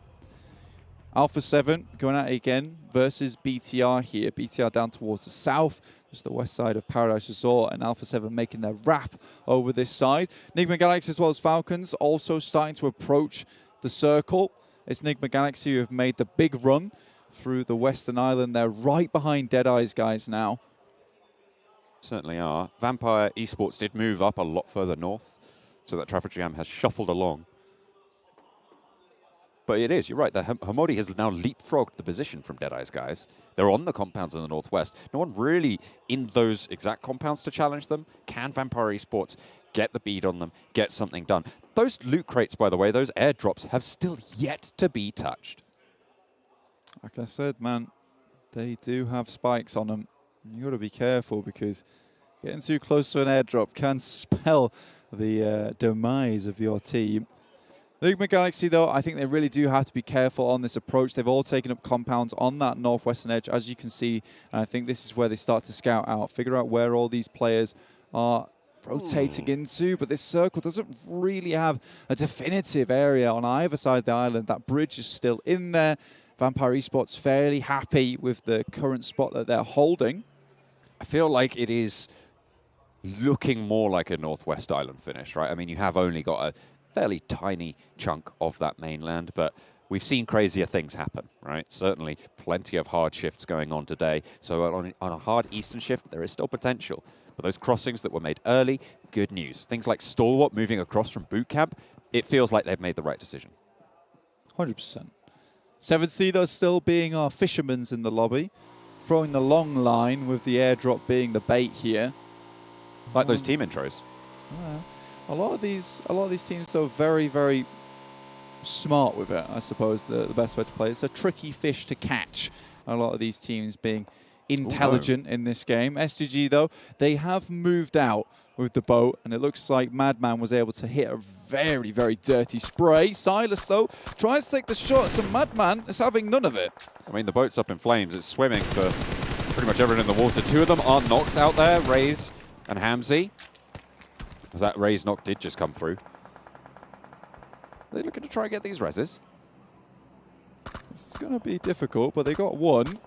And Silas just trying to provide support, but I don't think he realizes that from that angle, Madman can just peek on the left side, and he's just never going to hit that shot through the window. Just trying to suppress, but the suppressing fire is just not good enough because it's never going to be a problem for Madman if Silas remains there. Were they trying to go for the loot crate? I think they might have been. But it feels like S2G really have kind of shot themselves on the foot. Maybe they were just trying to look to cross more accurately. There's another loot crate up here as well. It's all happened in the same location. It's out in the water, so you know, it's very, very dangerous for these teams to even attempt it. So I think right now it's the chicken dinner that's on the cards. Maybe towards the end, you have a little bit of a leisurely swim when there's less players in the lobby. Falcons, though, they've come in very late to the circle. And Nigma Galaxy, they've already taken up position. Oh, straight on pass down the hill. Hard cover from terrain, but the push comes through. Nigma Galaxy move forwards. Auto Shotty not going to be strong enough. Lord able to get the side swipe. Powerful. Back behind the rock. Needs to cower behind it. Not really too much to do here other than try and just hold out. Hold on for dear life. The flank comes through. There's an off angle from Nigma Galaxy. The pan to add insult to injury as Ralph swings in for the back angle. Goodness me. Has he been fried? Is he easy over? Who knows in this situation, but he's certainly out of the game. Never Alone tosses the nades over the top. Try to find some damage. It's really good onto Hermodi, though. One more might do the trick. There's another player heading towards that location. This could be very bad. Oh, good damage. Modi managed to get the heal off there. Never Alone. Spots it, handles business on the swivel. Ralph now on the back angle. Could have been pivotal there, but didn't slow down the push from Never Alone. Looking to turn this one around. Team Falcons with 3. Nade in hand for Powerful at the back, but one's popped over the top. It will suppress the angle and has the backup for the rest of his team. Up the top of the hill, there's Freak, and Deadeyes Guys are starting to chime into the fight as well. Never Alone, finally taken care of. Deadeyes Guys handle the back lines, and it is all falling apart for Nigma Galaxy. They've been ripped to pieces in a fight that they thought would be easy, and now it's all down to Ralph here. Does confirm one, and Lord and Hermodi making the long crawl across. It's Deadeye Guys who have their sights focused over towards Vampire Esports, so you know, potentially there's a chance here that Nigma Galaxy gets at least 3 players back up on their feet, but maybe not with Shifu, who is actually moving around the side of the coast here. I believe S2G might have managed to pick up one of those crates out in the water in the meantime, but you have to think that Deadeyes Guys have made this choice consciously. They were ahead of both Nigma Galaxy and Team Falcons in the queue on that western side. They have chosen to stay behind. They have chosen to be at the back of the queue. Damar, that's a nice long-range shot onto them, and even so, Deadeyes Guys were able to make a nasty little bit of damage over to all these teams. It's not been good, and Deadeyes Guys have really thrown all of these teams into the cauldron. Starting to boil now here on Sanhok. Bubble, bubble, toil and trouble. Not easy in the cauldron on the northern shore. Alpha 7 making their way to land, and will be able to do so. Rad trying to challenge position potentially. Carrillo trying to shimmy up the cliff and get the UMP out. Close range spray. Asada moves out of the line of fire, but unfortunately, barrel-based fish for the players at the back. It's easy pickings for Alpha 7, but they are right on the edge at the moment, so they'll have to start to pick their moment to head further in. And surprisingly, Sung and Forest are still going, despite the absolute awful experience they had with 7C. They were able to put an end to their 4-man team there, dropping them down low to just 2. Rex off in the distance, not able to support the rest of his team. Alpha 7 crawled from the waters. What? Okay. There you go. Alpha 7 managed to get the elimination across the way. In the meantime, I believe S2G have managed to get another crate on Kelsey, the last player standing. 5 eliminations for the team after getting that first squad wipe over in Paradise Resort. They have got a healthy tally and a healthy earning from this game already. We might not get the chicken dinner, but we will get those match rewards. And honestly, with the amount of money that's been pumped into every single one of these matches, you know, you take that cash where you can. And I fully respect S2G for playing the game they did here. Shifu. Ooh, close. Auto shotty in hand. Powerful has the UMP, but neither of them going to shoot off rounds aimed at either. Lord is traded off. Deadeyes Guys, though, managed to find Nigma Galaxy as Ralph falls as well. Proving to be a little bit tricksy. Aladdin close to Zuxi. Oh, he knows. He knows. Oh, he knows. And he is going to shut it down. Liquid. Genfos at the back. Still crawling in. Should try and get a little bit closer here, but the blue zone will tick away. Aladdin repositions as 7C hold out the east side of Hudson. That could have been very bad there. Alpha 7 able to shut down Damwon Kia. Just came out of the water very, very speedily. Falcons, though, still in this, despite having a rough start. towards the end of this game. They're going to have to maybe bring this one back. Circle finally sent us landward, as we will be spared the swimming antics that S2G have been operating under so far. Deadeyes Guys, Molotov onto Powerful, eliminates Team Falcons. On that northwestern side there, you can see just picking up the pieces for Deadeyes Guys, bring themselves back up to their 3 total players that they have remaining after the res. Liquid swings past, bops his teammate on the head, you know. Get back in the game. We've got to win this one. Keep your wits about you. Alpha 7, though, swam across. 4 players still alive, John. They have done some absolute magic in terms of survival. Scout, though, 5 eliminations so far for 7C. I think Scout has an idea of where these players are, and Alpha 7 now have to make a long trudge over towards 7C's compound. Great smoke walls. This has been a classic move coming through from Alpha 7 throughout both days of the Afterparty Showdown. For the position that Vampire Esports have held, the fact that they have no elims surprises me. I feel like they've been close to conflict for the last 10 minutes or so, but it seems like they just haven't opted to go in for these direct fights. They've been playing quite passively, and now the circle moves towards them on the south side shift. Well, you remember the northwest side, all the teams who have fought over there have lost 1 or 2 players or are completely out of the game entirely. And they've decided to wait and bide their time, swing down towards the south side after this circle centers up just a little bit. And this is going to work out really well for Vampire Esports. Nade over towards Alpha 7. Mafioso taken down. Kelsey for S2G manages to get to land. I mean, this is what loot crates can do for you, right? That's what the airdrops are there for. Get that ghillie in, and especially on Sanhok, could prove to be absolutely crucial. Mythic moves forwards to Mafioso's position. Scout suppressed on the roofline. And they will have to reposition, push further into Hut-in. Kelsey spotted by Carrillo. They do not let any gunshots go unanswered. Very much on the swivel now. Kelsey's in an awkward scenario. 21 players left here. 7C still with 4. Fortunately, Bigetron did take a knock there. But now Vampire Esports starting to spread their arms here in the circle, spread their influence. The darkness swells, hopefully, for Vampire Esports in Hut-in. Nades still pouring in towards Alpha 7, but 7C, they're moving into the back of the push for Bigetron. Now crunched between Vampire Esports and 7C. Aladdin falls back as there's answers from the barrels of Bigetron. Spray? Maybe? No. Turned around. Shut down. Mythic keeps them alive. Alpha 7 eliminate S2G. Goodness me, Mythic has been unbelievable with these spray transfers because you know he's waiting for the money transfers back to his bank account, so he has to make them good. There's no way that anyone's getting behind this team with this player with Alpha 7. Stalwart, though, do take down Revo, and they're in a rough scenario at this moment. They're not quite in the zone yet, and it has been absolutely unbelievable that they've been able to get this far in the first place. Liquid 1 versus 4 on the push against 7C. Repositions, new side of the warehouse. Do 7C know that he's made this position, made this push? Looks like they're still nading on the left stanchion, but in comes Scout. Looks to be the front man. Pushes into the position that they think he's in. He turns around the side. Liquid needs to get a knock or 2 as it is getting suppressed from the sidelines. 7C losing players on the off angle, and Liquid repositions yet again. Aladdin wants to go for the push, but Sarang around the side. Excellently executed, but Madman's down. Can 7C pick up the pieces? Should be able to get this player back up and moving, considering they're still in the zone. Stalwart, Pika, takes down Joker. And Stalwart have been very quiet during this map, but still have 3 players, but it's Scry who goes down. And Alpha 7, how have they got in once again? They just escape death from time to time, but now just Mafioso left alive. They are the survivors here. 8 eliminations, tying up with 7C on 8 as well.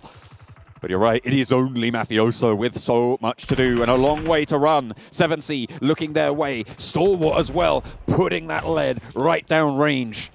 And Mafioso trying his best not to eat it for lunch. Vampires, they know where the shade is from the blue, and you'd expect it to be so. As it moves down towards their position, Stalwart's still ahead of them. They've not had to do too much at all, and they're starting to get some eliminations, 2 so far, but it's that 10K that they're looking for this game. If Alpha 7 can take down 7C, or, well, I'll stop that sentence right there, because that is going to even up the elimination points. If 7C go down right now, could potentially be a little bit tricky on the tiebreaker for most eliminations, but Stalwart, they're suffering. In comes Vampire, pushing on through. They want the 10K chicken dinner. They want that money. And who can blame them? Champions of the PMWI here at the Afterparty Showdown. And spraying around the corner, Scout can't quite win out the fight against Pika. Pika's just a little bit too on the ball, but Sarang has the bead, has the angle. Scout, potential to get res, but Ravenclaw might have something to say about it. This is so rough here. It's very, very lucky they were able to get that knock onto Schweppes and delay the fight, but Scout gets taken down. Now just Sarang and Aladdin, but Fluka with the DBS in hand. What are you going to do against Dubbig Shotgun? Pushes on in, no Sarang out of the building. Aladdin down, one player left. They know exactly where he is. 7C to fall under the gaze of Vampire Esports, taking the chicken dinner on Sanhok. Vampire Esports, they may have been slow in the beginning like a turtle, but towards the end with the DBS, they were showing the shells to 7C. They're out of it, and Vampire Esports will take home the chicken dinner and the 10K for that one. Beautiful stuff overall. You love to see it. They were just seeing the future, man. Absolutely, and Alpha 7 staying in super late, consolidating their point lead. I mean, it feels like this team, at the moment, nigh on uncatchable on the points totals. Honestly, I am incredibly surprised how heated it's getting here in the Afterparty Showdown. Every single team is looking to earn money wherever they can at the moment. S2G as well, you gotta love it from Galaxy. He was like, right, no one's picked up on these loot crates. I'm going to grab them myself and get a little money on the side. But Vampire Esports, 7C, India and Thailand going out towards the end. It's a beautiful way to finish that match. What a game on Sanhok, but we've got a little bit more for you, so don't go anywhere. We'll be back after the break.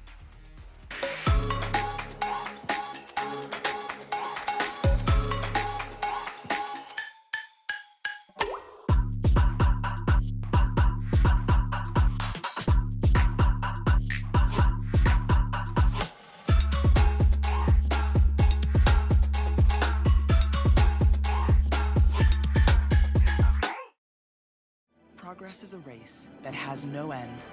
After every finish line, another challenge awaits. How can we continue to push innovation in a sport at the forefront of technology? This is how.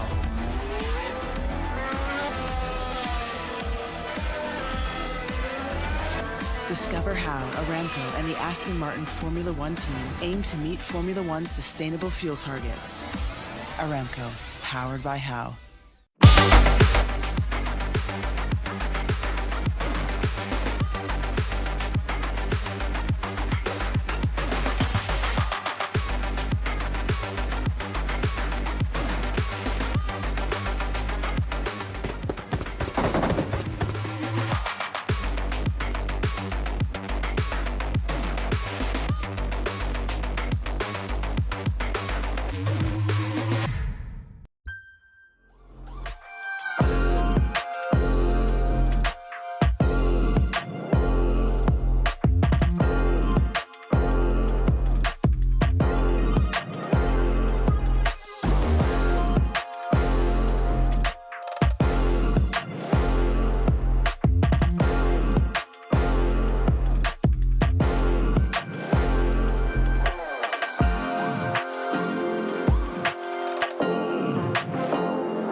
Vampire Esports, another big win coming out of them today. That's 2 for them, and that's 2 for Team Falcons and 1 for Alpha 7. We could have another day here, a back-to-back day of 3 teams getting themselves 2 wins apiece. Let's take a look at our match rankings brought to you by STC so we can see all the points collected by them, and of course the other teams out there who did participate.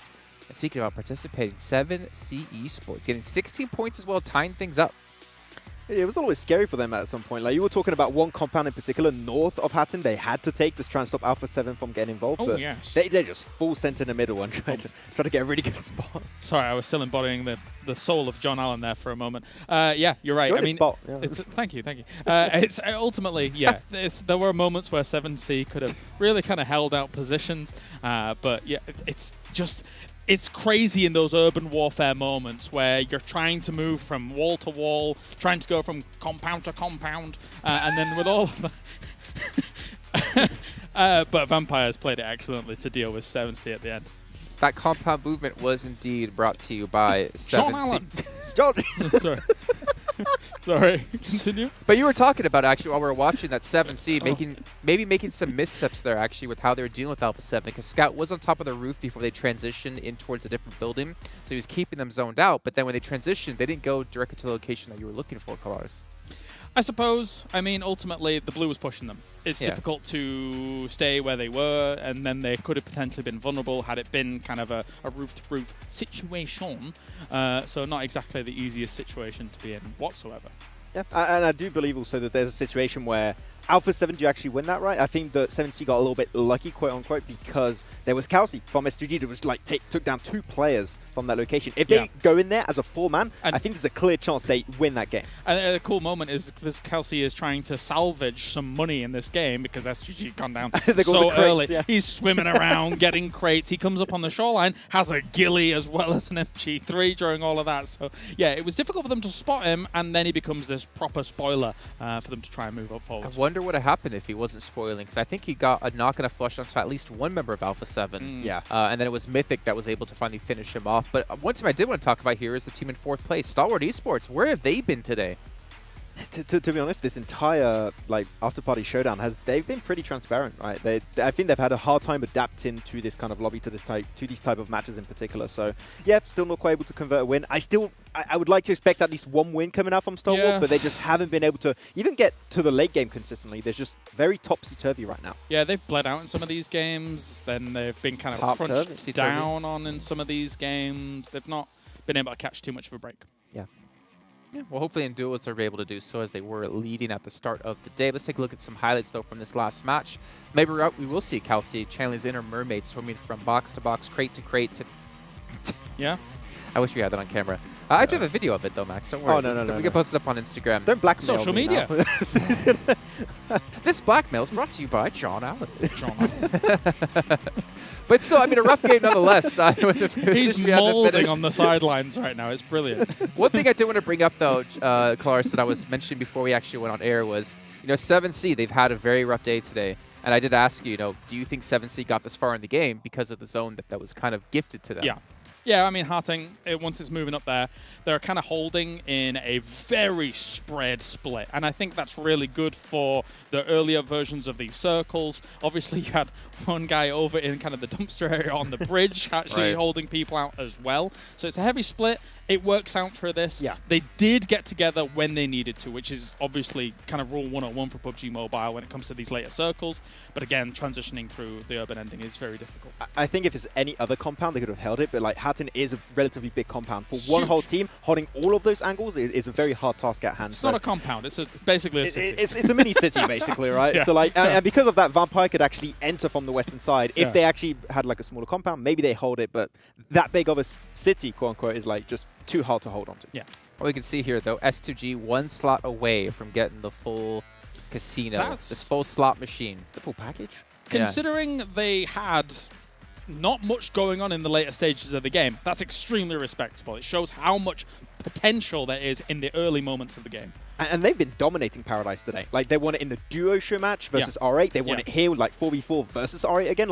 They are truly the kings of Paradise Resort. So if I'm R8 and I want to get more money, I might avoid it now. I think when it comes to Paradise, they're doing a good job of controlling the outer walls, looking in on the compound. They're very good at that. If you've got a team that's dropping on the inner building, you're kind of a little bit paralyzed as to where you can move. If you can move into the courtyards of Paradise, that gets sketchy.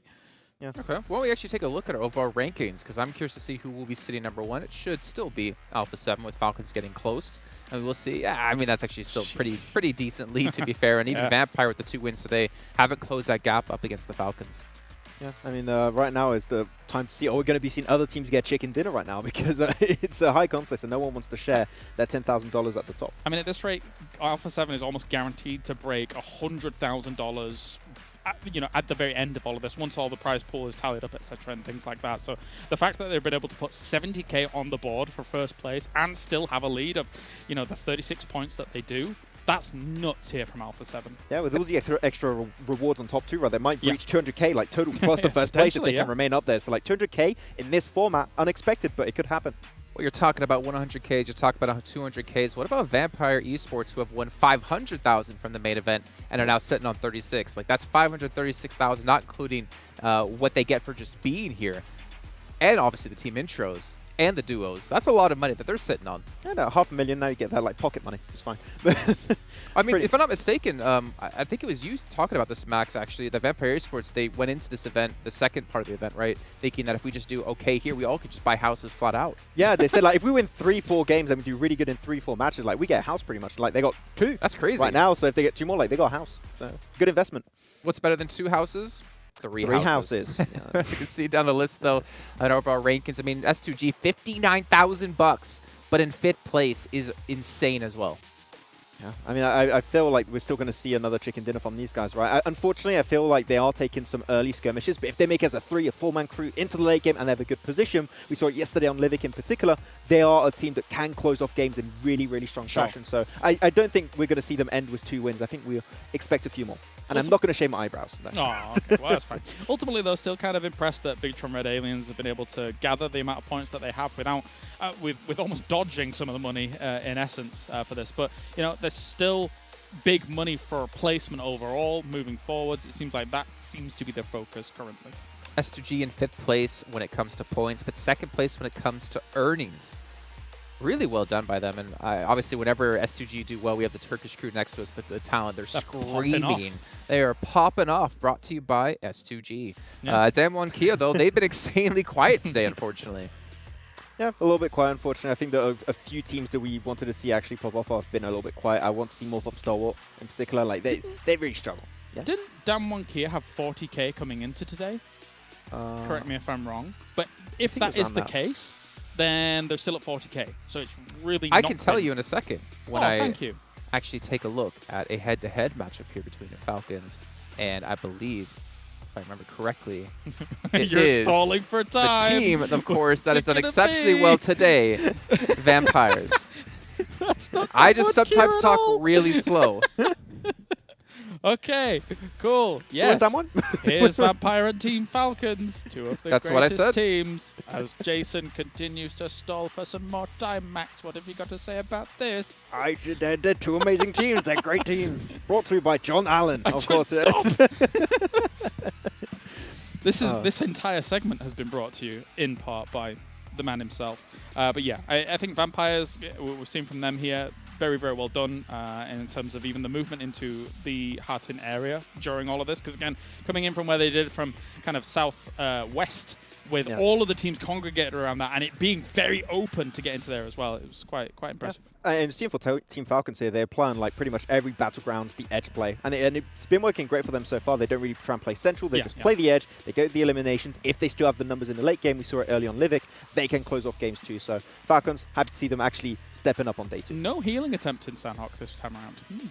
Maybe it's due to the fact that the blue zone ticks harder after the 5th zone. But we're still seeing people try it anyway.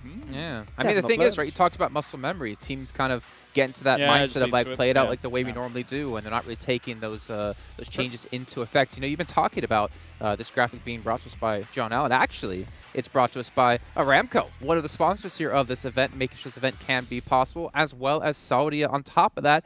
And not to mention Dr. Suleiman Al-Habib. The man himself. The man himself. The man, the myth, the legend, making Yeah. this event happen for us. You can see we have 1 minute and 10 left to go until we head into our final match with Miramar. But remember, we do have our screenshot, our best moments of the entire event, and you guys can win rewards at home. Make sure you guys are taking screenshots of your favorite moments over on YouTube and Instagram, and tag PMWI Best Shot to win a cool PUBG Mobile statue. If you want information, make sure you go check out our social media to find out about that.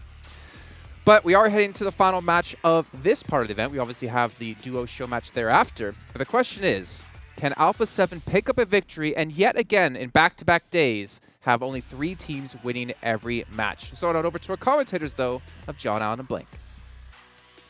Felt a little bit personally attacked in that last death segment. I don't know what's going on. They're just getting a bit aggy with it. I think so. To be fair, Kalaris does a really good impression of you, John, to be honest with you. It's very much your likeness. My name's Kilaris. I've got square buttons and I stand on a box. I don't know, What do you man. think? It wasn't that good. Do you think? I think it was perfect. I think it was spot on. I don't actually sound anything like it. I feel like Kalaris actually does a really good impression of you. I mean, if you ever need to do any voiceover work, you could just hire Kalaris to do it for you. But I don't really think you bring that same talent for doing Kalaris. Do you not think? No, I'm really sorry. Oh, well. Do you want a basketball fact? I would love a basketball fact right now.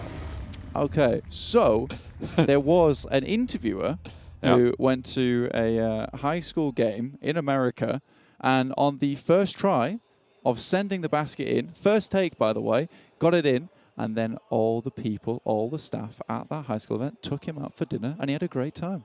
And everybody clapped. And everybody clapped. You can find the video online. What if I can't?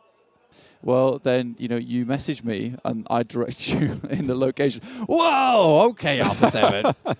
Dear me. I'll direct your focus now to the Afterparty Showdown, most eliminations and highest damage.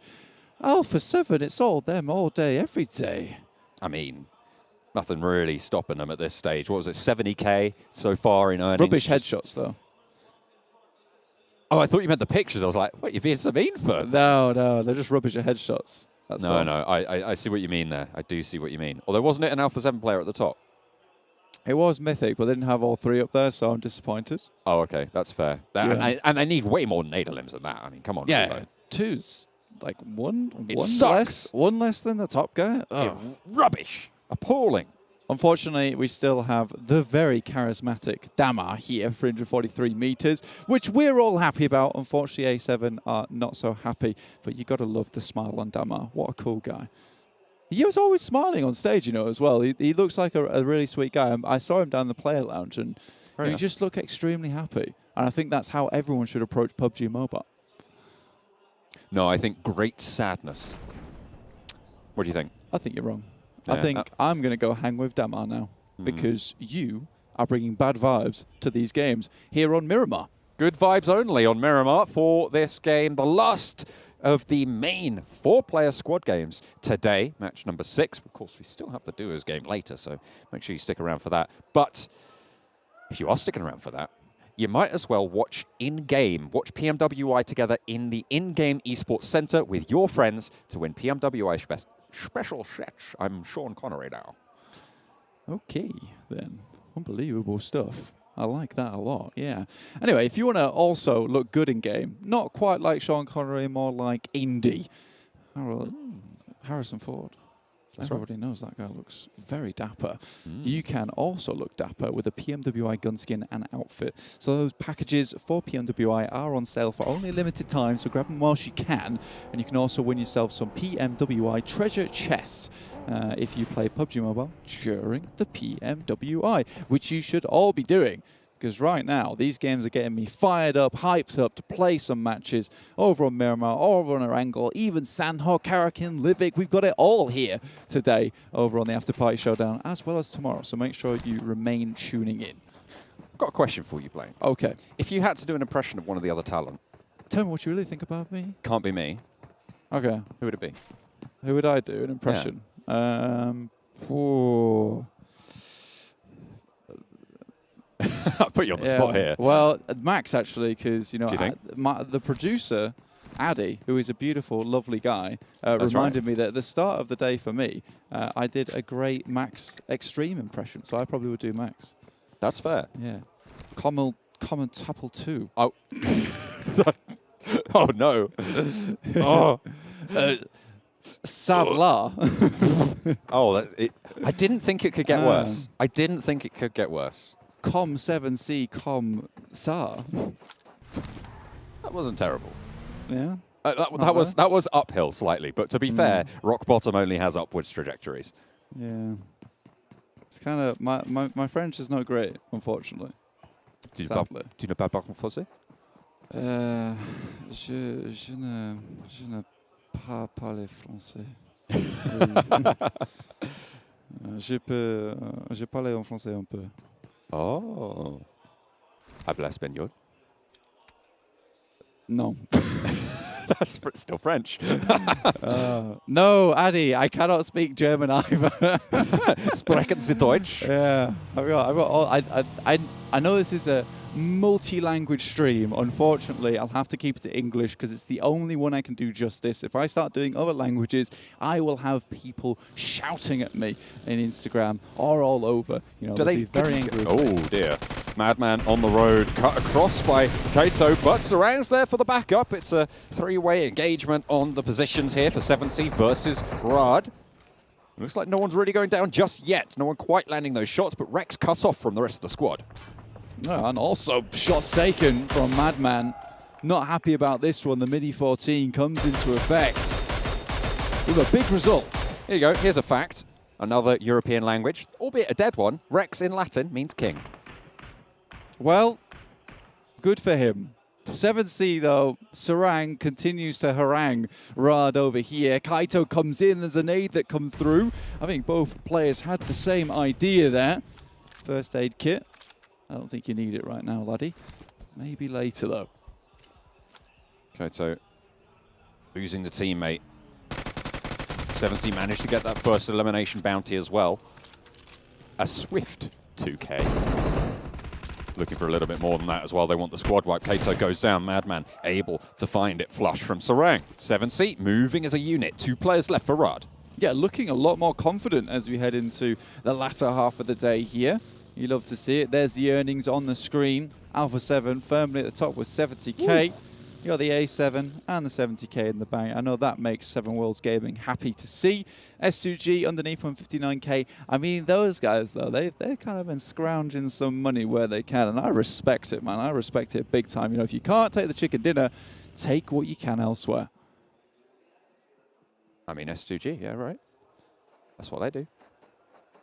Yeah, that's what Big I said. Gaming. Yeah, that's what I was saying. Yeah, just that's what you're saying. I was emphasizing your point. Are you also saying that? Sorry, who are you? Yeah, okay. Interesting. They let you in? Okay, fair enough. Yeah, they do. I don't know where you've come from. Apparently I'm a timeless entity. That's what I've been told. Right, anyway, at the game, 7C moving down. Circle's already hitting. Absolutely, we have to remind you all at home that these games are accelerated. We want the pace of these games to be fast, quick, and action-packed, which is exactly why we're doing this. Teams will have to make their way into the circles pronto. Los Leones on the western side do have Deadeyes Guys, and all the teams didn't have a lot of time to loot up, but there is a fair few decent paths of rotation to get into this one. A few of them using the eastern roads. That's R8 who are still making their way down. D77 though, he is a bit far out. He's still in El Azahar. The rest of this team, you know, asking him if he can hurry up just a little bit. On the back foot, maybe. Hopefully boosters on the cards from Mafioso. They'll need to heal up. Because he's got 1 energy drink there in the pocket. And a little bit of a booster there still on the bar. See? Still in the first phase though, so might need to get a little bit more, and they're still a way out. 3 first aid kits though, they will be absolutely fine. It's still early circles. Western side looking a little bit more open than the east right now, though Nigma Galaxy do have that west road on lock. The closest engagement, I think you can see right in the middle there, just near power grid on the south side, Stalwart and 7C. Very, very close to one another. Yeah, one of the players there rotating through. Rod's in front of A7. Revo immediately spots this and careens off to the right-hand side. So that drops out for just a second, maybe to take some shots, but decides against it, realizes, you know, they're just in as much trouble as Alpha 7 is right now, trying to get into the zone itself. But we are heading down towards Chumacera right now. Nigma Galaxy rotating dangerously close to Dam 1 Kia. Not actually taking any shots as of yet. I think both these teams concerned with their own well-being, and this is a gentleman's agreement that we shall ride into the zone itself. I take it back. Lord, you are a very naughty man. This is not how this is meant to go down. That's against the code, unfortunately. But fortunately enough, doesn't actually manage to land too many shots. Doesn't really do too much to slow things down. Just diverts course slightly. Looks like Riyadh still on the warpath. I mean, they didn't get the memo that the duos game is next game. They are going to be playing with 2. Sung in a flaming car right now. will have to try and regroup. Just keeping himself nice and warm. You know, warming the hands at the fire. Very nice, very nice. Yeah, I mean, he's having a happy time there. I mean, he will have to get that vehicle soon because it does have a bit of a time limit on it. S2G rocking up to Deadeyes Guys. Silas will be tossing a grenade soon. Takes a couple of shots. I'll have to put that pin back in it. Shifu needs to have an impact from the off angle here. It is outnumbered right now for the Deadeyes Guys on their current position. Turulov around the side there, trying to keep this angle suppressed. Beautifully found there, an off angle for Joker at the back there, all the way across the way, nearly shut down, but still up, still kicking, and still pumping out lead. S2G falter on their push. 5K bounty is still here, John. No team eliminations have come through as of yet. Sadat just drops out and lays Scry low there. Knock found, actually, over onto Chari, who will have to drop down. I think Vampire Esports weren't too far away from this. Raze knows where Shifu is now, drops the smoke, stops the push up the ridge line, seeing him on that angle. A nade over from Silas, still not quite under the watchful gaze of Shifu, swings around the side, repositions the buggy, potentially a little bit of cover there. But are S2G wanted to go for this, or are they disengaging? Really sparse on loot at the moment. S2G, if you took a quick peek at their meds, you can see right there, bandages, one painkiller, one energy drink. It's really rough in terms of stims as well as medical supplies. This would be a fight that would be nice to win, just to, you know, steal some equipment off the enemy team. But I think right now, Deadeyes Guys are certainly outlasting S2G. Move just a bit further into the zone here so they can keep this fight going for a little bit longer. Circle heads back up towards Picardo. Stalwart, a little bit unhappy with this one though after losing Scry there. This is this engagement right on the eastern side of the next circle. Raze not quite finding those angles. That was the first airdrop collected. Did you catch who it was? I was focused on the engagement. I did. Yeah. Who was it? I gave him a little golf clap as well. It's Ralph. Picked himself up. A nice little airdrop. That's on the western side of the map. Directly opposed to this engagement here, which is right on the eastern edge. R8 are moving in through the northern side of this engagement. I wonder if we're going to have the back and forth between R8 taking down S2G, S2G taking down R8. Could be amusing, but it looks like R8 are more prioritizing getting into the circle itself here.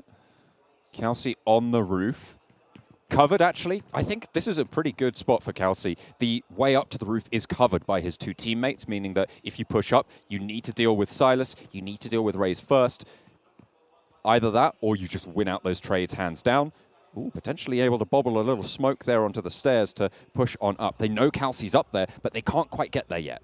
And it's not going to be super easy to make that push unless you can get a little bit of a squeaky, cheeky play done. Yeah, they're kind of locked in this fight now, though, with Kelsey on the top side. It's going to be difficult to get him down without completing that fight. You can see already the blue has made its way over to the circle, so it is not waiting around for any of these teams. It is go time. Next circle about to hit, heads down towards Alpha 7. Looking to pack another chicken dinner into that backpack of theirs. And honestly, they're going to need a level 3 at this rate because they have had so many. Absolutely. I mean, it's going to be one each if they can take this one home. Lovely nade onto Raze. This is what we were talking about before, the openings that need to be found in order to get up towards Kelsey. Silas laid bare, somehow dodging through the hailstorm of bullets.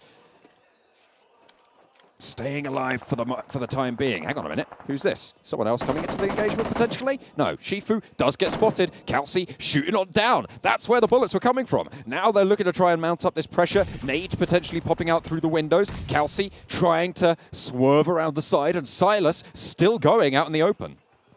I mean, they're not making it easy for Deadeyes Guys, I'll tell you that now.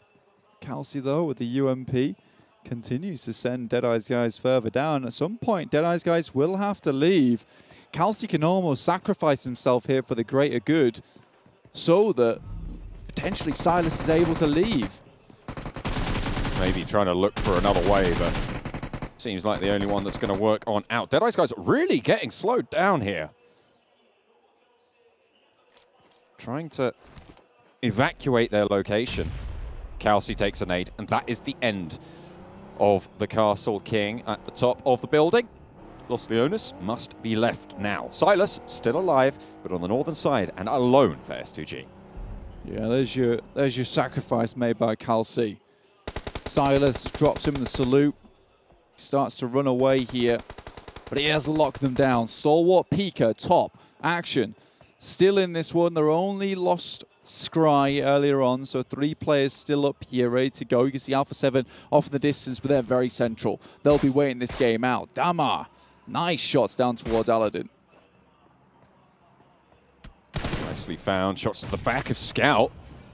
Coming in, potentially a third party. I think that might have been R8 potentially chiming in, or maybe even Rod. But 7C suffering heavily right next to Stalwart. That is not the place where you want to take a couple of unfortunate knocks. And that is the end of Stalwart. A nice nade over the top. Oh, it was Vampire Esports who chimed in onto Scout. Look at the number of teams that just got those limbs onto 7C as we tune on in with R8 and Falcons. Yeah, Bandai got knocked on the approach from Yusuf with a very nice nade here.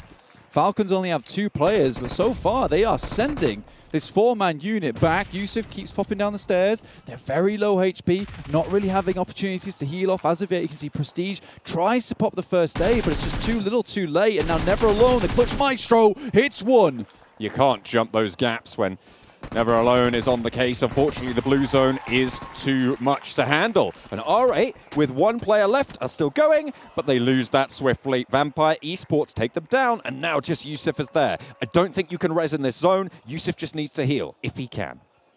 Ooh, Vampire Esports and Alpha 7. They've been going at it with the fisticuffs at the moment in these games.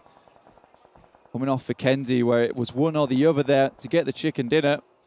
And now they're both inside this circle. It could go either way depending on the next shift. But Nigma Galaxy, they're in already. Revo goes down to Lord. Excellent find through the doorway. Lord up to the wall. Will be able to get this first aid off. Closes the door. Stops that vision. Nicely opened onto the engagement. Revo smoked out. Mythic wants to try and get his teammate to safety, but you can't make that break. Not yet. Not until you get an off angle. Not until you can suppress the position for Nigma Galaxy. Hits Revo very hard there with the grenade, and it's unlikely to get their boy back up again. Now Alpha 7 once more down to 3. Nigma Galaxy causing huge problems. Vampire Esports have problems of their own though. As down 1 Kia swoop into the compound underneath them on the south side of the circle itself. But they'll have to cross the road, so it's really interesting. There's 3 very good compounds inside this circle, but all depends on this next shift where it goes, especially with the crossroads right here. How do you get across these open zones? It's brutal. Open ground. A couple of ridges to play around, but the speed at which you can traverse them super, super low. Rod try and crash straight on in, and it's all going to be a part of the seams, but finally they stitch it back together. Fortunately, there's an off angle for top, and they will be able to stay in with 3. That's the kind of response time you want from your teammate. The enemy team falls, and just as that happens, action rolls up and the buggy is immediately getting you back up on your feet. In this case, you don't get a rest playing with Stalwart. You are constantly in the game. Fortunately, Stalwart now drawing attention. Vampire Esports sending shots their way. I think that was shots coming through from Bigetron. Really, really far away there. And shots from Alpha 7 as well. Schweppes taken down a peg. Hopefully Vampire Esports can get that one back up. Here's a replay of the crash that came through from Rod. Pika does go down, but it is that angle from top. Yeah, action was coming in hot there. He had the sirens on and everything. A little bit unfortunate for Vampire Esports. They do push out just a little bit, but now it's time to recoalesce. This is a fantastic shift for them. And down 1 Kia's compound's just about out. It will give them some survival time. Turulov looking to hold on here. Last member of his team for Deadeyes Guys, but surrounded by the aliens. Bigetron with Genforce trying to pop a nade in. A little bit left on that nade, but might do the job. Just a slimmer HP left. But they know where he is now. Genforce pushes up to the vehicle, takes it away. Bandages, only the 1 for Turulov. It's not great. He's going to be really struggling. Just try to get as many points as possible for himself. Now Alpha 7 will have to deal with the rest of Nigma Galaxy. They're ahead of them here in their rotational path. They're absolutely stacked though. Good smokes. Once again, the train comes through. And they're looking to move through the steam here and start somewhat strong for themselves. Molotov out the window will prevent the push-up just a little bit, and with the confusion laid bare by the smokes, that was a nice nade. Starts things off strong. A7 heavily injured now. Bigetron will eliminate the Deadeyes guys, but in goes that push. Carrillo in the corner. Mythic and Mafioso trying to give any sort of support that they can. Ooh. Lord takes a little bit of damage from a nade around the side. Carrillo up the stairs. A little bit of respite, a little bit of safety. Trying to blow the doors off the hinges as Ralph goes down first, bringing the numbers even so far. Mafioso, though, is going to get traded off. The flush is good, but Carrillo's there, caught with nade in hand. The push comes through from Momodi, and he's allowed to sneak through the gaps. Only one player now for Alpha 7, and they know where he is. It's Carrillo up the stairs, potentially looking to get this res if the doors are going to keep that cover going, but Carrillo opts instead to pop that Molotov down and give themselves a little bit more cover. That was an insanely fast molly he brought out. He knew exactly what he had to do in that moment, but he tries to move out of the building.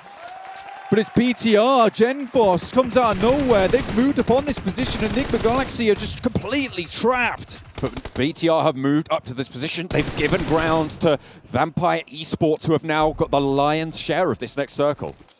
I mean, they've been here for such a long time, John.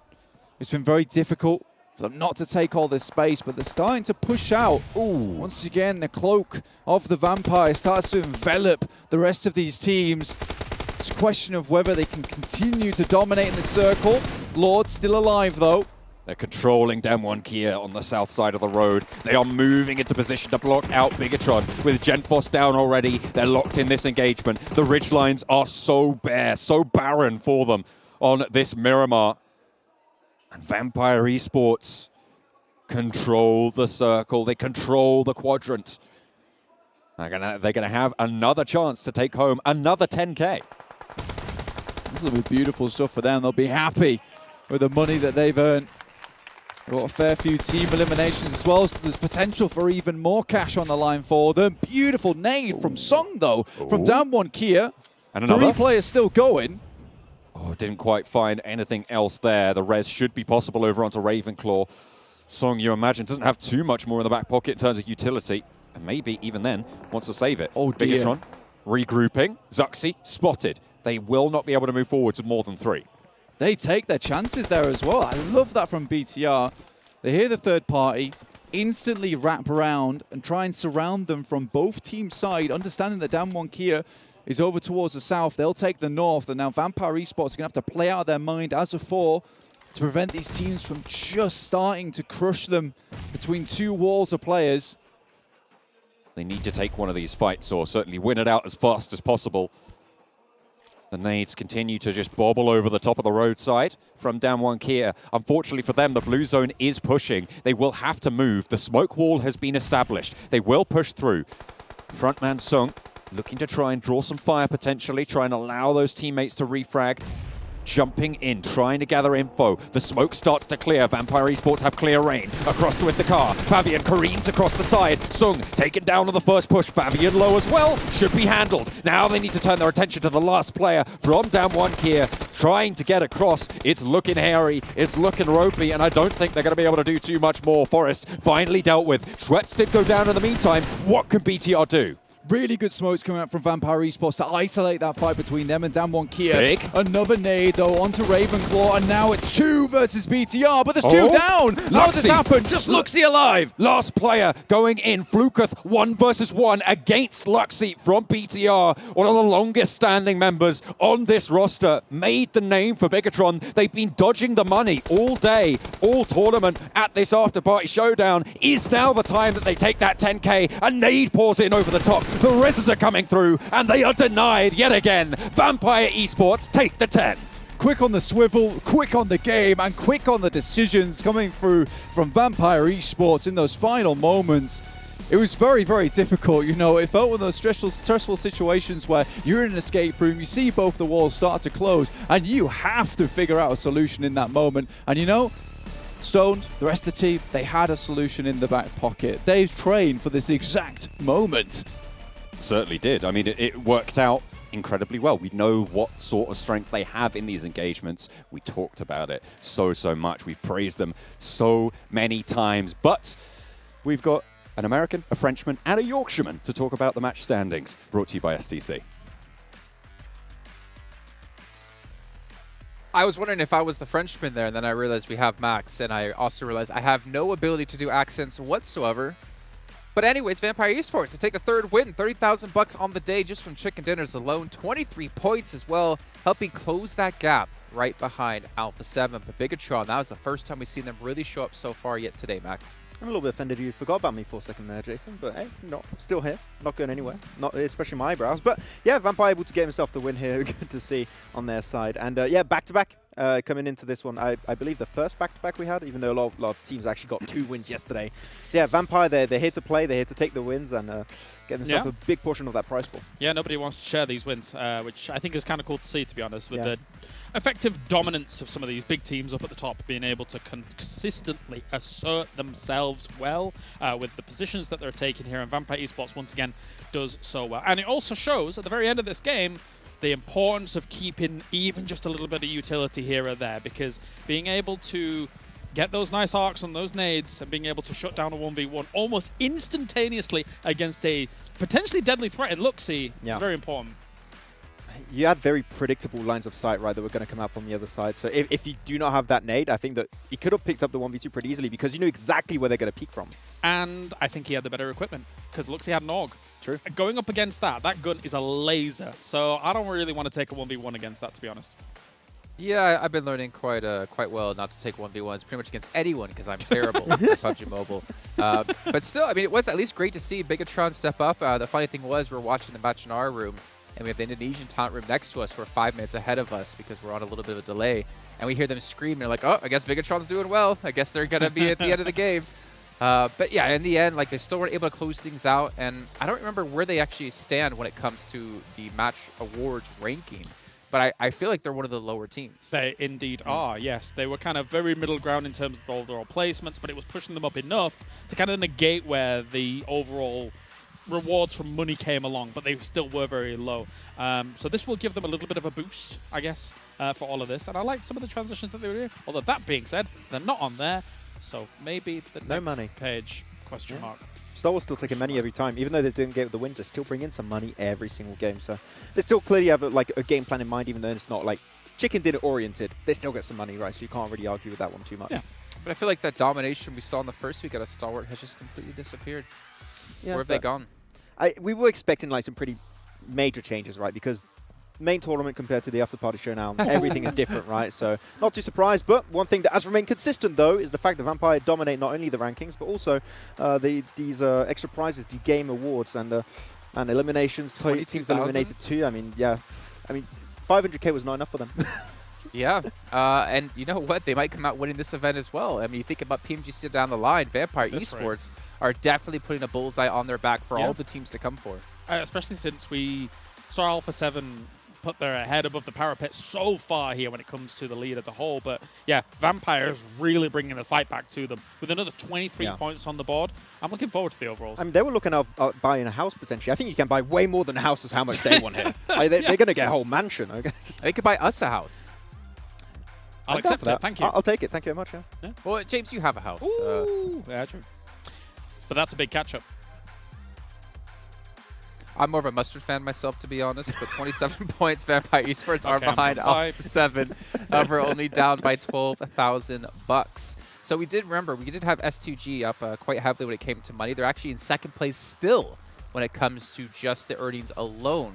But obviously the prize pool at the very end, determined by your ranking or placing, still is quite a big factor. Yeah, S2G really struggling to convert chicken dinners, mostly due to the fact that they're taking a lot of early mid-game fights, right? They lose a player here and there, and then late game, if you don't have the full squad, then you're going to struggle because you've got Alpha 7, you've got Vampire still there as a 4-man squad. Damn one, if you're one of the games where they're popping off, they're still alive. So S2G need to maybe rework the early stage to make sure they can get a chance for those wins. Damwon's still alive in a lot of these end circles, but because they're not getting the chicken dinner conversion off the back of it, and they're not really being flashy up towards it as well, they're not getting first eliminations, they're not getting most team eliminations, etc., and things like that. They're really not moving in terms of much money whatsoever. So actually, for Damwon, it's been quite a little bit of a fall off here throughout the day, considering they were nicely in second place. I feel like we kind of expected that, at least when it comes to earnings, right? Damwon don't really have a playstyle that allows them to get up these big rewards. They're not usually getting the first first eliminations or the most They need amount the of wins. squad Yeah. wipes. Exactly. They're a team more Yeah. about winning and getting to those late zones. So it's kind of reflected in that. I would also say like there's been a major change of like aggressiveness in general from yesterday to today. I think teams like, you know, you're looking at Rad, you're looking at R8, 7C, Deadeyes Guys a little bit too at some time. Like they see, okay, we're not getting a lot of money, right? That is the goal of this tournament. It's not like the main tournament, you're going to get 500k. No, that's not the case. Here, you want to be extra aggressive. And I think that is hurting the side of Damwon a little bit more. There's like very positional focus, right? Sure. And teams are willing to contest a lot more, so they use players and then chicken dinners. They don't really come your way as often. Yeah, or you catch circle and you've got a nice spot to play with. But it's not happened here throughout the day, really, for them, to be honest, so it's difficult. Okay, well, we do have a minute and 20 left. Remember, that was our last when it comes to squads. We're going to be heading over to duos in our show match here. That's right. Yeah, I'm excited for it. Obviously, we saw Stalwart not have the best of starts in the duos today, but yesterday was great for them. Keen to see what's going to happen here. It's Livik, right? It is. It is. Thank you very much for reminding us all at home. Livik with duos would be extremely exciting, but we can't get to that until I tell you about STC, about Spotify, and of course about Razer, who are all sponsors here of PMWI, but also not just PMWI, G8, which has been an event that's been going on for 5 weeks with multiple different titles, but we know they save the best for last. And speaking of saving the best for last, that's why we got John and Blank here to bring you all the action here in our final match of the day. 2 players per team. 1 map. 1 more to play today. Thank you very much, Jason. We're going to be throwing it back to the best for last later on after this game as we do head back to the desk afterwards. So very well said. Thank you very much. What about Jason comes in here all hype, having a great time, and then you pick up with the most chillest little throw to the game, which is fair play, because we're heading over to Livik. It's duos. You want these teams and these players to be chilled out. You know, they've got to have their wits about them. They've got to be cool, collected coming into Livik, because this is a map where you really, really do have to be on a swivel. You have to be swinging on a dime if you want to make sure that you want to live to the end and earn that dime with the match rewards for the duos. The best duo. But all we hear is Radio Livik. Radio Crabgrass. All right. I like that a lot. I thought of that. I needed to say it. I've said it now. We can move on. Well, let's kill the radio star and get right back to the video, because we're here in game. Keep your eyes peeled on this screen because you're about to watch it pop off here on Livik. Revo's out. He sent it. Look how fast this guy is in the parachute. I swear this guy's got rocket-propelled boots on at the same time, which is going to take off when he hits land. You know, it's not quite the same as ice skates on Karakin. Doesn't help you as much, in my opinion. He's moving like Martin in the pool. I don't know if you saw Martin swim the other day. Yeah, it's like a seal. Like a seal? Yeah, cuts through the water. Nimble, agile. Yeah, he is like a motorboat. He's fast. He's speedy. No, that's 7. What, 7? Don't know what all the bubbles are behind him, but he goes quickly. He does. That is true. You know, I feel like he's cheating somehow, but we're not sure. I do see him eating a lot of that cabbage in the hotel dinner, though, so I might be having something to do with it, but I'm not too sure. Anyway, straight back over to Livik. We get our first circle, heads down towards power plant. Already got Damwon Kia over here with that big shotgun that we have seen them use before. The DBS comes in clutch for them. I think that, you know, they practically stuck around power plant for the majority of this time. R8, though, here over at this beautiful place in the map with a waterfall in the background. It's happy days overall, and it'll be even happier days if you participate in the PMWI Watch Together with us. We love that you are hanging out with us here on the English stream or any of the other streams as well. Just make sure you are watching together with us in-game over at that esports center with your friends if you want. You know, get as many people involved as possible, and you could win some of those coveted PMWI special sets. And if you want a gun skin or an outfit, then you know what? You're in luck, because PMWI packages are on sale for a limited time. And you can also win PMWI treasure crates if you play PUBG Mobile during PMWI.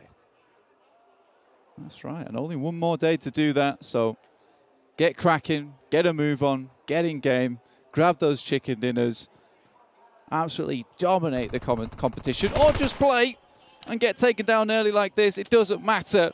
just as long as you're in the game. Powerful already down to Revo.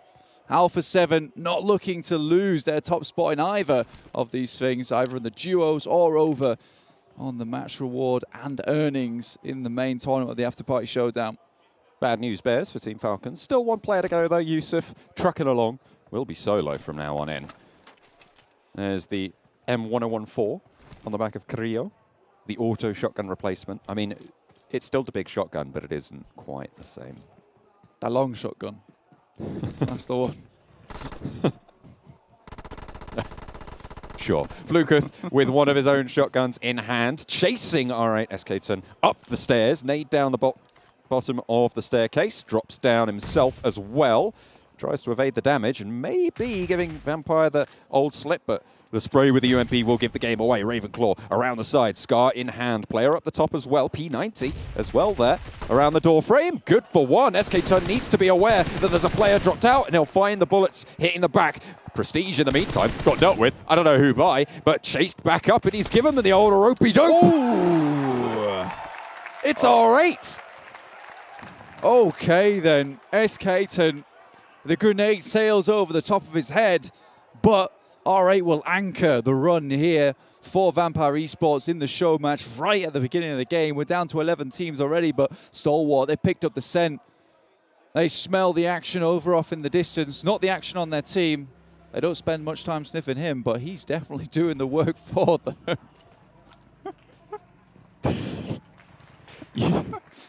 What are you doing? What are you doing? Oh, look, I had to clarify, you know. You bad man. Look, I clarified. Stalwart, you know, they know where the action is at all times. I need to get away from saying action alongside with Stalwart because that player causes problems for me. Tell you what else causes problems is Escaton. I mean, this was fast. This was good movement coming through from Escaton. You love to see it. I like this push back because he'd been running around in circles the whole time. He completely caught Vampire Esports off guard, right, on that push back. It's the first time he'd done it, and at a crucial time. Yeah, I mean, he checks his fitness watch. He's done his 10,000 steps for the day. He was up and down those stairs like a shot.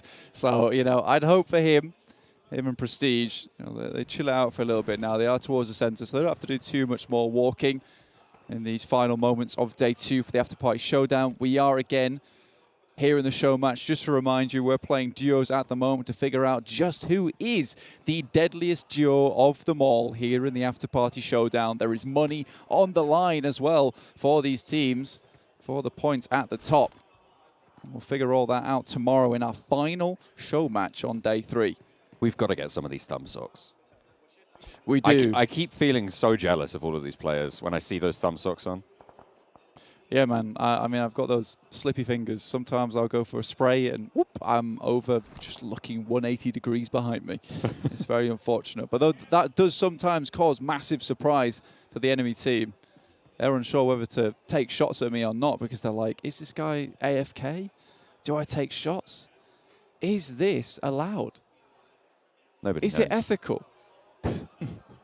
And then whip, I'm around like a shot, and I find the team wipe. It is my classic move when I play here on Livik. Oh no, I am just a helpless little player. That's right. You've seen me in game. I lost him. I like to deceive the opponents. That's right. Throw them for a loop. Mm-hmm. That's for sure. And deceiving, misdirection. That's what it's all about here for the magicians of Alpha 7, who have been doing some incredible work today. And I've said multiple times where, you know, there's no chance that Alpha 7 is getting back into the circle. I look back around again, it's Houdini staring me in the eyes as Alpha 7's found their way into the circle and found some damage onto the enemy teams. Down Kia, though, in power plant, stamping the mark here. I beg your pardon. Down Kia, just spraying it down like it ain't no thing. Kelsey takes the knee, takes the L, not down fully just yet, but Silas quite a way away from it to regroup. Really can't be going for this wide of a split when you know there's players this close, unless you know you're going for that full engage. Silas hopping around, trying to back it up, but you've got to expect he's going solo from now on. I think for Damwon Kia here in power plant, they really do have to bring the energy. from the midst of the turbines, because honestly, you know, there are so many angles you can take around here. You have to full commit to this position. Silas has moved in here because he has no choice, really. He's got to hide. He's got to remain tucked away so no other teams can find him. I don't think Damwon Kia is even aware of his presence. Galaxy has gone down, though, so he is all on his lonesome. There's a Scar and a shotgun on the back. That long shotgun. Yeah, that's right. Yeah. That's right. That's right, man. That's right. Good in these close range engagements. I mean, you're looking at level 3 helmet, level 3 vest, so still a force to be reckoned with is our Silas here. We've seen him do so much work in general, S2G.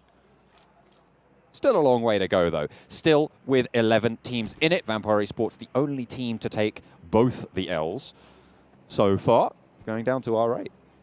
I mean, Silas, you know, a veteran on a lot of these Turkish teams, going way back towards Class Digital Athletics and even before that as well. And even there, he was popping off all the time. It's nice to see him finding some good success here on S2G. And he's surrounded by pretty damn good teammates actually as well. So that is, it's very fun for me to watch. And check back in with players that maybe I don't commentate all the time. BTR, on the other hand, you know, we definitely have a very, very fond relationship with this team, considering, you know, they were around right when we started. You're not Santa. What are you doing, Joker? Yeah, that's not okay. And I don't think you're going to be gifting anything out other than a nade in the mouth, which no one wants. And honestly, look, it's not okay to be in that chimney because I'm pretty sure you're now stuck. I've decided it. Well, you're certainly not allowed to get out of there. It's been decreed. And even if he is Santa, he hasn't given me any presents. Exactly. So what's going on? Maybe sort it out. Maybe that's why he's the Joker, you know. He comes in with a jest, says he's Santa, rips off the outfit, he's wearing a jester outfit underneath. You get a bag of coals, you go on your way. But Deadeyes Guys, they want a few more points, honestly, here in the duos. I've been actually quite impressed with Deadeyes Guys. I think Chari's had some good moments, and you know, it's nice to see On Top coming through into Deadeyes Guys. Has done some fantastic work over in the South Asia region.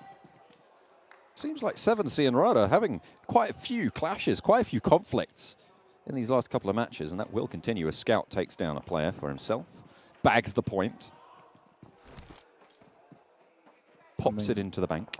Everyone was not happy with Scout, other than everyone at home, including us. Everyone disliked this. About that scouting play. Insane shots, though. You know, he made it happen. Took Stalwart completely by surprise. Now we're looking to do similar here, but it's Alpha 7 with the ghillie suit in the grass. Ooh. That's going to be one sneaky fellow. Oh, I don't think it's going to last too long here. Last player for Stalwart.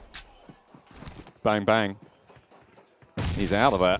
Out of the park. Nigma Galaxy picking up the point. 2 eliminations for Nigma Galaxy. Hamodi and Lord will keep on going. Stalwart, not so lucky. Picks up the loot there instantly. That's a John type of play. What the hell, man? Slurping up the loot. Can't believe you do this to me. Not letting anyone else get involved. Look, I really need a 3x. That is fair play, honestly. Dude, you just don't understand. 3 elims here, though, for R8. Really, really well done. You know, they're still going. They've got a slight split going on at the moment. Just looking out towards their south. Now they're going to have to start to pay some attention up towards this northwest side. BTR will also have to move. Damwon Kia, they've not moved a muscle. Looking at their fitness watch, on the other hand, there are 0 steps. So, I mean, maybe they need to get a move on, just a touch. But honestly, for them, sitting here all day long works out. Certainly would. But how else are you going to burn off the chicken dinner, you know? Maybe they don't have to. You just enjoy that chicken dinner. That is true. I mean, I've got the metabolism that I've had for so far my whole life. Yeah, it's still going quite well for me. You have a metabolism of a raging furnace. I'm not sure. Like, good. The food goes in, and then it disappears. So I don't know how you make that happen for me. It's fueling this giga brain of mine. Fueling the giga brain. I will agree with that. That is fair play. I don't have the same luxuries, unfortunately, but I do enjoy myself a nice chicken dinner from time to time. Silas, though, drops around the side. The long shotgun working out fantastically. There is another big gun over that side for BTR, but Silas immediately disengage. Pulls it back. Pops the nade. Luxy not going to be able to get teammate back up, and low HP there. You have to wonder, does he have the meds? Okay, yep, did manage to get that first aid off. M to 4-9 back in hand. Instead pops the nade in. Might be good if Silas stays where he is. It's one long barrel against the next. See who comes out on top. Next circle shift down towards power plant. Damwon Kia absolutely laughing right now. This has worked out fantastically in their favor. Again, not really able to take too many shots up towards the little cliff sides that run around this area, the ridges. But for them, as long as teams keep coming towards them, they get the onus on these fights. BTR does go down, though. Unfortunate blank. You know what? I'm going to say it. There's no way that Alpha 7 get into this circle. You don't say it. They'll prove you wrong. They've done it before. They'll do it again. That's what I was hoping for. That's what I was hoping for. Right. Maybe that's the key. We have to doubt them. We must be the sad doubters here on the desk, so that A7 may succeed. Oh, you doubting Thomas, you. That's me. That's us. Doubting Thomases. Falcons are still going. Yusuf with the ghillie. Pretty good loadout as well. Unfortunately, just the adrenaline and the first aid. Molotov to his side. Just chilling. Doesn't even move. That's going to make him move. Ooh, okay. Oh, dear. Nade around the side. Those guys try and cross. They're like, oh, loot, loot, loot. Shut down immediately. Hamodi cuts it. A little bit short. Joker is out of the chimney into the frying pan. It's not something you get to say very often. Alpha 7, though, dropping the smokes, trying to make their way across the road. Start to make the long run. Carrillo moves across. Joker might have seen him here. It is Nigma Galaxy out inside the balloon. Carrillo drops some heavy shots towards him. Does make it in. Deadeyes Guys finally going down outside the zone. Hamodi still alive. Alpha 7 are there. They have had a little bit of a truck from the blue. Hamodi with a broadside at the back if Silas wants to peek it. But no, it's Damwon Gaming. The arbiters of power plant. Damwon Kia, though, will now have to start making a move here. Pull on the trainers. Start to walk just a little bit. Alpha 7. There's no way they make it. There's no way they make it.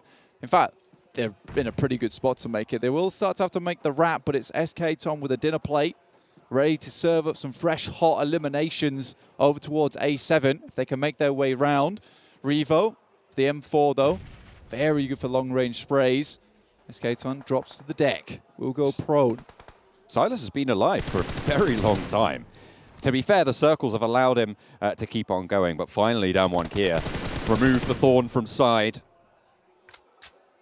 And we'll keep it on going. Revo peeks out. SK Tom wants those shots. Immediately takes the drop, but Revo knocked out in the open, crawls across in cover. Carrillo is looking for the res, but in goes Prestige. They don't want to allow Alpha 7 to get in any further. The shotgun in hand, the res not there. Molotov around the side to potentially stop that push. Over the top, it will stop. And over the high ground, Carrillo tries to send it. Low HP, needs to find a knock. Prestige is low, but it will be enough. R8 stay in it, and it's 2 versus 2 now, Blank. The amount of stims in this man's body as well just kept him running for that last moment. Basically, the heart beating on adrenaline alone. Prestige, though, starts to move up, has hit himself with that first aid kit, but now Damwon Kia. They've been very leisurely, and they're looking for a leisurely win too. Both M4s here. SK Ton still with the DP. All right, looking to finish strong here on this map.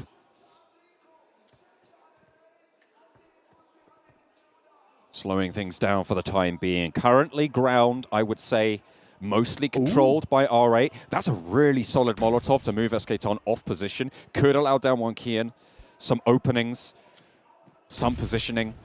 The utility, though, that Damwon Kia still have, phenomenal. They've held inside power plant this whole time. This is the first time they've had to leave. And now they're pulling the pins. Forrest tries to shut Prestige down. Oh, no.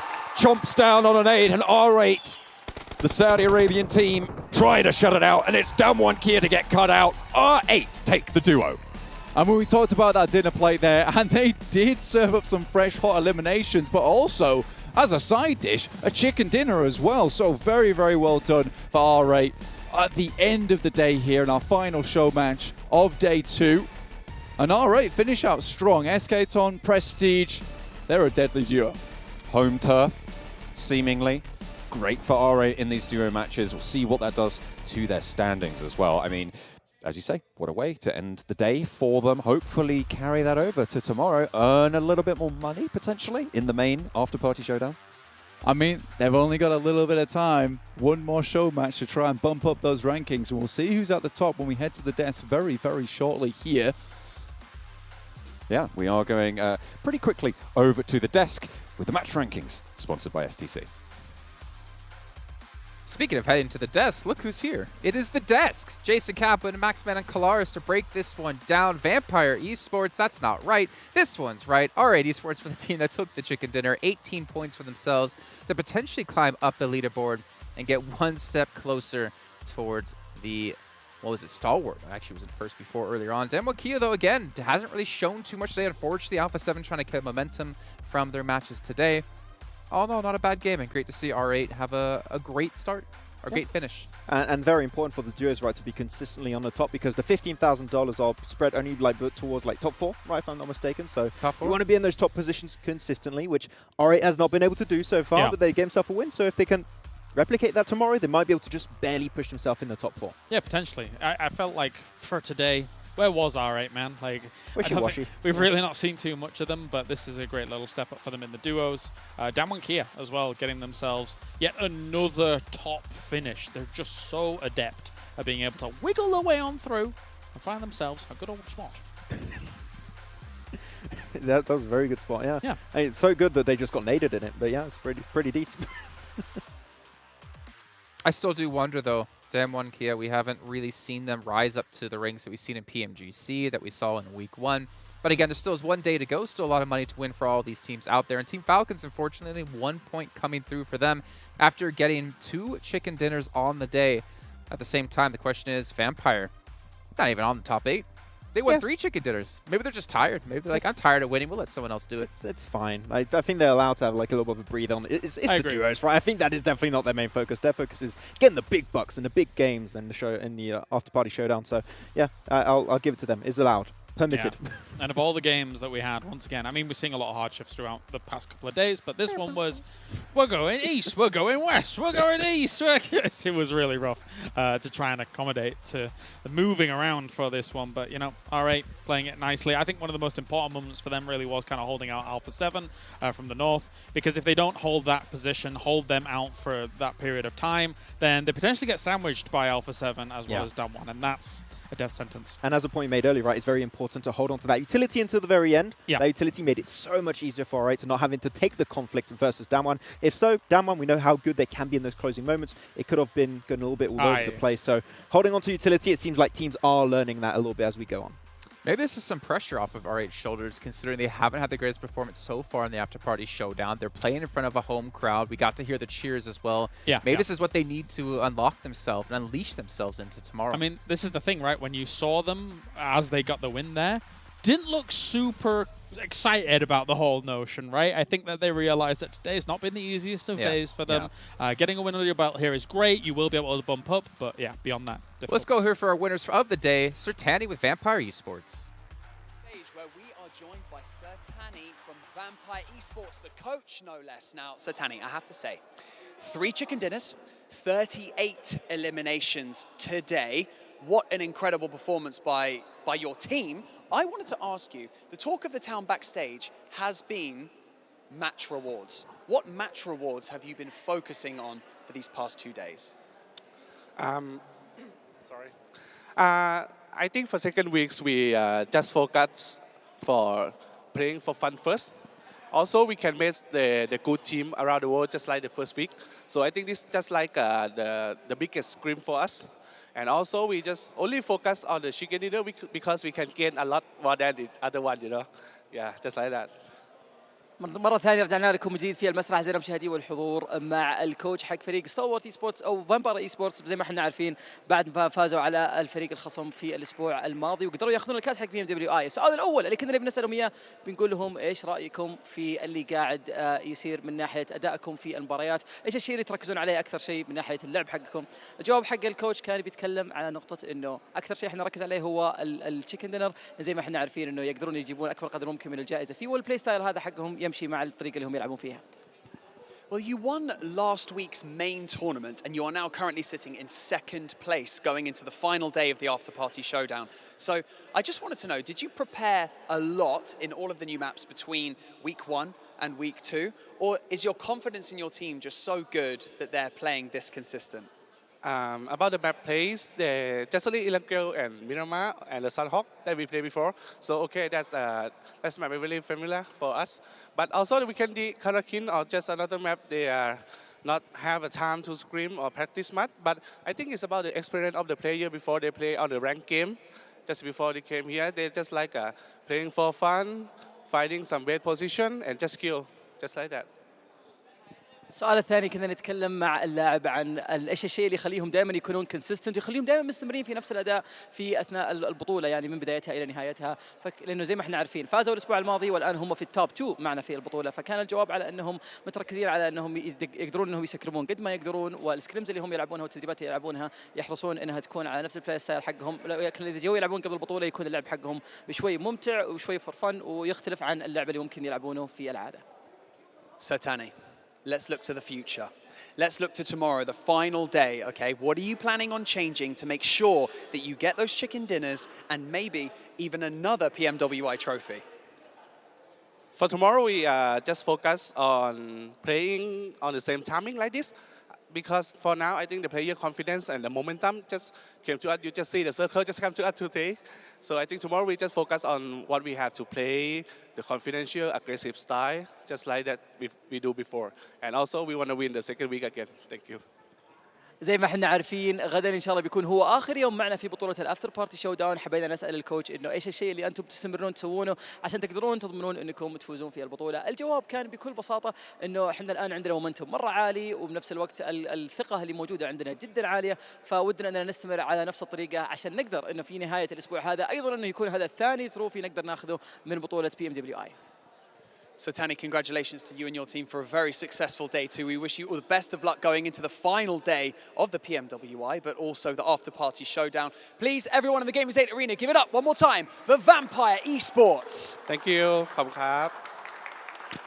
Okay, we're going to head back over to the desk to round out the day. See you in a bit, guys. شكرا لكم اعزائنا المشاهدين والحضور خلونا على طول نروح استوديو تحليل نتكلم عن كل 6 مباريات اللي شاهدناها اليوم ايش ممكن نتوقع من مباريات بكره فعلى طول على الاستوديو.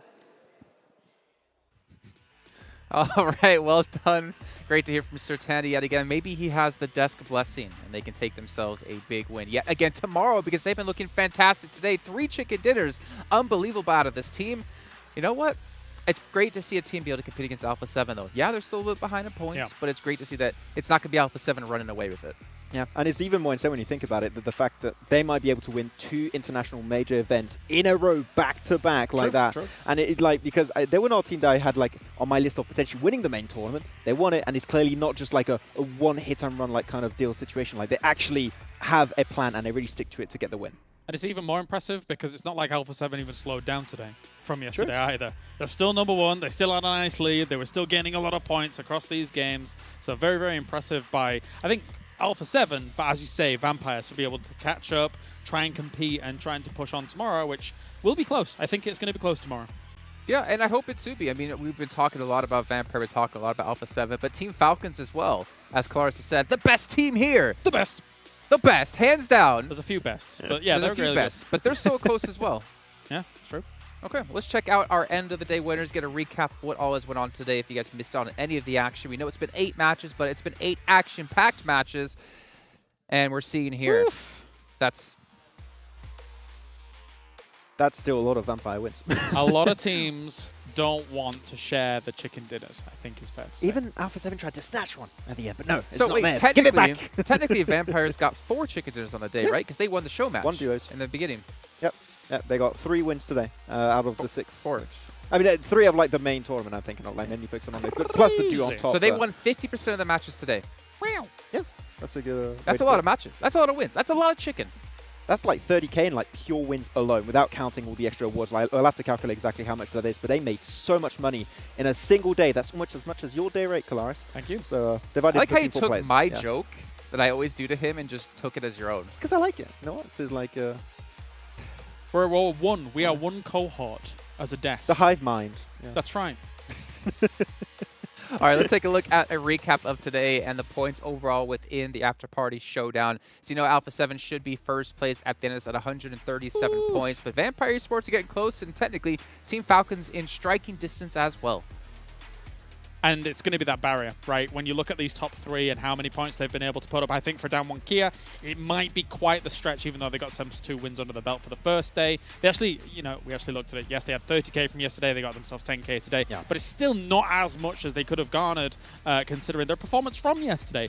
So I think our eyes firmly fixed on that top three tomorrow to see who takes it. All question mark, even though there's a lot of distribution. Yeah. It's cool to see that this there's still hope, though, I would say, for a lot of the teams. If you see what Vampire did today, if you can replicate that, if you can match it, and you're like potentially, I don't know, Stalwart, Nigma Galaxy, S2G, BTR, even maybe Down 1, they can still make it up towards the top position, maybe even contest for first place. But you need a huge day, and you're also hoping that Alpha 7 are a bad day. And from what we've seen so far, I think Alpha 7 are going to keep popping off tomorrow.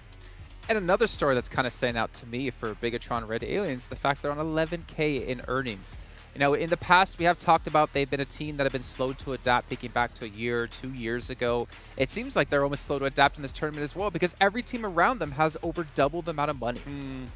I would love to see the breakdown of the 82 points as a whole, see where is placements as well as eliminations, because I would guess it's going to be a lot of placement, not that many eliminations, maybe a few here or there, and that's kind of where we're seeing this position, but not that much money come from. Yeah, and unfortunately placements are not very valuable in the Afterparty Showdown. Right? Eliminations are very important, and especially how you can adapt to with the rule sets, and I feel like adaptation has not been really present for BTR, so unfortunate. Also surprised with the little bit of a surprising downfall from S2G. They had an absolutely outstanding day one, but unfortunately we saw a lot of rough circles and them struggling to adapt, so S2G, I'd like to see them potentially get back on their high horse on day Max, 3. You say that when it comes to points, but when it comes to total money-wise, they're second place. Doing all right. They're doing really well in a different part of the event, right? In a different focus, depends on how you're looking at it. But also Stalwart Esports, I mean, 31K, not too bad, 67 points, kind of not really expected. I mean, Action was the MVP of the main event we had last week.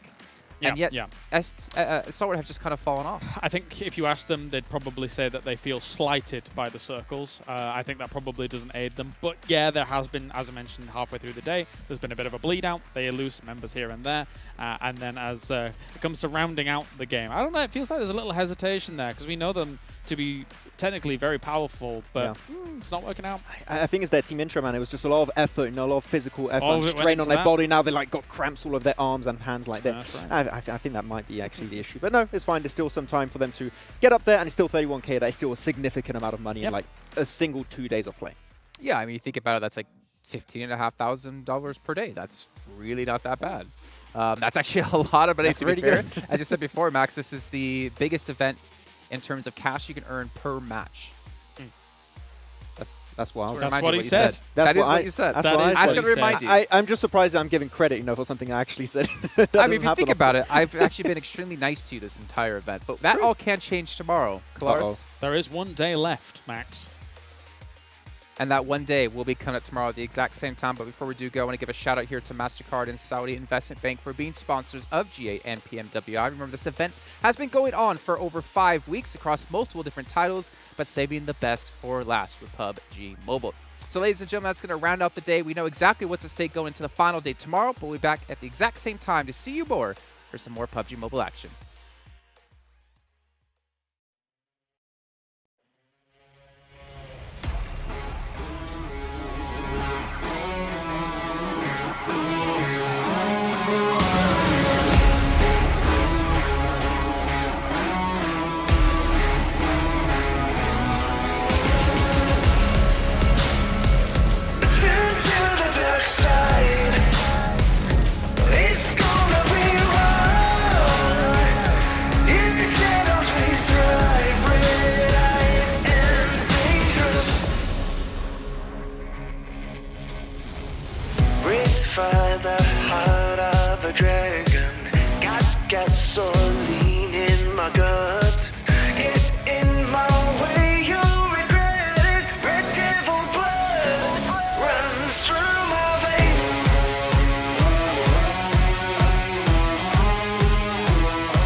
builders gotta raise the bar, push the levels up, take them to the way beyond. All endeavors never settle when the play is on, turning measures from a little to a major one.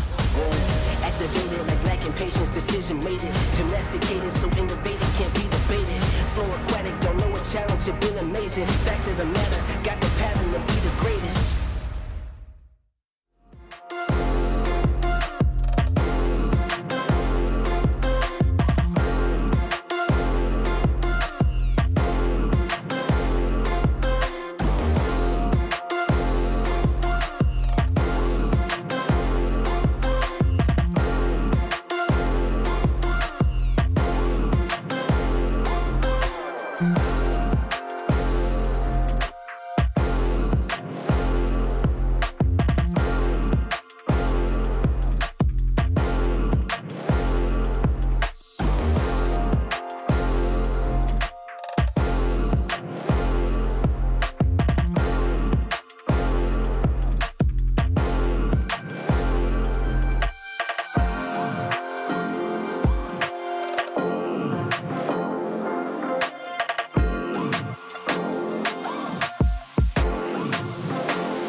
We the future that you run from, and we're only getting louder, hitting harder than a bass drum. Now we're only getting louder. She is powerful, she got everything she needs. See her flick her hair, see her be her own queen. Never underestimate the strength you have within. You can take the win, you can take the win.